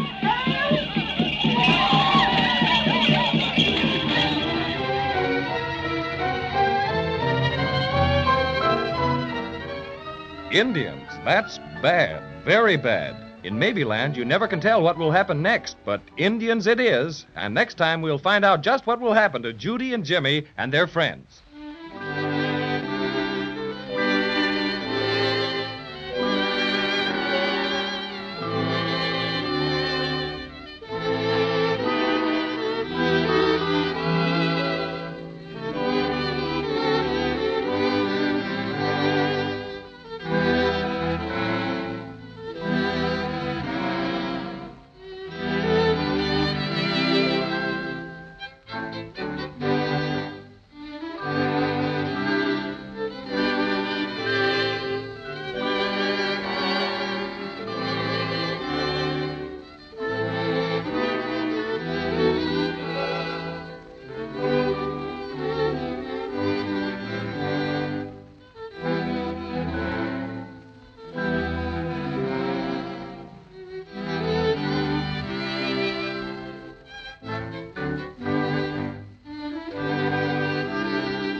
And here's the cinnamon bear.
Now we'd better hurry and see about Judy and Jimmy. You'll remember how the Cockleburr Cowboys, headed by Slim Pickens, rescued the twins, Cinnamon Bear, and the Crazy Quilt Dragon from the awful river of mud. But mud was the least of their troubles. they had no more instructions for getting their silver star back together again. That is, not until Slim Pickens showed them a most magical trick. Taking Judy's little looking glass, he placed it inside his 10-gallon hat, and magico! Queen Melissa appeared just like that, and wrote them a note which said, "Underneath the singing tree, another clue you're sure to see." They learned that the singing tree was somewhere in the Golden Grove, and off they trooped across the Purple Plain until... Indians, yes sirree. And right now our friends are running as fast as they can. They don't dare look back. Goodness knows how many are chasing them, but I must say they're certainly hooping it up. Faster! We just got to get away from them. I'm going as fast as I can, Jimmy. So am I. I feel like I'm getting a stitch in my stuffing. Hang on to me, my friends. We must outdistance these aborigines. Gee willikers, look ahead. Cactus! A regular forest of it. Let's run around it. Hurry! It's no use. It stretches as far as I can see. We just got to try to get through. We just got to. They're right behind us. Oh, my poor cinnamon hide. Oh, why, they've stopped. Probably proceeding to surround us and subject us to their power. Suppose we just don't pay any attention to them. Just be nonchalant. I'm scared to turn around and look at them. Gee, I guess they're waiting to spring on us. I've heard that Indians admire courage. Let us turn and face them as boldly as possible. As I always say, put up a united front. Right, Crazy Quilt. Come on, everybody. When I count 3, we'll all turn around together. 1, 2, 3. Oh, my goodness. Why, it's only one Indian. Bless my stuffing, so it is. How our fears magnified the number. Look, he's all made out of wood. How do you do? You said that before. Can't you be less monotonous? We better ask him who he is. Maybe he doesn't speak English. Me speak 'em plenty good English. Me go college, play 'em football, speak 'em swell English. Yeah, man. What is your name, my lone aborigine? Me chief cook and bottle washer. Bless my stuffing. What an extraordinary name. When me leave college, catch 'em job in cigar store. What did you do? Didn't you ever hear of a cigar store, Indian? Oh. Me no like cigar store. Get tired people scratching matches on face. Get tired standing up all day. Lay down on job. Get fired. Well, my vanishing American, why did you chase us clear across the Purple Plain with your hideous war whoops?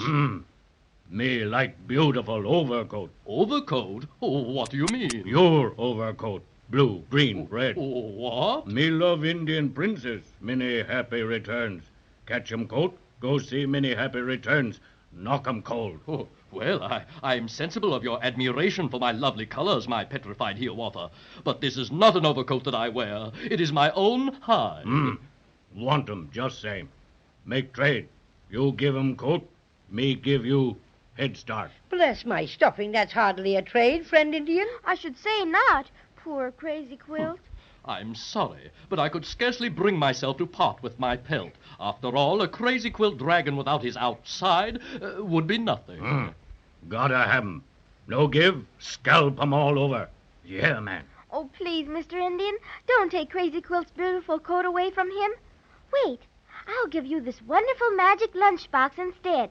It has cookies and sandwiches and lemonade and... Me wooden Indian. No eat. Oh, dear. What will we do? Must have overcoat. Me wear. Chief soap in the eye. No get looking with many happy returns. Give. Say, Judy, remember how we got away from the Wintergreen Witch by showing her your looking glass? Try that on him. All right, Jimmy. Mr. Indian, please look at this pretty looking glass. You can see your face in it. I hardly blame you for saying As a matter of fact, I wouldn't be surprised at all if you said Pretty. Me like see face. Make trade. How much cost 'em? Oh, nothing. Too much. I mean, we'll give it to you if you'll just leave the Crazy Quilt dragon alone. Yes, my naughty native. That's a fair trade. Me take too many happy returns. Goodbye. Goodbye.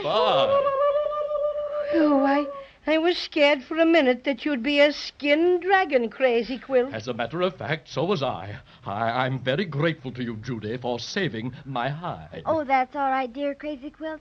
But if you'll excuse me, I'm getting awful anxious to find the Golden Grove with the singing tree, like Melissa told us to do. You bet. And Christmas is getting closer and closer. And we've just got to get the Silver Star mended before we go back home. Well, the Golden Grove is still a long way off, and we have to get around this mess of cactus first.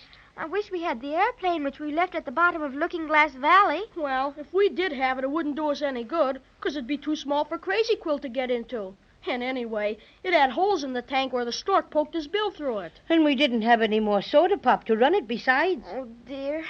Would you feel inclined toward a bit of piggyback, Crazy Quilt? I think we might make better time. Why, I'm just in the mood for piggyback. Hop on, and I'll take you on a personally conducted tour of the Purple Plain. Hooray!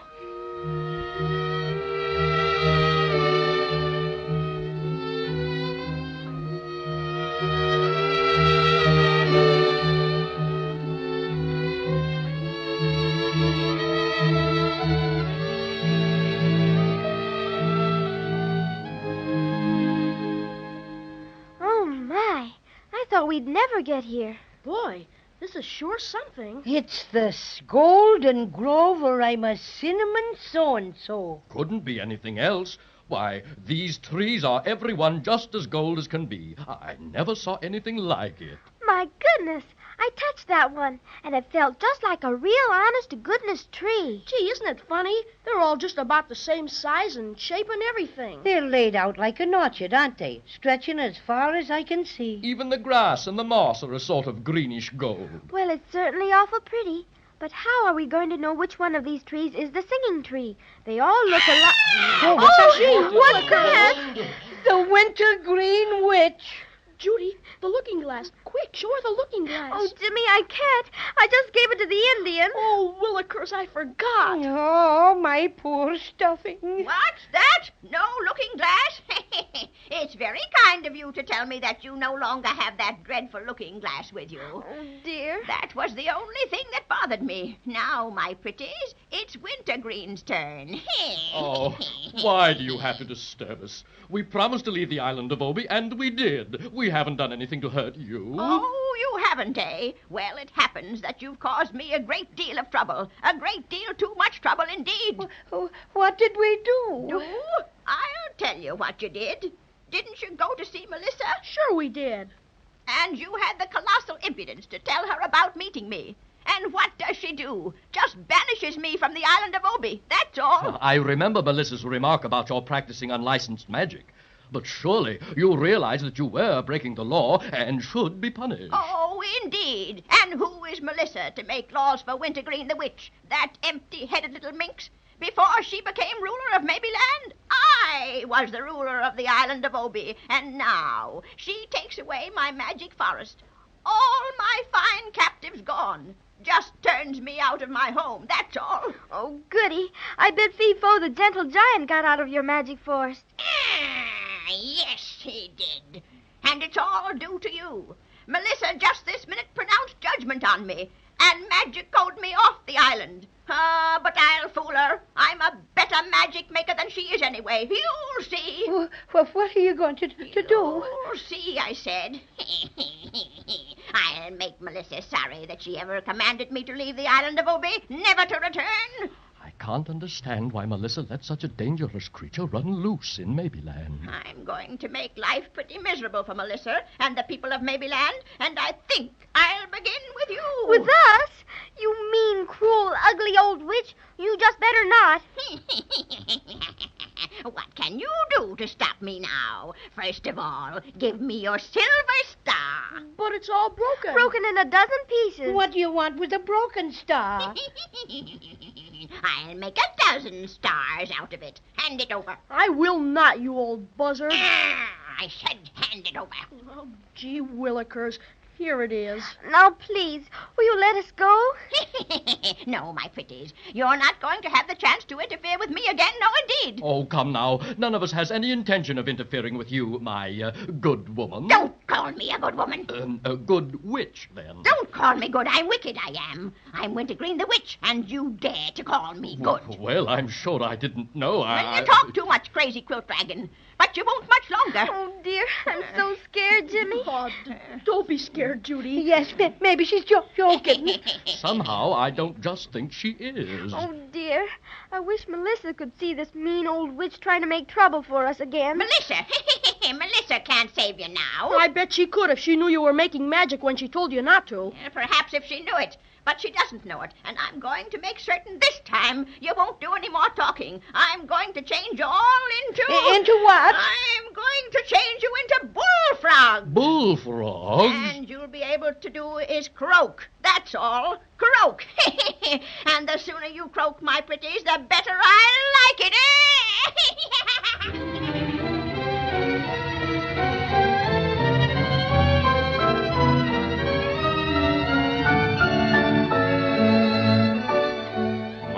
My, that wicked Wintergreen Witch is back again. I thought we'd seen the last of her, but that's the way it is with witches. They pop up when you least expect them. I certainly hope something happens to save our friends, but just between you and me, I can't imagine what it will be.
And here's the Cinnamon Bear.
It's getting closer and closer to Christmas, and Judy and Jimmy and their friends are still a long way from getting the Silver Star mended.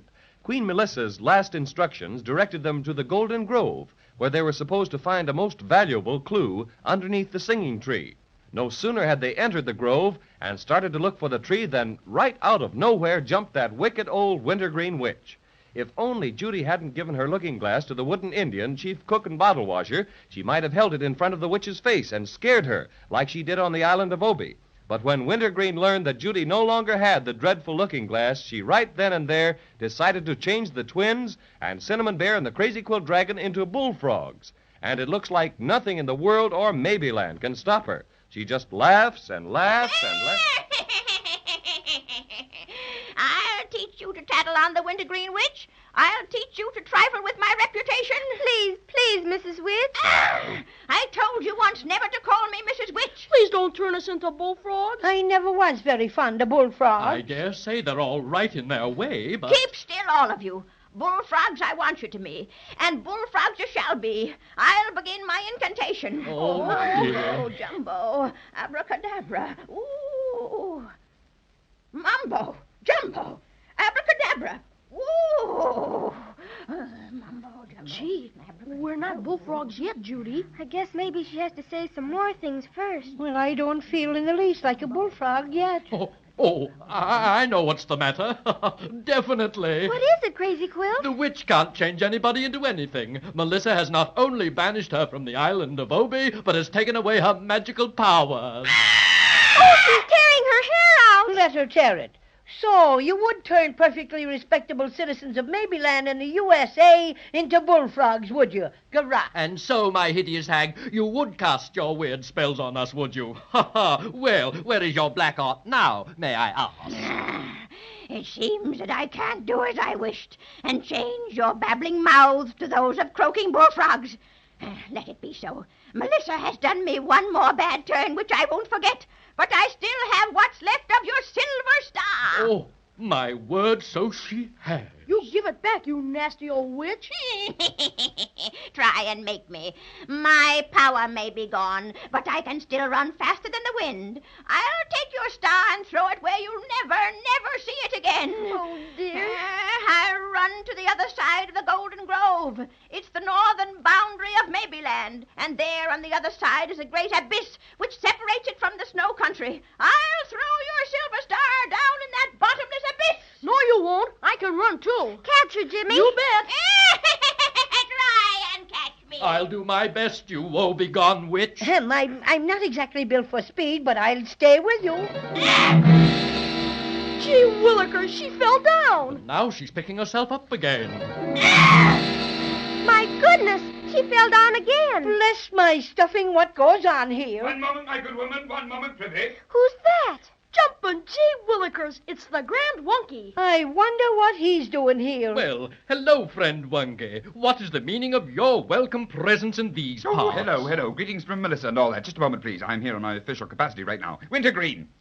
What do you want? I simply want to tell you that you had better be a good witch, because you are surrounded by the very best quality #1 witch-proof invisible net, and you cannot pursue your nefarious schemes any longer. Oh, so that's what tripped her up and made her fall. Oh, yes, indeed. Melissa's been watching you with a great deal of interest. Just toss that star back to the children, Wintergreen. There's a good witch. Oh. No. Now, do you have to be so unpleasant about it? Dear me, what an odious person you are, to be sure. Does Melissa know what has happened to us, Grand Wunky? Oh, my, yes. Melissa knows everything that goes on in Maybeland. She sent me here to take charge of the Wintergreen Witch. Now, just step lively there, you ex-witch. Give the star back to the young man there. There. Oh, boy. Thank you so much, Grand Wunky. Not at all. Just on the line of duty, you know. Well, now that you're here at the scene of the crime, so to speak, could you be telling us which one of these trees in the Golden Grove is the singing tree Melissa sent us to find? You know, I'm terribly sorry, but I haven't the remotest idea. I'm afraid you'll have to find that for yourselves. I'm here purely on business, you understand. Which business? Yes, which business? I've been instructed to take the Wintergreen Witch into exile. So come along now, Wintergreen, old thing. Oh, where are you taking me? Have you no heart to take a poor old defenseless woman with no home, no place to lay her tired head, or somewhere she's never been? My. I have no time to bandy words with you. Come on, Wintergreen. Oh, Son, think what you would do if your own mother were in my plight. Oh, where are you taking this old reprobate Wunker? Melissa has instructed me to conduct her to the Looking Glass Valley to spend the rest of her days. Gee willikers, if you take her there, she'll scare herself to death looking at that face of hers. Grand Wunky, if you take the mean old witch to Looking Glass Valley, you better take away the airplane you'll find at the bottom. Oh, that was the one Cinnamon Bear took Jimmy and me in before we landed in Looking Glass Valley. If you leave it there, she might be able to get out again and bother folks. An airplane, did you say? Dear me, yes, I shall certainly give orders to have it removed to Melissa's palace, where you may plane it when you wish. We mustn't give the Wintergreen Witch any opportunity of returning to circulation. No. Oh, you're taking me to Looking Glass Valley. Do you realize what you're doing?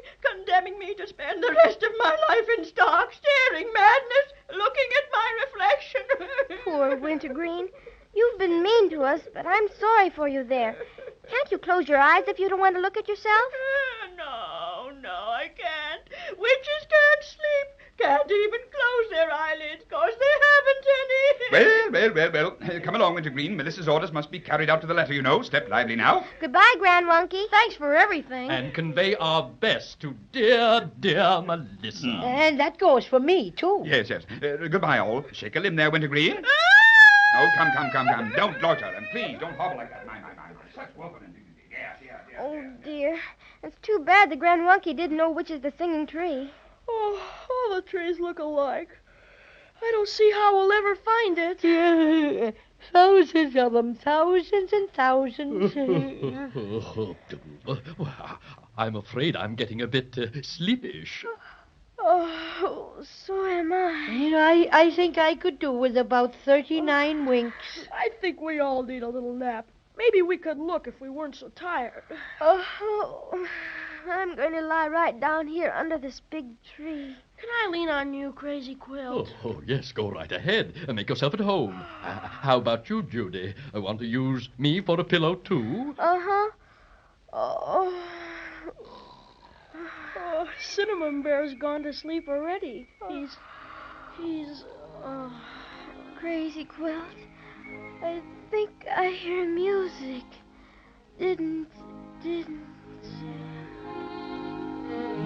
Birds are singing a sleepy time song, too sleepy to see the stars pass along. In my branches I rock their nest. Lullaby, rock-a-bye. Close each wee sleepy eye. Slumber and rest. Slumber and rest.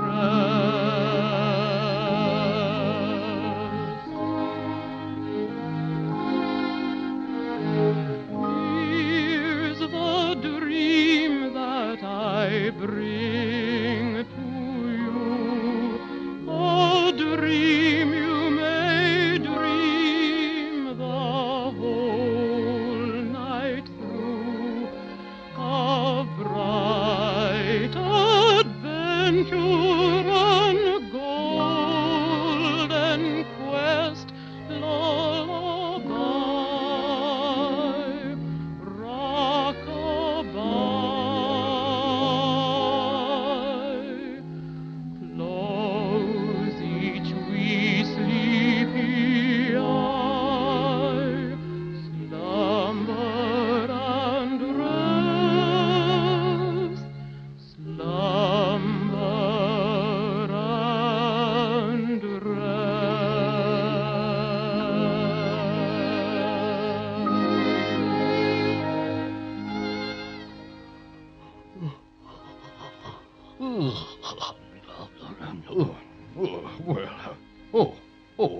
I must have dropped off in spite of myself. Oh, hey, wake up, everybody. I mustn't sleep too long. Wake up. Don't you? Say, You know, I'm sure I heard someone singing. So did I. I'm sure I did, too. Or maybe we just dreamed it, huh? Well, look here. Why, this wasn't anywhere around when we all lay down to sleep. Bless my stuffing. It's a huge silk hat. Why, it's the biggest one I ever did see. Jiminy crickets. I thought Mr. Presto the Magician had a big hat. But this is just simply enormous. Why, it's bigger than all of us put together. Look, it's got windows in it. And there are some letters painted on it. The Flying Hat. My word, what do you suppose this is? You know what? I bet you we went to sleep under the singing tree. That's what. Remember we all thought we heard singing? And this great big hat is the clue Melissa said we'd find. Sure enough. And see, Judy, here's a door in the hat. My stuffing's getting more curious every minute. Look, there's a note on the door. I've got it. Just a minute. Oh, Jimmy, hurry. What does it say? Jumping gee willikers. Look!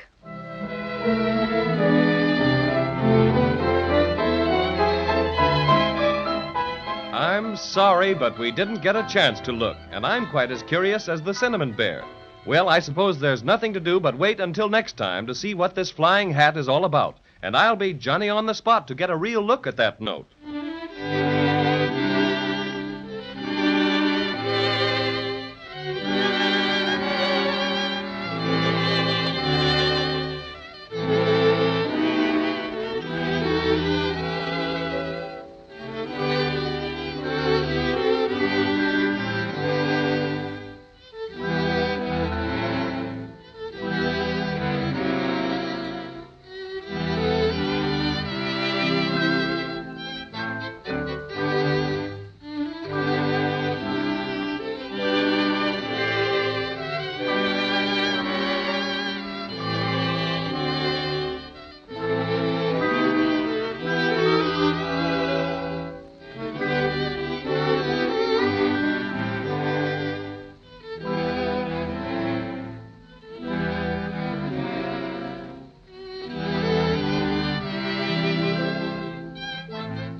And here's the Cinnamon Bear.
Judy and Jimmy, with their friends Cinnamon Bear and the Crazy Quilt Dragon, have made a marvelous discovery. As you'll probably remember, they're still in the Golden Grove, where they were supposed to find an important clue under the singing tree. But that was practically impossible because all the trees in the Golden Grove looked exactly alike. Too tired to look further, they fell asleep. And when they awakened, they discovered they'd been napping right under the very tree they were searching for. And that wasn't all they discovered, for right beside them stood an enormous silk hat with windows and a door in it, and pinned to the door a note which Jimmy is about to read. Let's listen. Bless my stuffing, but I'm getting curious. What does it say, Jimmy? Well, it says, no trespassing unless you are Judy, Jimmy, Cinnamon Bear, and the Crazy Quilt Dragon. My, this is interesting indeed. I'm going to open the door.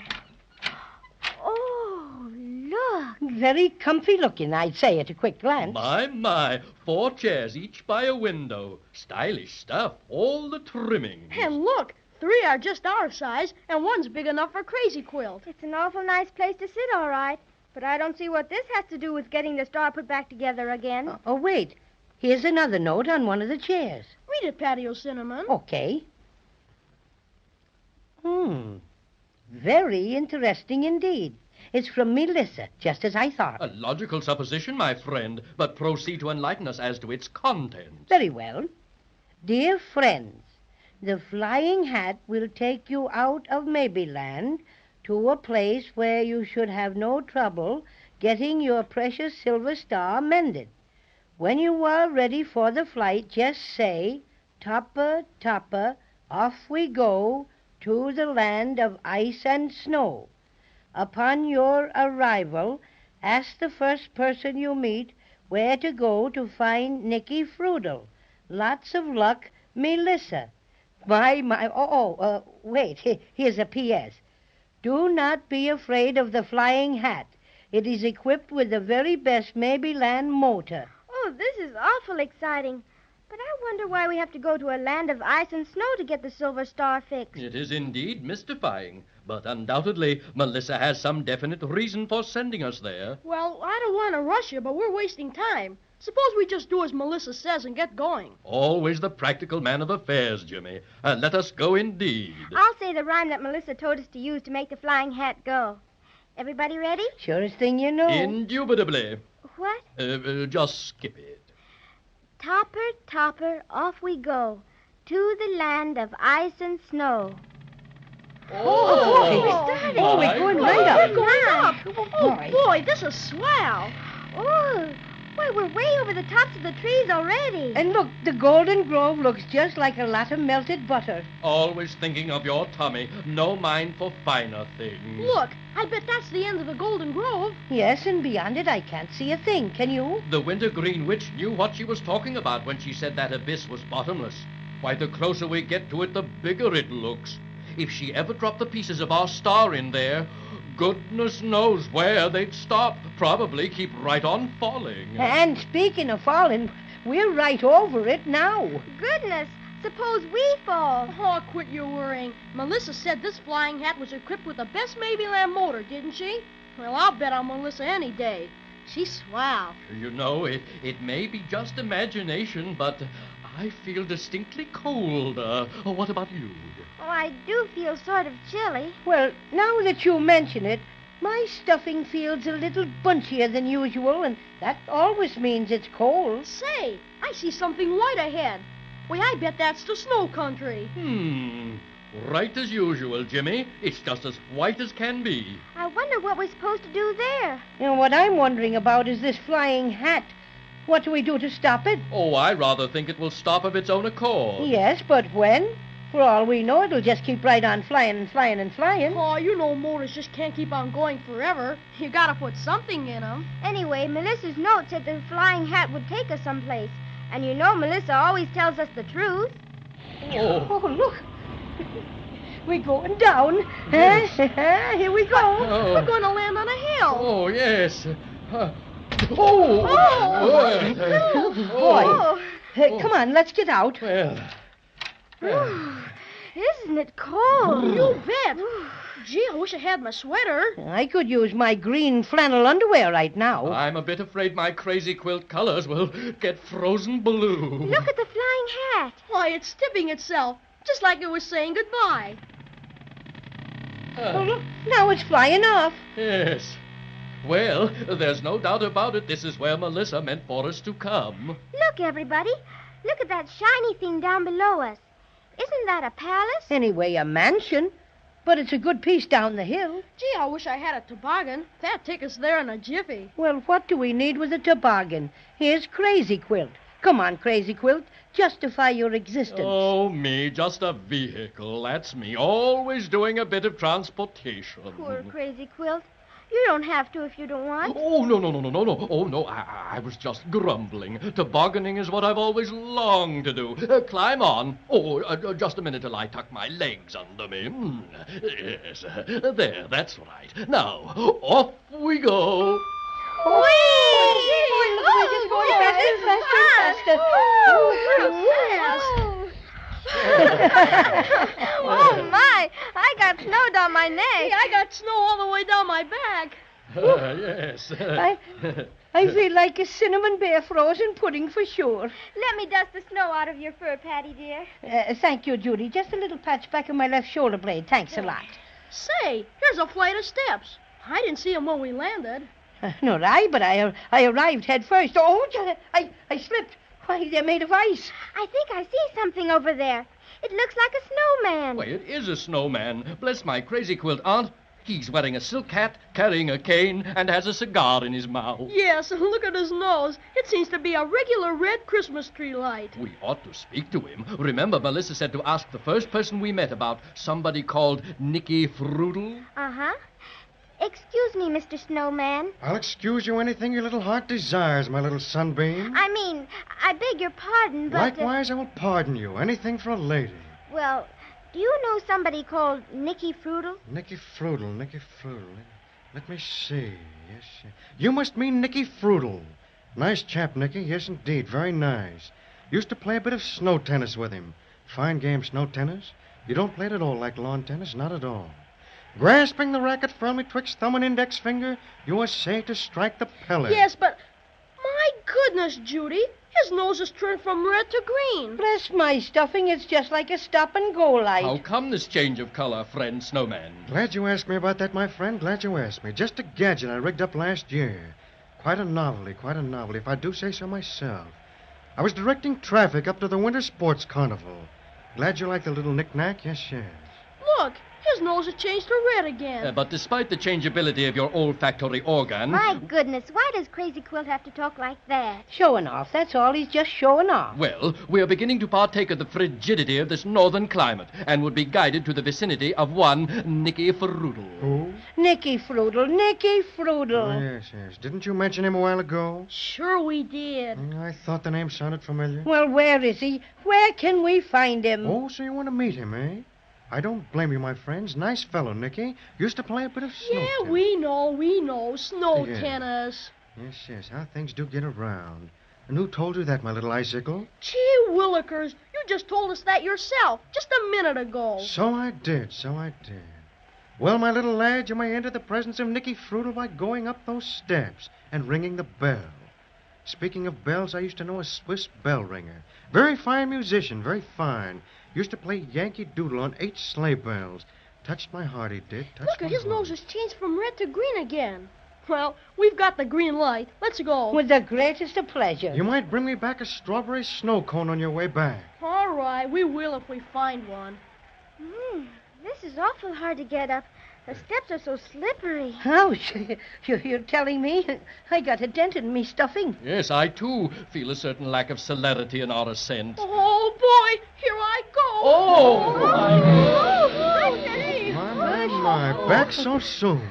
Where's my strawberry snow cone? Oh, come on, everybody. Let's make it this time. 1, 2, 3, go. Yes. Oh, come on. Wait for me, Jimmy. Don't mind your steps now, Judy.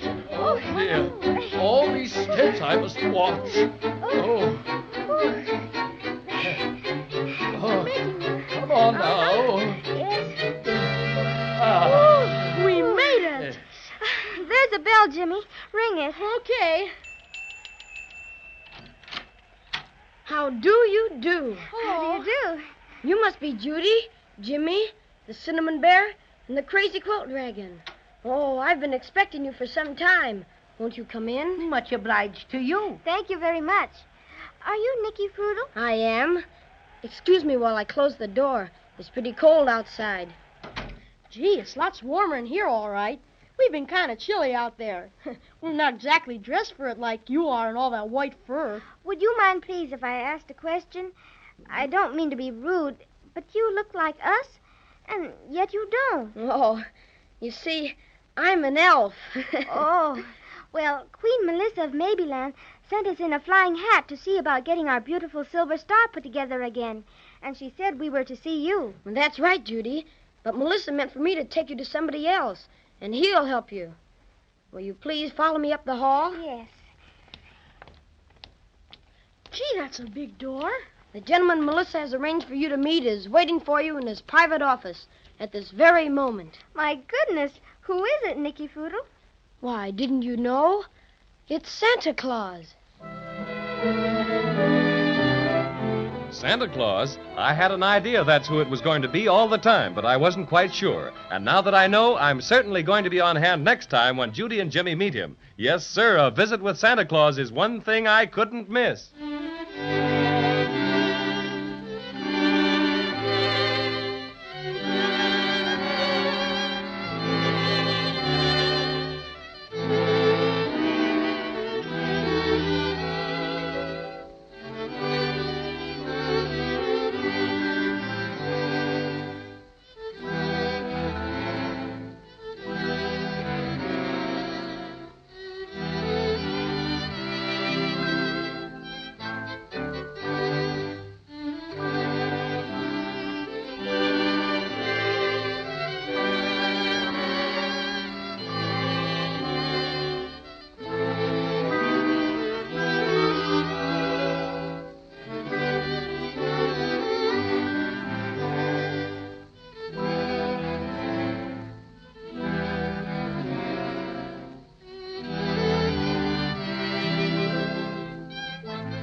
And here's the Cinnamon Bear.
Well, the most magical and enormous flying hat landed Judy and Jimmy and their friends in a wonderful land of ice and snow.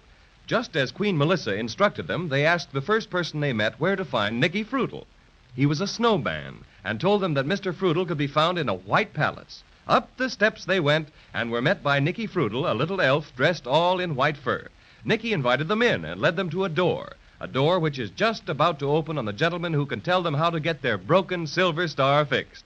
And who do you think it is? Well, I'll let Judy tell you. Santa Claus. Willikers, you don't mean the real Santa Claus, do you, Mr. Frutal? Of course, Jimmy, and no one else. Honest Injun? Honest Injun. All right, here we go. Oh, my goodness. Gee Willikers. Welcome, my children. Come right in. I've been expecting you. Thanks, Santa. Don't mind if I do. Your invitation is most acceptable. Thank you. Come on, Judy and Jimmy. Now, don't be bashful. Go ahead. There's nothing to be frightened about.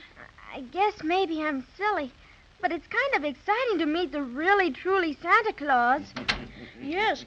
You see, we never thought we would, and, well, it's kind of like shaking hands with the president or something. Well, don't you feel that way now? Don't you know that I love children better than anything in the world? I guess so, Now, there's nothing to be frightened of. Come on and sit up on my lap while I finish reading a few letters, Thank you, Santa Claus. There. Ups-a-daisy.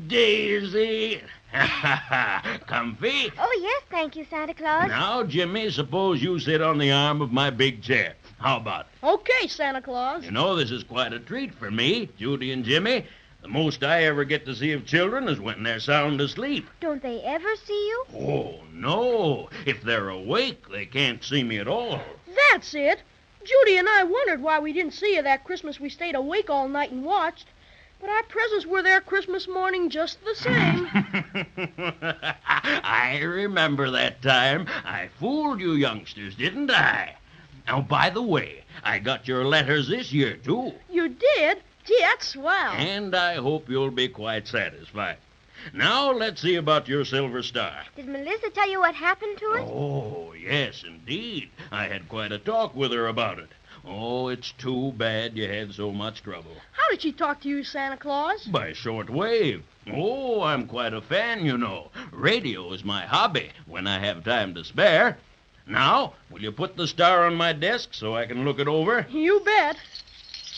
There it is. My. Certainly is all smashed, isn't it? But that can be fixed. Oh, yes, easily fixed. Can you fix it in time for Christmas? Of course, you understand how important it is for us to have it by then. Ho. Indeed I do. I'm not going to fix it myself. No, that's a little out of my line. But I will take you personally to a man who specializes in that sort of work. Oh, Nicky. Yes, Santa? Have my sleigh and reindeer ordered, will you please? And oh, yes, have a couple of fur suits sent up for Judy and Jimmy. It's pretty cold out. How about Crazy Quilt and me? What? Oh, you were so quiet, Paddy O'Cinnamon, that I almost forgot about you. Well, you're pretty well fixed by nature for the cold country. But I don't know about the Crazy Quilt Dragon. Why not, Santa Claus? Well, you look as if you were just a bit the worse for wear. Let's see. A number of seams ripped and... Oh, quite a tear over there. Oh, yes. I did that when I tobogganed down to your palace. Oh, gracious. Well, I think a bit of tailoring wouldn't be amiss. Oh, Nicky, call the tailoring establishment and arrange for a complete overhaul for the Crazy Quilt Dragon. Oh, thank you, Santa Claus. I'm not too vain, I hope, but I don't feel my sartorial best when I've got so many rips and tears. Is that all, Santa Claus? Yes, I think so. All right. Send up 2 fur suits to Santa Claus's office immediately. And, what size? He wants to know what size, Judy. I don't know. I guess about like yours. Size 9 3/4. 9 3/4, okay. Have the sleigh and reindeer out in front of the palace. Sleigh and reindeer, okay. And tell the tailor shop to expect one Crazy Quilt Dragon for a complete overhaul. Complete overhaul for Dragon, right. All right, now come along, Judy and Jimmy and Cinnamon Bear, and follow me. Nicky Frutal will show you where to go, Crazy Quilt. Oh, thanks ever so much, Santa. Complete overhaul, eh? Not bad. This way, Crazy Quilt. Well, goodbye, all. When I see you next, I promise a complete revelation. Now, just a second while I button up my coat. There. Here are the fur suits, Santa. The service is extra good today. Oh, fine. Now, help yourself, children. You need any assistance with the fastenings? No, thank you. Gee willikers, we look almost like Cinnamon Bear. Well, all set. Oh, it's pretty chilly out. Well, we don't mind it now. I don't see the snowman. Well, I expect he's gone to lunch. Oh, look, Judy. Here come the reindeer. Oh, my goodness. Aren't they pretty? Gee, they're swell. Would you let me hold the reins a while, Santa? Oh, I'm afraid not, Jimmy. You know, these reindeer are funny. They won't obey anybody but me. You see, they're my own special private reindeer. And this is the sleigh in which I make my yearly visit to the world. All right, everybody. Here we go. Hi, Donner and Blitzen. My goodness. Can you get everything into this one sleigh, Santa? Well, not as much as I used to. I have to tie on a couple of trailers now. Oh, see that building over there? Sure. What is it? That's the candy factory. Oh, it's a good thing the candy pirates don't come up here. Oh, we take care of them all right. Now, over there is the doll factory, Judy, and that one back there is the mechanical factory. What are you making there, Santa? Oh, toy trucks, engines, bicycles, electric trains, all sorts of things. You know, I have a crew of specially trained brownies and elves in each of these factories, and they're busy all the year round. Do you ever have anything made in the big palace where you live? Oh, a few special things, but that's where the toys are stored when they're finished, and every day there's an inspection in the grand hall. Oh, maybe you'd like to see one of the inspections after your star's fixed. How about it? You bet. Who is it you're taking us to visit, Santa? Oh, you'll see in just a minute, Judy. His house is right over here. Oh, boys. Oh! Now, this is one of my best friends. Listen to him sing. That'll tell you who he is. I'm Jack Frost, the world's most famous painter, and I deal in winter fixtures that are lovely to behold. I can paint 1,000,000 pictures with my brushes and my mixtures, but I like the work much better if my feet were not so cold. Brrr, I'm colder than November. I'm colder than an Eskimo. I'm colder than a clam. Brrr, I'm colder than December. It's impossible to realize how cold I really am. I'm Jack Frost, the world's most famous painter. And according to the census, I'm the only one who knows how to frost the roofs and fences with such gorgeous consequences. But I'm feeling most despondent, 'cause my nose is almost froze.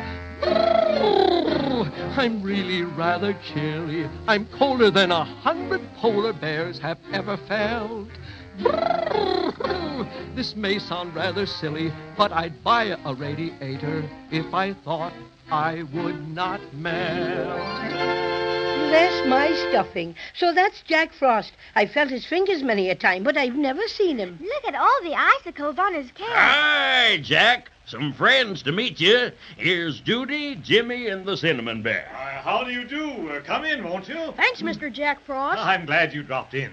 I'm on my vacation now. Nothing for me to do out into the world after the snow comes. Jack, my little friends Judy and Jimmy have had a bit of trouble with a silver star which belongs on top of their Christmas tree. Yes? It's been badly smashed and needs fixing.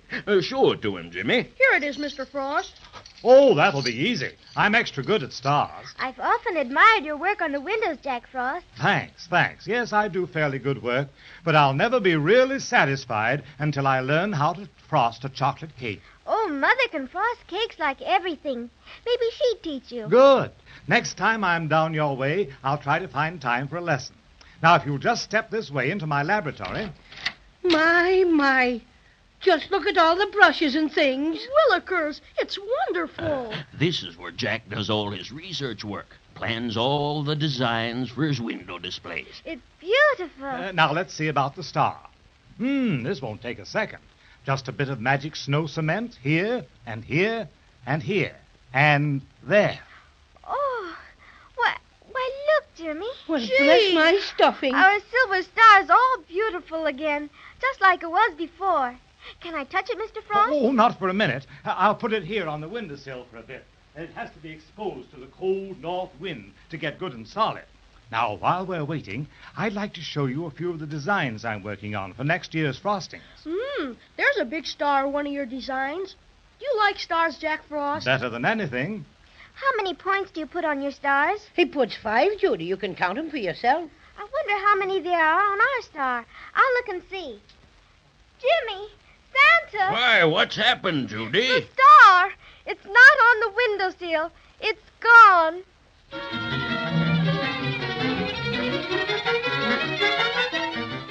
Well, if it isn't one thing, it's two others. I was positive Judy and Jimmy had the star for keeps this time, but that's where I was mistaken.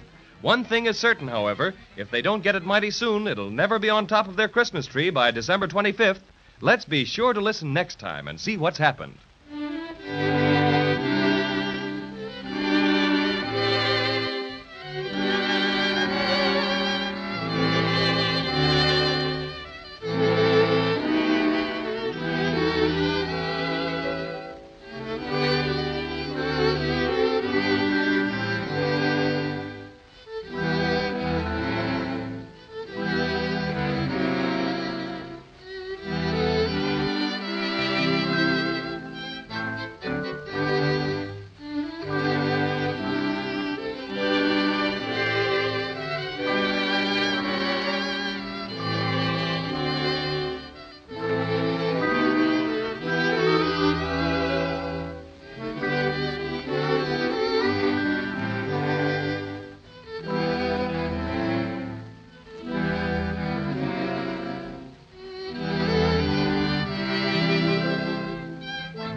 And here's the cinnamon bear.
Judy and Jimmy and the Cinnamon Bear are in the snow country with Santa Claus.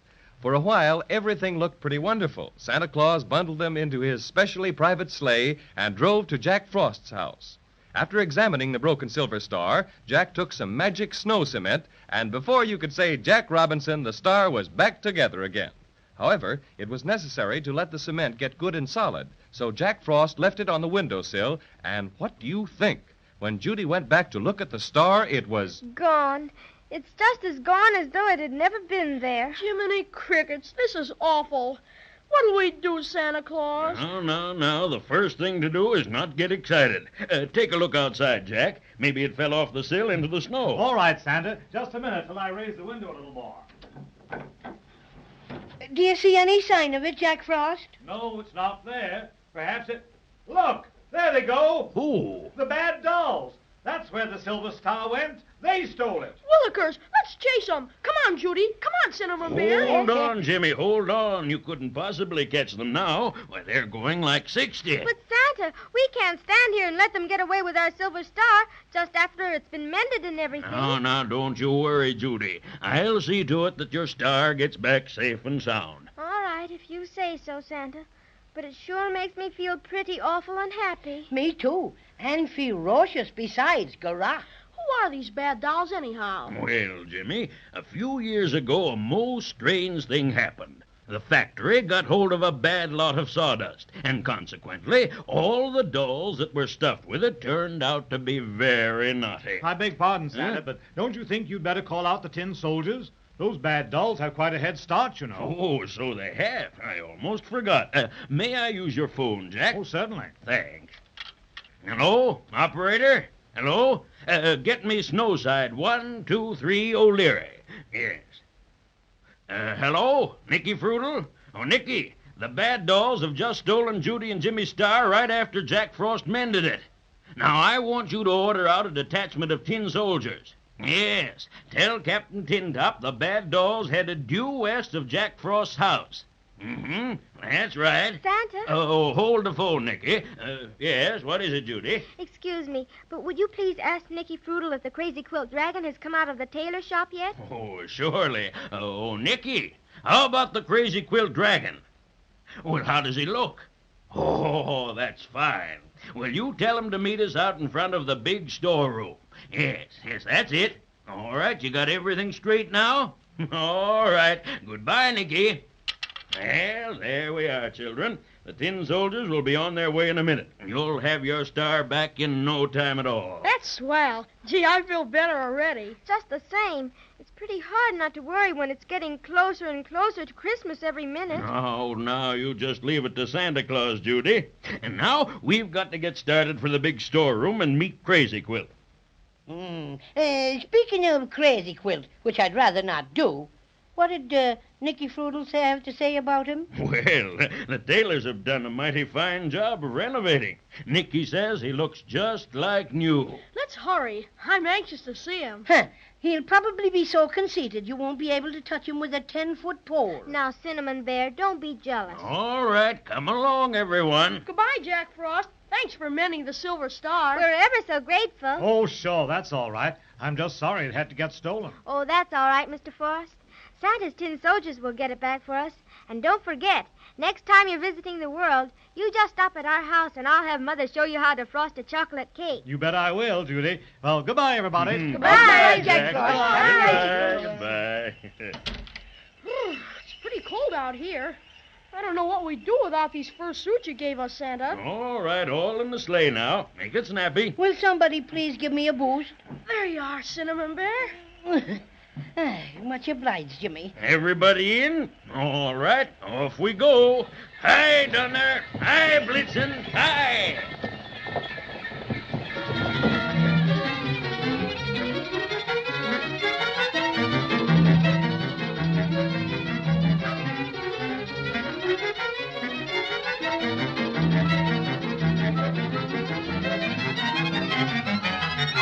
And here we are. This is the big storeroom. There's Crazy Quilt waiting for us. Hello, Crazy Quilt. Hello, Nicky. Salutations, my friend. Salutations. Hello, everybody. Well, is everything all right, Nicky Frutal? Tip-top, Santa.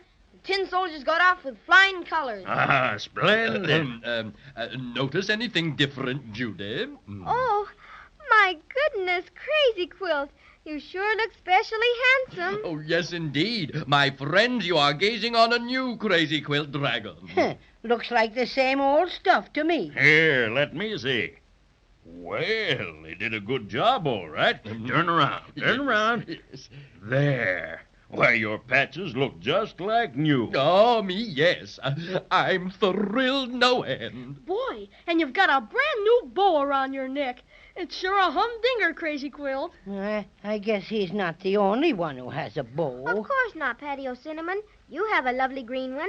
Green, very common color green. Now, my bow... Orange, that's what it is. Orange, a yellowy orange. It isn't either. It's scarlet, so there. Well, whatever it is, they sure took you to the cleaners, all right. Too bad they didn't dry clean your crazy quiltish brains while they were at it. Here. No quibbling, please. Oh, don't mind them, Santa. They always act like that. Oh, I see. Well, what do you say we just forget a bit about it, and we'll take a look around in the storeroom, huh? Right this way. Goodness me. Just look at all the little pianos and horns and things. Hundreds of them. Ah, this is the music department. Ah, music. You don't happen to have a spare tuba around, do you, Santa? Used to play in the Dragon Military Band, you know. So that's why you're such a windbag, huh, Crazy? Here I am, Santa. Everything's taken care of. Good. Now, where's that special piano job, Nicky? I'd like to look it over. It's this one right over here. I'll take the cover off. Ooh, a little white piano. Oh, it's beautiful.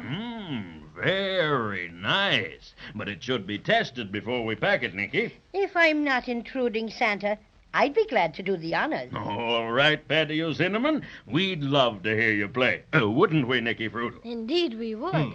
Piano player, huh? Sissy stuff. Don't pay any attention to him, Cinnamon Bear. Go right ahead.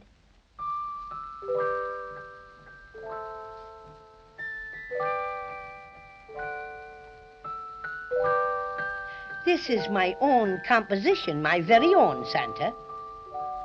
I'm very fond of it. So are we. Cinnamon Bear sang it for us the very first time we met him. And he sang it for Queen Melissa, too. As a matter of fact, he sings it on every possible occasion. Well, personally, I think it's very pretty.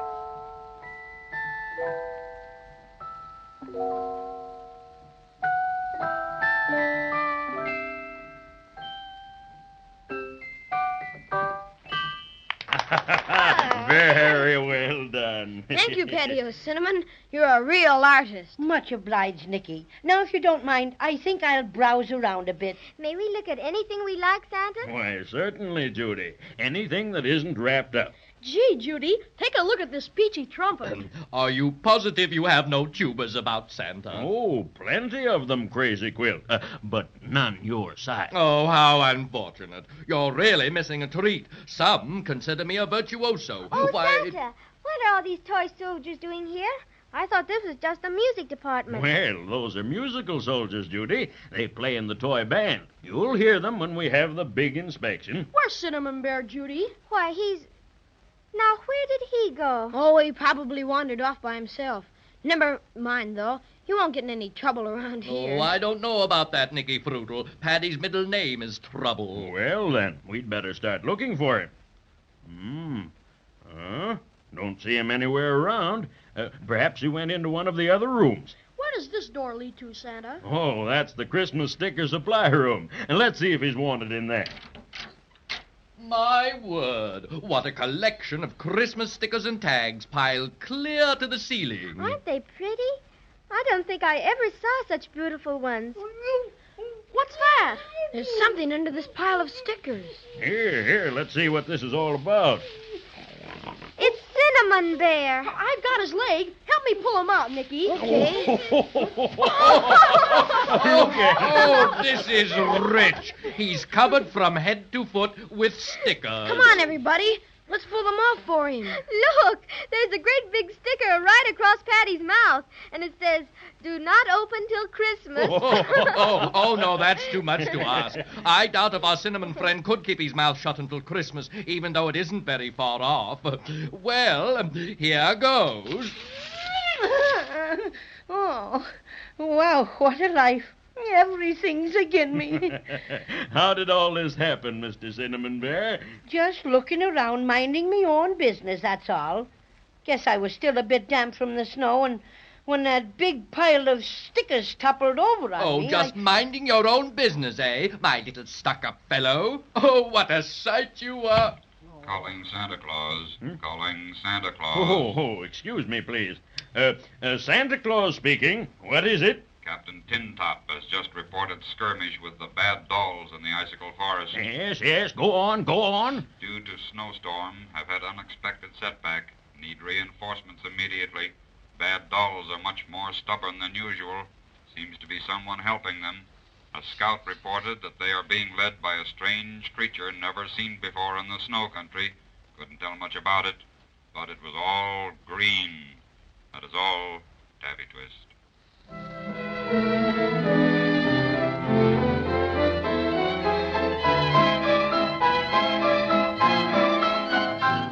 What strange creature is this who's leading the bad dolls? All green, the scout said. I wonder if it could possibly be the... Oh, well, we'll just have to wait till next time to find out.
And here's the Cinnamon Bear.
With Christmas so near at hand, it's hard not to worry about Judy and Jimmy and their search for the silver star.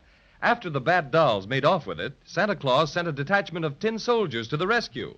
But the tin soldiers had met with unexpected reversals because the bad dolls were being led by someone never before seen in the snow country, a strange green-colored creature whose identity was unknown. But let's listen to Judy, who seems to have some definite ideas on the subject. Oh, green?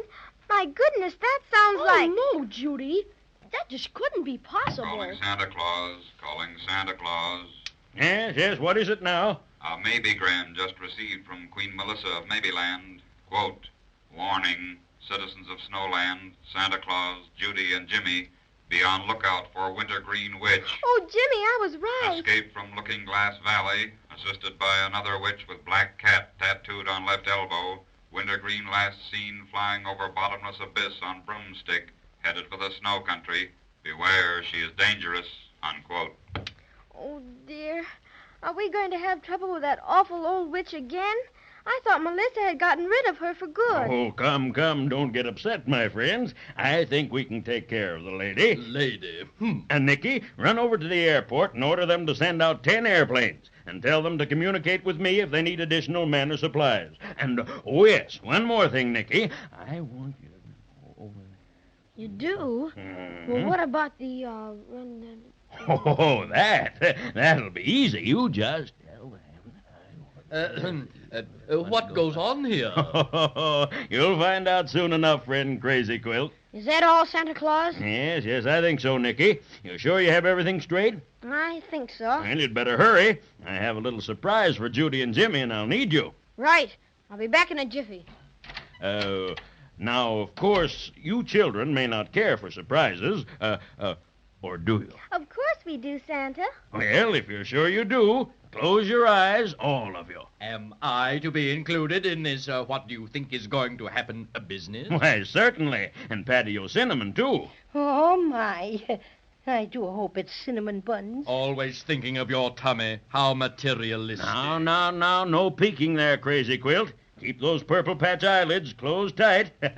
Now, I'll take hold of your hand, Judy, and yours, Jimmy. Well, how about me, Santa? It's dark in here. In where? In here. Well, what I mean is it's dark inside me when I got my eyes closed. Well, you and Crazy Quilt can hang on to Judy and Jimmy's free hands. Just a minute. There we are. We're all set. All right, now. Come along. My goodness, but this is exciting.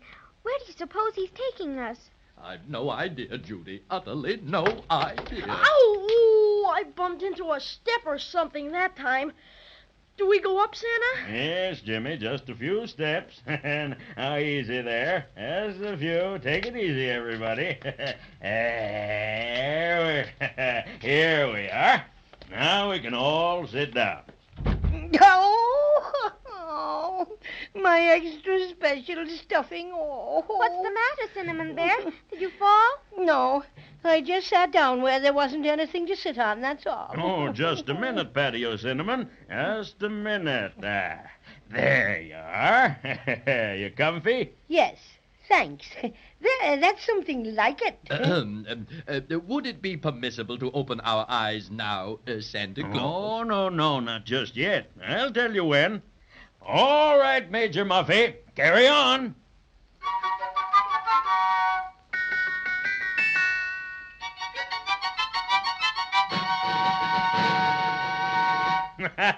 You can open your eyes now, and open them wide. My word. Oh, how beautiful. Jumping gee willikers. Bless my stuffing, what a big haul. My sainted crazy quilt aunt, I've never seen anything like this. That great big Christmas tree. Why, it's bigger than the one in the store downtown. It sure is. Lots bigger. Gee, I have to put my head way back to see the top of it. And all those colored lights. Why, there must be 1 million of them. 1.5 million, to be exact, Judy. That big domed roof with the lights on it. Would that be made of glass now? Well, not exactly. Something quite like it, but stronger, more substantial. One of my own inventions. It's just so big and so beautiful, with all the lovely toys and lights and everything, well, it just kind of takes your breath away. You like it, children? You bet. It's the most gorgeous thing I ever saw. Is this your throne we're sitting next to, Santa? It's such a fancy-looking chair. It is fancy, isn't it? Frankly, I wouldn't have had such an elaborate one with all these jewels and carvings, but the workmen in my factory made it for me last year on my birthday. And, of course, I wouldn't hurt their feelings for anything. Would you mind, Santa, if I went down there where you have the electric trains? I hesitate to admit it, but I have a perfect passion for them. Never could resist anything mechanical. That's not all you can't resist. Don't you let him do it, Santa Claus, or you'll find something else missing for sure. Oh, pay no heed to this glorified bath mat, Santa. It's Paddy O'Cinnamon who needs watching. Why, he's had his eyes on those rubber elephants and toy giraffes ever since he opened them. Indeed, and I have not. I was only staring at the big Christmas tree. Now, boys, you must stop your quarreling. I think the best way for us to see all the toys is to take a little ride in my miniature train. Gee willikers, Santa. Have you got a train you can ride in and everything? I certainly have, Jimmy. And what's more, I'm going to let you drive it for us. Come along now. Gee, that's swell. Did you hear that, Judy?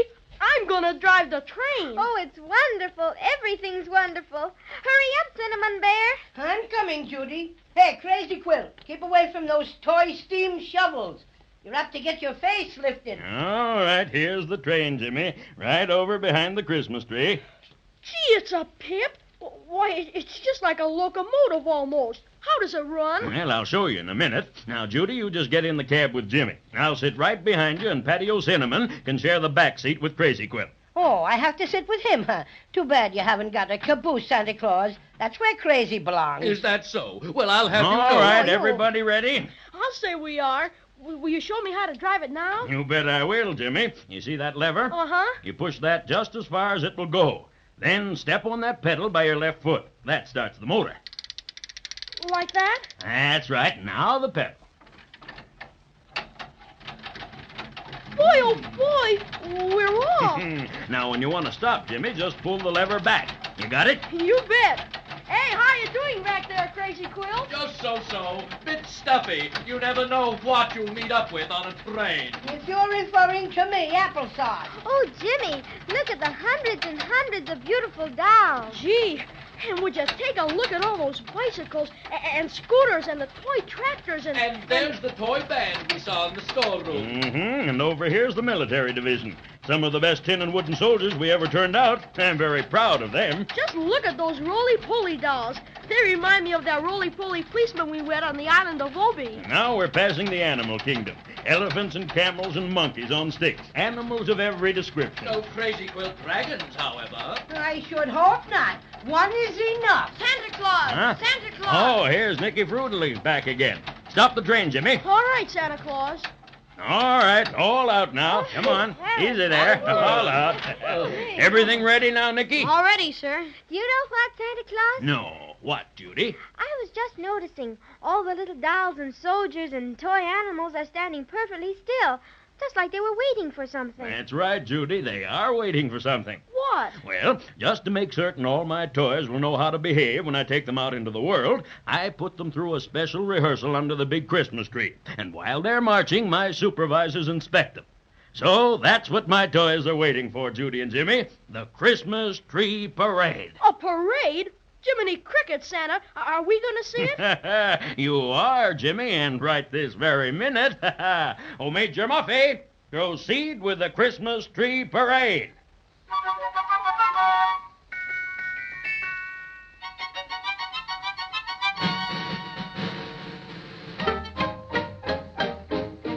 Rat-a-tat-tat, the bugle has blown and summoned us into line. Boom, boom, the buttons on our uniforms are polished till they shine. Are polished till they shine. Now the general is giving commands. All in. And the call for attention is made. Attention. And everyone is ready for the Christmas tree parade.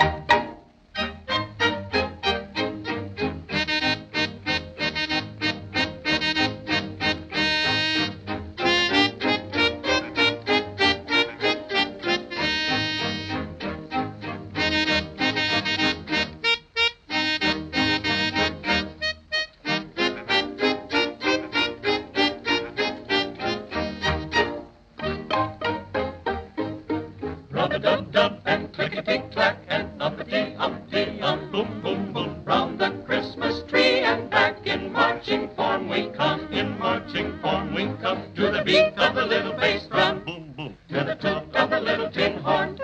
We'll make a lot of children sing and shout on Christmas morn.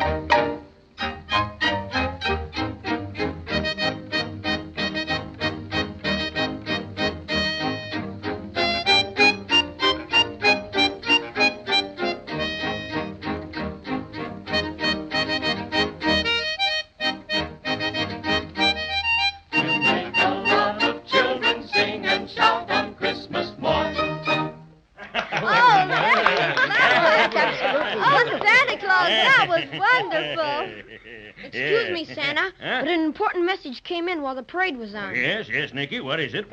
Captain Tintop is waiting in your office. Captain Tintop? Yes, sir, and he's got the Silver Star.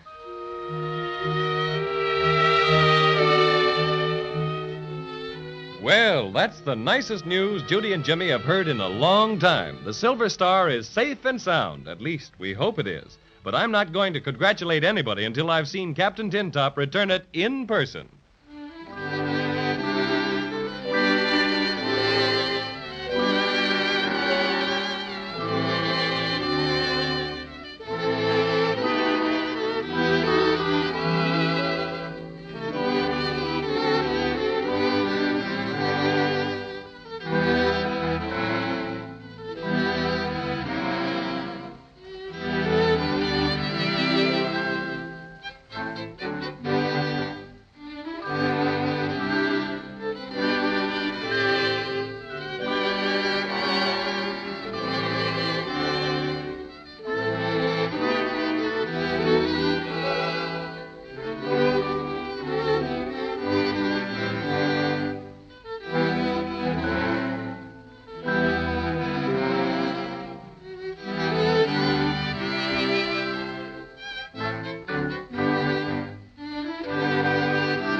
And here's the Cinnamon Bear.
Exciting things are happening in the snow country, where Judy and Jimmy and their friends, the Cinnamon Bear and the Crazy Quilt Dragon, are visiting with Santa Claus.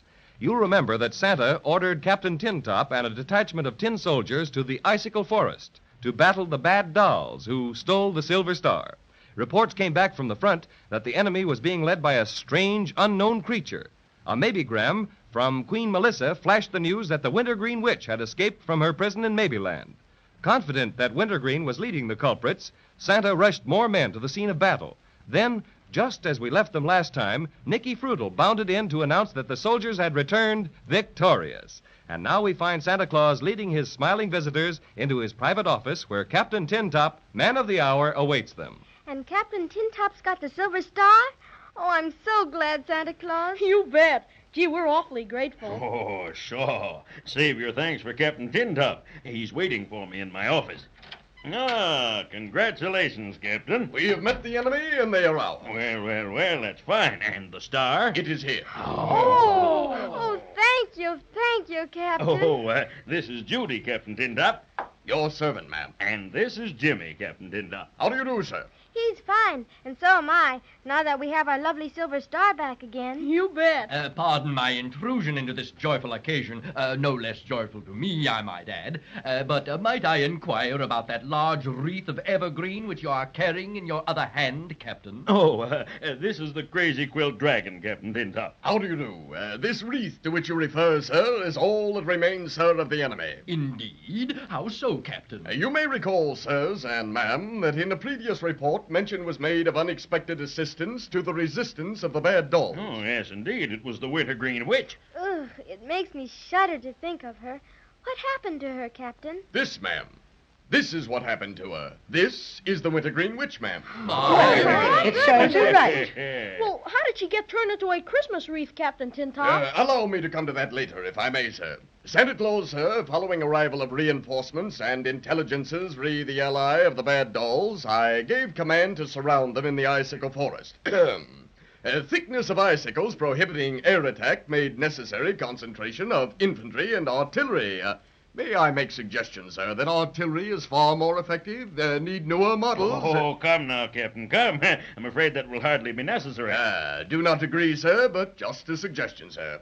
Giving orders not to fire until they saw the whites of their eyes. Jimmy, he sounds like a history book, doesn't he? We awaited the onset of the foe. With the cunning they are noted for, the bad dolls made their attack quietly, so we were unprepared, to some extent, for their appearance. But quickly gave the command to fire the cannon snowballs, and our superior numbers told the tale. Proceeding according to your instructions, sir, ordered the planes aloft with the witch net. Witch net? So that's how you got old Wintergreen? Yes. Oh, by the way, Captain, this is Paddy O'Cinnamon, the Cinnamon Bear. How do you do? Fine, my military friend, but go on with your story, please. Proceeding in formation B2, the squadron flew until they sighted the enemy ally, a green blotch on the white ground. My, this is exciting. Whereupon they dropped the witch net, secured the prisoner, and returned to headquarters. As chief in command, the prisoner was placed in my custody, along with the defeated bad dolls. I may say, sir, as an officer and a gentleman, sir, I dislike very much the idea of placing a female under arrest, sir. But upon closer association with said female, sir, form different opinions, sir. I don't blame you, Captain. That old witch was a terror, no mistake at all. She was a bit of a caution, sir, indeed. Having turned the bad dolls over to the repair factory to be restuffed, inquired of your head foreman, Santa Claus, sir, as to what might be done with the prisoner. Prisoner not being citizen of Snowland and having no orders as to final disposition of same. Foreman opined that prisoner might be made into something useful, as suggested Christmas wreath. Evergreen for wintergreen, you know. So that's how it happened. Yes, sir. Any further orders, sir? No, that will be all for the present, thank you, Captain. Except that we would be very happy to have you with us at the banquet. Banquet? Bless my stuffing. Oh, Captain Tintop, you don't know how good it makes us feel to know that mean old Wintergreen Witch can't do anything to us anymore. And she certainly can't, Judy. I'll see to that personally. I'll hang the wreath right up here in my office, and Nicky and I can both keep an eye on it. And now, How do you all feel toward a little refreshment? Gee, Santa Claus, I think we'd all like it pretty much. Delighted. Well, when do we eat? Paddy O'Cinnamon, as one citizen of Maybeland to another, I'm ashamed of you. Oh, you are you? Well, you can save the shame for yourself. That's what you can do. No. Stop that quarreling. Well, I take it that you're all in the mood, Very well. Follow me to the banquet hall.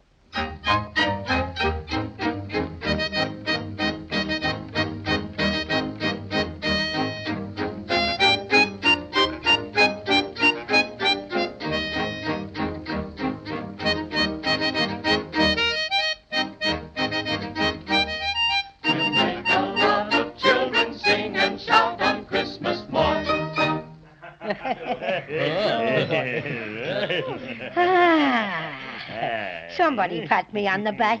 I'm so nice and full, my stuffing's all bunched to the back. Like this? Oh, well, a little on that order, Jimmy, but that's enough, thank you. I stopped counting all the cinnamon buns you were eating after I saw you take the 25th, Paddy O'Cinnamon. I don't suppose you counted all the lime lollipops you had? What a crazy quilt cavern you turned out to be. Jimmy, I think we'd better be getting home pretty soon, don't you? Yes, I do.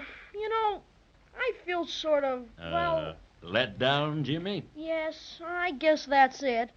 Gee, we've done so many exciting things, and I guess maybe I'm sort of tired or something. Anyway, it's getting awful close to Christmas, and Judy and I have had a swell time with you, Santa Claus, and, well, we think we ought to go home. As our adventures together draw to a close, as spokesman for our little party... And just who appointed you as spokesman? As spokesman for our little party, may I say a few words? No. Thank you. Tears come to my eyes when I contemplate parting from my dear, dear friends, the friends of adversity. What's that? I think he means you all went to school together. But we didn't. Shh. But I realize that like all good things, even this, our quest for the Silver Star must come to an end. With laurels on our brow... What's he talking about? Just let him rave. Crazy always has to make a speech. We spend these last few precious moments together. Oh, may I propose a toast? Well, I think that would be all right, friend Crazy Quilt. I propose a toast to those true friends, those stalwart friends, me, those friends so soon to depart. Lift your glasses of milk, friends. I give you Judy and Jimmy. Well put. Well put. Well, have you all had enough? That's fine. I don't wish to hurry you, but it's getting time to leave. I'm going to take Judy and Jimmy. And me, Santa. Don't forget me. Oh, no. I wouldn't forget you, Paddy O'Cinnamon. I'm going to take you back with Judy and Jimmy to their attic. Oh, boy, this is the biggest thrill yet. You've been so awful kind, Santa. We don't know how to thank you. Oh, sure. That's all right. That's what Santa Claus is for, to help children find happiness. Well, what about Crazy Quilt? Is he going back with us, too? Oh, no, thank you, Jimmy. I think not. In fact, I've been quite taken with the snow country. I'd like to stay on here for a bit. Well, that's quite all right. Glad to have you. Oh, Nicky. Yes, Santa Claus? Is the sleigh ready? Just about, Santa Claus. They're filling the last trailer now. Good. Have you checked everything with my list? Yes, I did that personally. Well, all right. And I guess we can start. Come, children. Shake a paw there, Cinnamon Bear.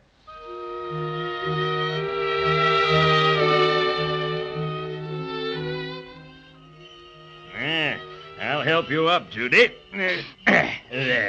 Thank you, Santa dear. Now, how about you, Paddy O'Cinnamon? You need any help? Well, just a little boost, please, Santa Claus. Will you allow me the pleasure, Paddy O'Cinnamon? I don't trust you at all, Crazy Quilt. But you can do it just this once. Oh, such a way to regard the friend with whom you've gone through thick and thin. How come this sudden burst of affection, Crazy Quilt? Are you feeling all right? Oh, quite. Here, let me help you up. There. Thank you, Crazy. You know, sometimes you're a good dragon. But only sometimes, mind you. Only sometimes. Have you got the Silver Star all right, Jimmy? You bet. Been hanging on to it ever since we got back. All right, you get in next, Jimmy. Okay, Santa.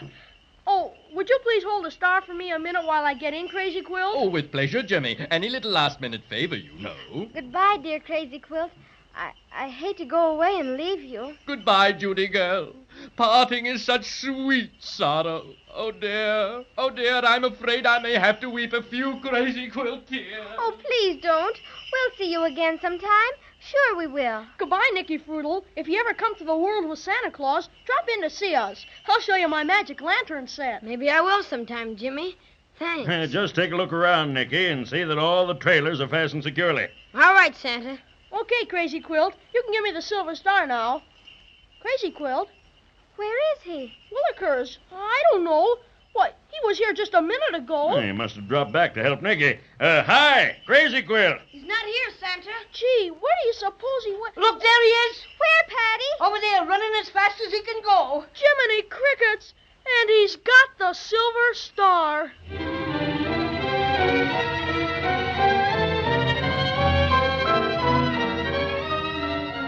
My.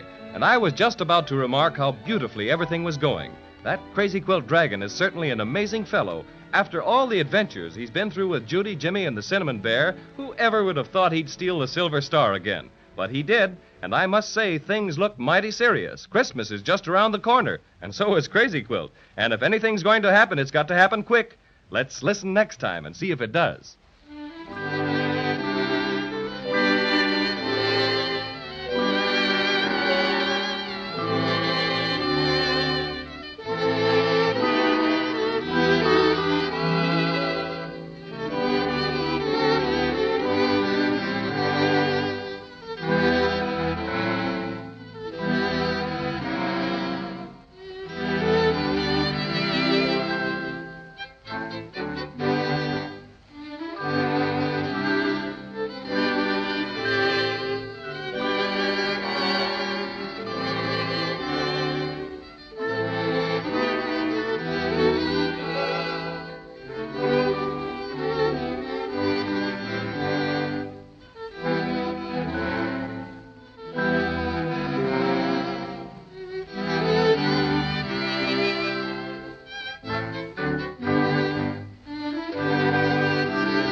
Cinnamon Bear.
Well, Christmas is practically here, and Judy and Jimmy are still without their precious silver star. And unless they get it back in time to put on the very tip-top of their tree, Christmas just won't be Christmas, that's all. You'll remember that after Captain Tintop captured the star from the bad dolls, Santa Claus gave a grand banquet. The children were filled with excitement, and Paddy O'Cinnamon was filled with cinnamon buns. Inasmuch as Santa was about to leave on his annual trip to the world, he offered to take the twins and Cinnamon Bear with him. And then the most terrible thing happened. Jimmy asked Crazy Quilt to hold the silver star while he climbed into the sleigh, and when he turned around, the dragon was gone. It's hard to believe that Jimmy's friend would do that, but such is the case, and right now he's running as fast as his Crazy Quilt legs will carry him. Look at him go! Lickety split! I knew that Crazy Quilt dragon would show his true colors. Oh, dear. It makes me want to cry. Well, we'll have to hurry if we want to catch him. Oh, Nicky, you and Jimmy unhook the trailers from the sleigh. We can go faster without them. All right, Santa. Be with you in a jiffy, Nicky. And I thought Crazy Quilt had reformed. Huh. Once a villain, always a villain. I don't understand why he'd do such a thing. How are you coming, boys? This is the last. There. Come on, Nicky. All right, take my hand, Jimmy. Up you go. Are you in, Nicky? All set. Willikers, let's hurry. Hi, Donner. Hi, Blitzen. Hi. Well, a little more speed there, boys. That's better. Hurrah! Just wait till I get me paws on that double-crossing dragon. I'm just awfully disappointed in Crazy Quilt. Me too. Hey, tell me about this peculiar fellow. He seemed to be such a good friend of yours, and then to turn right around and make off with a silver star. You see, Santa, he's the one who stole it in the first place, out of the big trunk in our attic. Well, that explains it. But how did he happen to become such a great friend of yours? Well, Cinnamon Bear helped us find him. And when he wouldn't give us the star, we yelled boo at him about 100 times. And then he jumped into the root beer ocean and lost it. Oh, you should have seen him, Santa Claus. He came weeping through the breakers, vowing that he was a changed dragon, that he'd never do it again. Not much he wouldn't. Oh, and you think he was just pretending to be your friend, waiting for a good opportunity to steal the star again, I just don't know, Santa. He saved us from the Inkaboos and stood by us through all our troubles. And there were just lots and lots of times when he could have gotten away with the star easy as anything. I see. Well, it was probably just a case of too much temptation.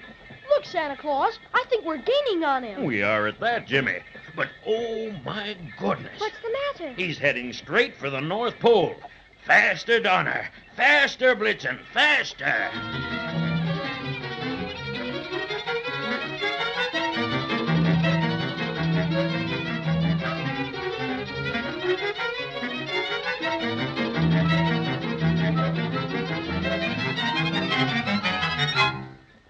Just as I thought. There he is, trying to climb up the North Pole. Come on, everybody, after him. Come on, we'll have to catch him now. We'll have to get him. We'll have to catch him before he gets up the pole, or we'll never get him. Why, Santa? Why, the Misty folk live up there. They'd take him right in with them, and we'd never see Crazy Quilt or the Silver Star again. Oh, there. Oh, Donner. Oh, Blitzen. Oh. Hey, what's the idea of stealing our star, Crazy Quilt? Why, hello, Jimmy boy. Fancy meeting you here. What's all this yelling about the star? You know what about the star. You've got it. Oh, now, come. You must be mistaken, my little friend. Such a thing would never occur to me. Why, Crazy Quilt, you big storyteller. If you didn't steal it, why did you run away like that? Run away? But I didn't run away, Judy. Merely getting a bit of exercise. Trying out my new snowshoes. Oh, great sport. And I suppose you use snowshoes to climb the North Pole? And if so, where are they? Where are what? The snowshoes, you villain, the snowshoes. Oh, I just dropped them off to be half soled. Oh, don't pay any attention to him, children. He's got the star all right. I can see it. It's sticking out of his hip pocket. I'm so ashamed of you, Crazy Quilt, after we trusted you and everything. We won't ever believe in you again, ever. Oh, my friends, my dear companions, don't talk like that. You'll make me feel... Oh! Look, he slipped a bit. No, he's got hold again. Oh, can't any of you climb after him? If he reaches the top, we're lost. I know how to bring him down. Remember, Jimmy? We'll all yell boo at him. Oh, no, not that. Come on, everybody. Now, 1, 2, 3. Boo! Boo!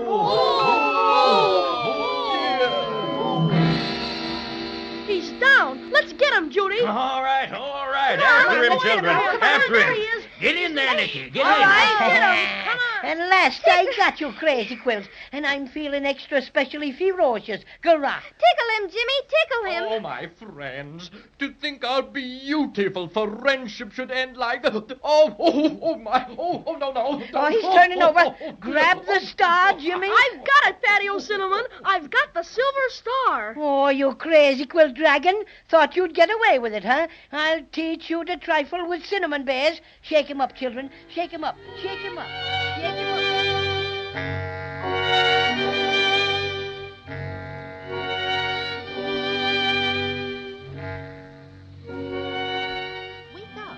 Wake up, children. What's that? Tickle him, Jimmy. Tickle him good. Oh, that's all right, Judy. I've got the silver star. Children, what in the world are you doing? Get up off the floor. You're all tangled up in that old crazy quilt. Did you fall asleep? Oh, dear, I hope you didn't catch cold. Cold? It isn't cold, Mother. Not like it is in the snow country. Sure. It's a lot colder at the North Pole. What? Why, darlings, are you ill? Have you got a fever? Let Mother feel your hands. You're talking so strangely. We're all right, Mother. We had a most elegant time. We sure did. The silver star was gone because the crazy quilt dragon stole it. But Santa Claus helped us catch him and get it back. You don't seem to have any fever. Now hurry up, both of you. Daddy's home. Did he bring the Christmas tree? Yes, dear. And he wants you to come down and help him decorate it. My goodness, I wouldn't have let you come up here in the attic if I thought you'd go to sleep. But we didn't go to sleep, Mother. We went to Maybeland. Oh, Jimmy, look at poor Paddy O'Cinnamon on the floor. And he's only about 4 inches high anymore. Can we take the cinnamon bear downstairs with us, Mother? The what? Why, the cinnamon bear. You know, Paddy O'Cinnamon. We found him in the trunk, and he's the one who took us through Maybeland. And we had lots and lots of swell adventures, too. Oh, I see. May we take him downstairs, Mother? Of course you can. Now hurry. It's beginning to get dark.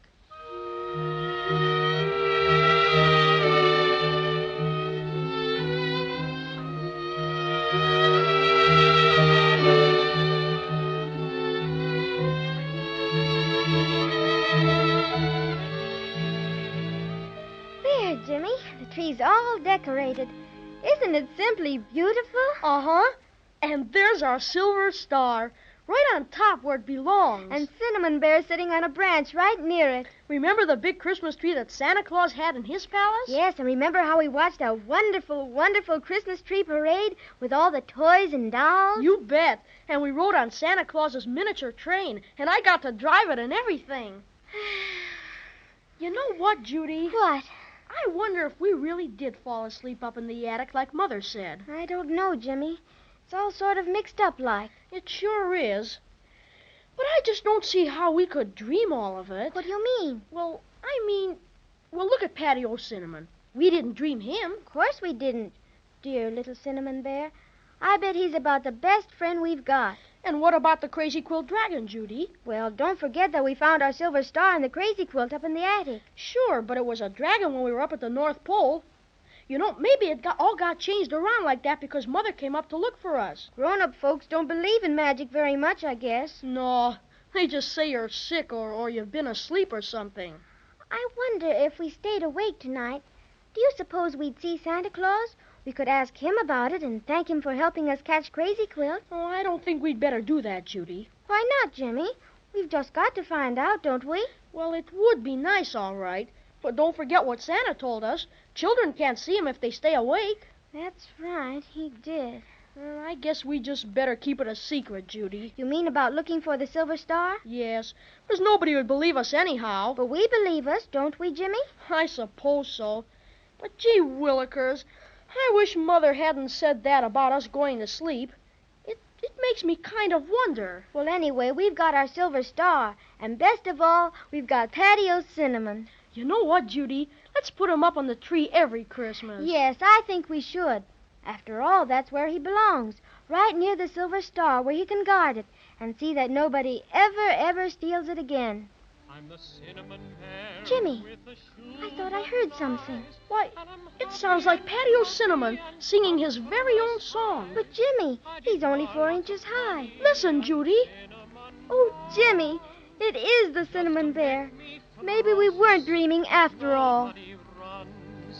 Now I'll growl. Hurrah! And I'll growl. Karoo!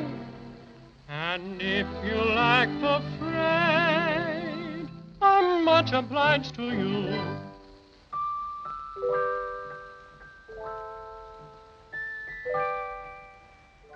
And so ends the story of the Cinnamon Bear. Whether Judy and Jimmy dreamed these adventures or whether they really happened doesn't matter. They were truly wonderful and certainly most magical. And now that the silver star is shining brightly on the very tip-top of Judy and Jimmy's tree, we can smile our biggest holiday smile and say, a Merry Christmas to you all. We hope you'll always remember little Paddy O'Cinnamon, the Cinnamon Bear. That's the one thing that will make him very happy. And I can tell you on his behalf, he'll be much obliged to you.